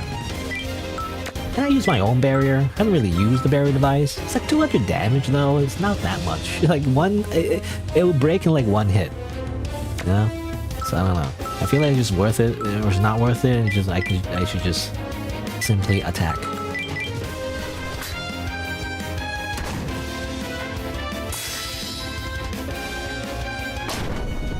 Grenade. Grenade. Double shot. Okay.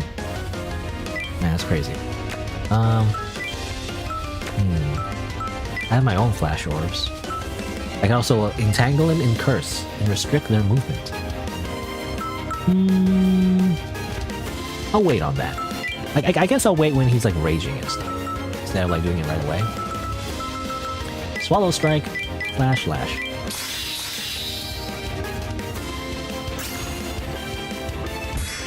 Head and legs, so down, up. The next one I don't know what he's gonna do. What's he gonna do now? Grenade! Ah! Slash. I will use... I'll save my mana. I'll just slash. I don't know. I'm gonna wait until he gets to rage first before I use like other moves. It's not worth it right now.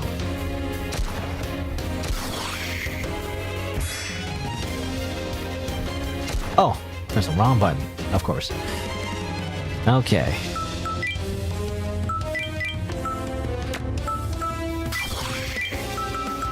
Lepery Blade. And slash. Ow. Poison. Your shield is gone, fool. Nothing to protect you now.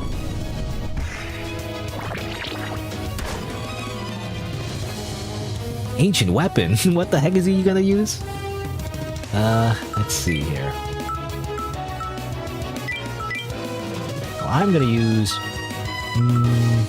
Curse Briars. Maybe... It's for the rest of the turn, though. I don't know. I guess you want to set it up. You want to Curse Briars and then use the big attack.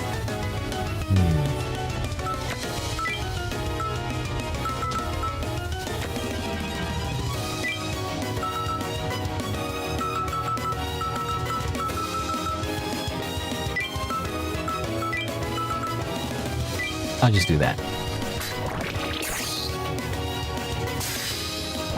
Ancient weapon. It's a fucking laser. What do you mean that's an ancient weapon? You just have a laser gun, bro. Paralyzing arrow. That's not good.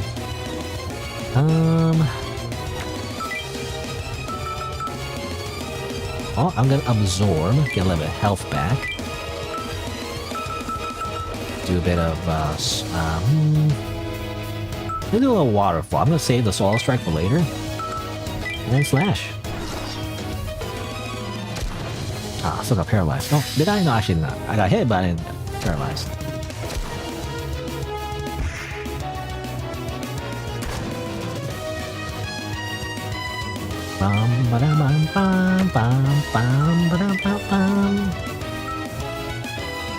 You know what? I'm gonna use Curse. Yeah, Curse Briars.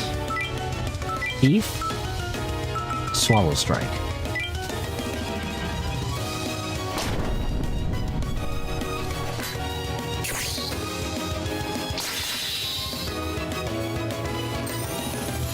No, no ancient weapon on me, please.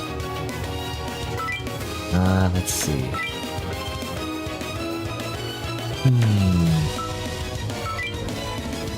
You know what? I'm gonna slash sheath. No, I'm gonna. I'm gonna.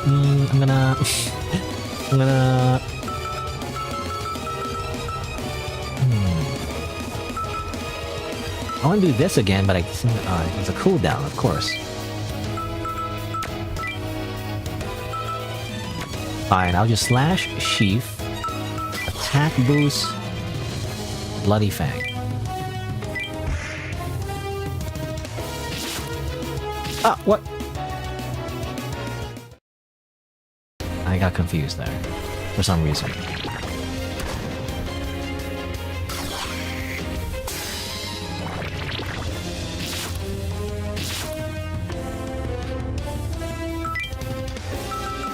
Okay, well, I'm gonna absorb, then EI slash, then unsheath, because, like, I don't know, it's gonna do that.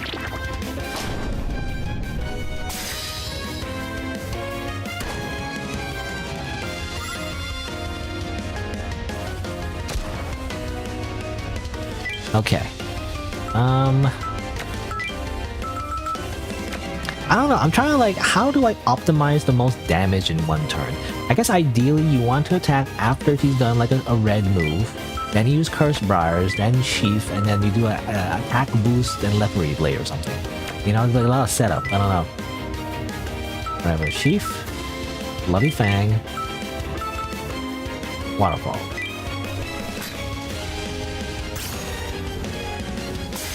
Grenade is down, I think.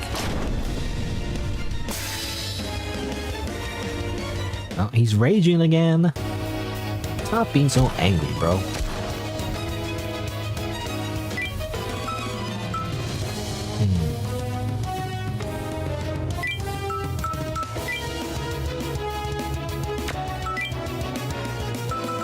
Oh, it's over here. The passes are over here.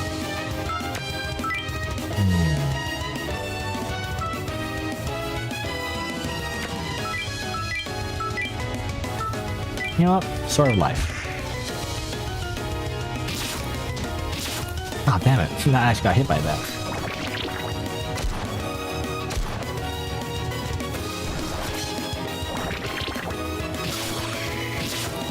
Oh no. Okay. That's not good.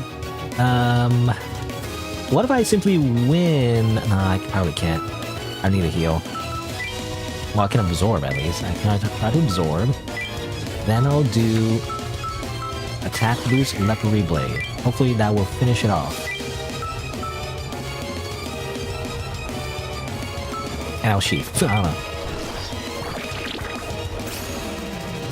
What? I didn't realize there was another attack.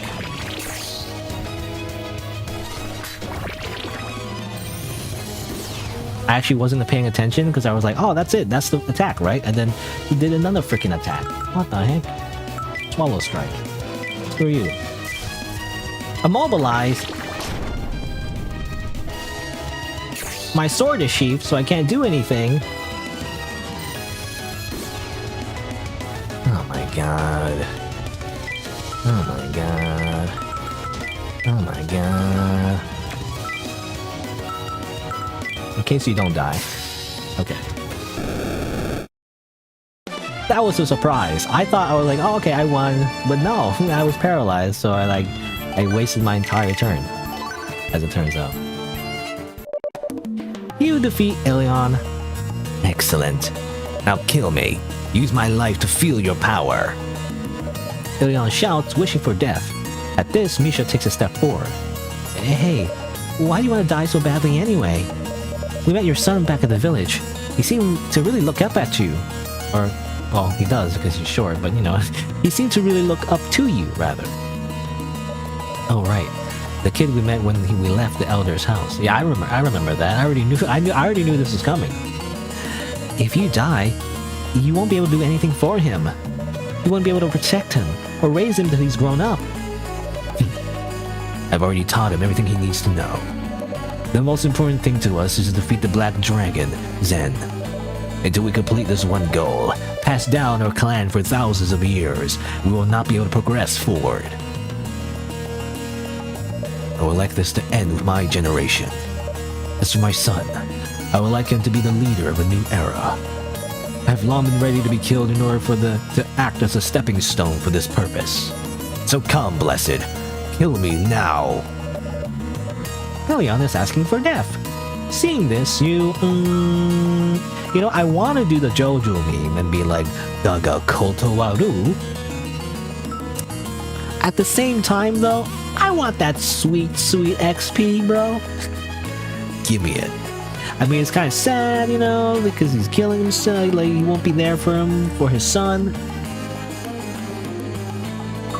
But at the same time, though, we have his consent, you know, and this is for the, you know, this is for the purpose of killing the dragon, you know? It's all for the purpose of, like, murdering the dragon, and it's for the greater good, okay? Alright, now do as you say. You ready your sword again, and thrust it deep into Ilion's chest. Yes, this is how it should be.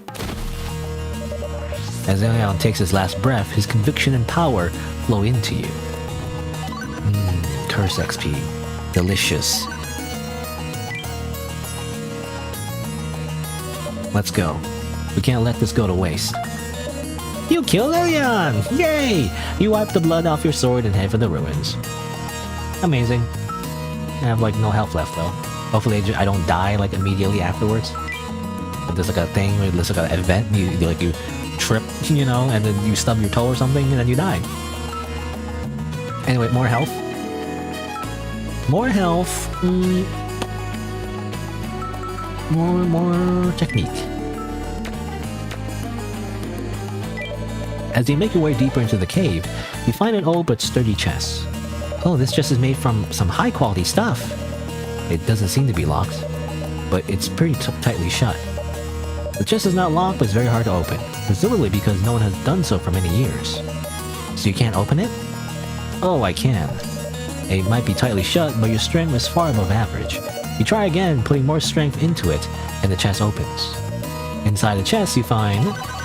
Whoa, just 3 items.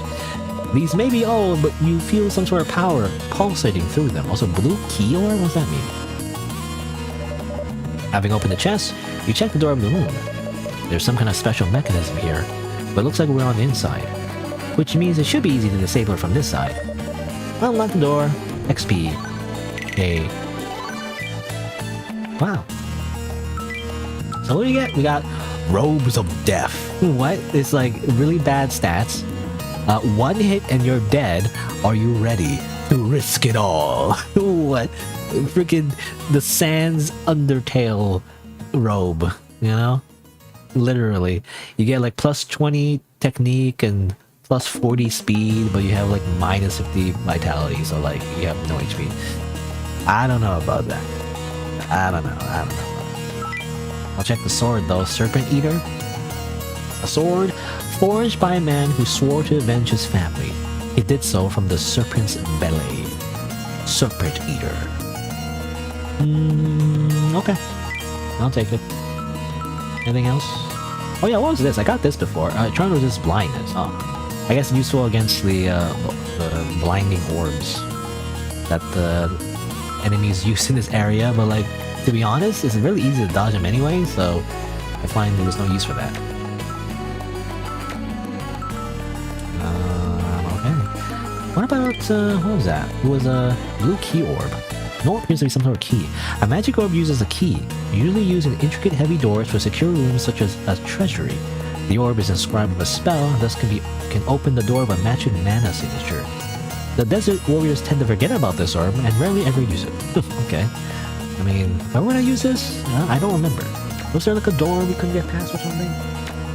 It was like, well, it was this door, technically. Oh.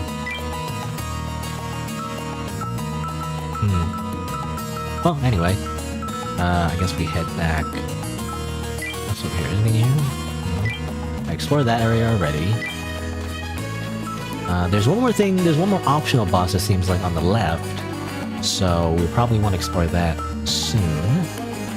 I'd like to just get a small little heal if possible.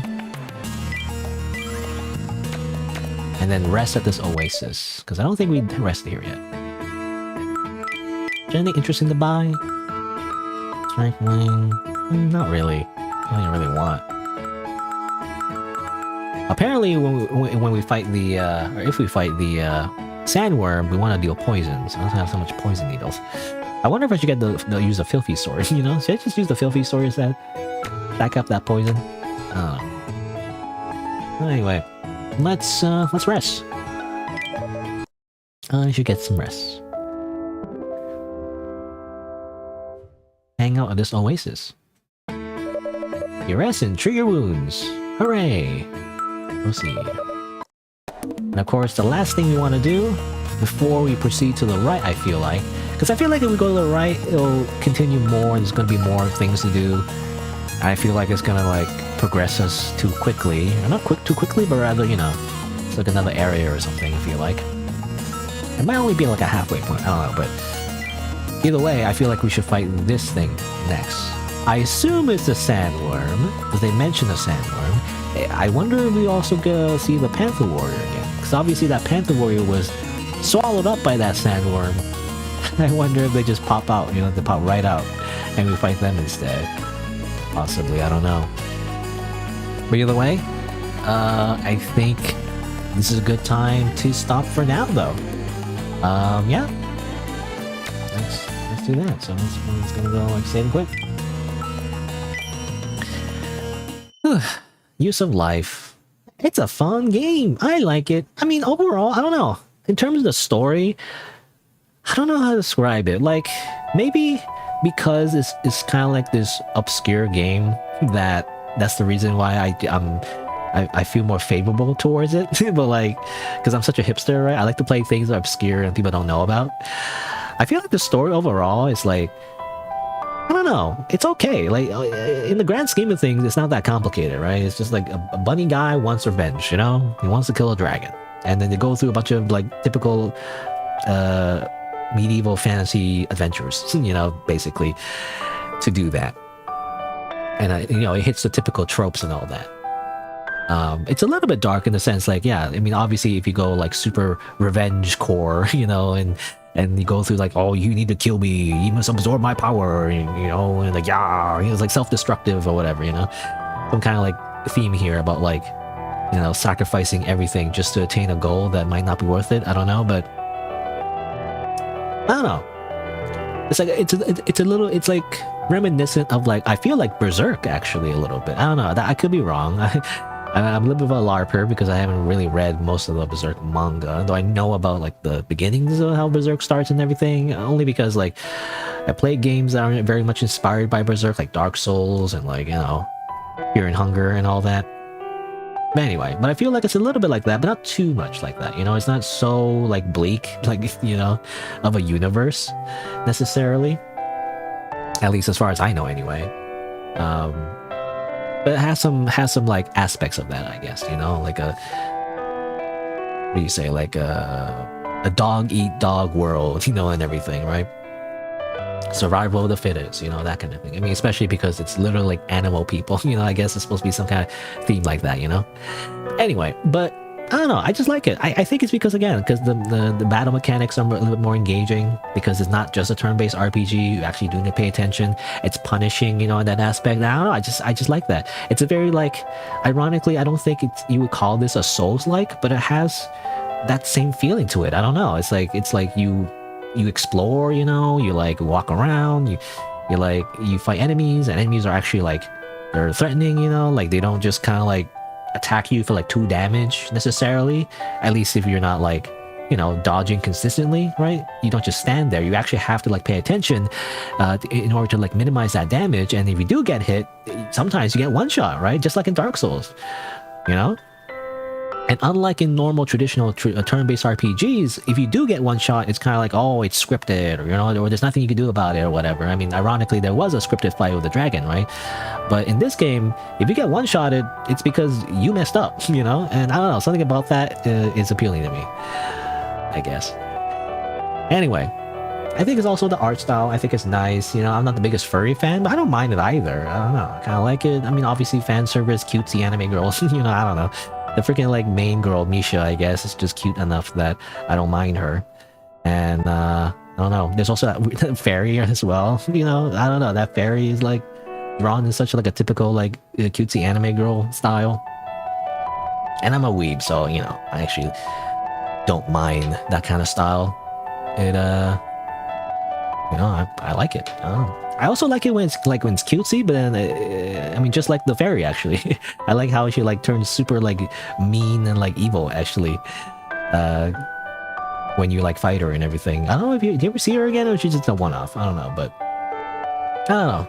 I think, again, like, I'm very much, not the word is, but like, it's not the same thing, but like, you know, in Higurashi no Nakokoro ni, you know, like anime with all the cutesy like anime character design, but then obviously it's actually like a horror anime, and like it's very gory and bloody actually, and like all the cutesy faces actually like twist into like deranged psycho faces, and it's like, I don't know, something about that is appealing to me. Okay, I don't know. Anyway, but I don't know where I'm going with that, but generally speaking, I don't know, I just really like this game. Yeah, I think it's like super underrated. That's all I'm saying.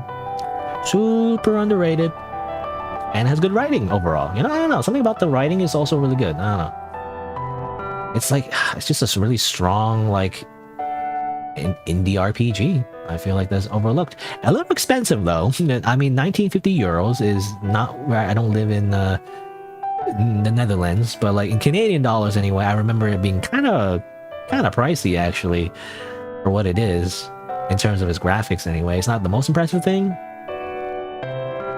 Yeah, anyway, but I still like it though. I don't know.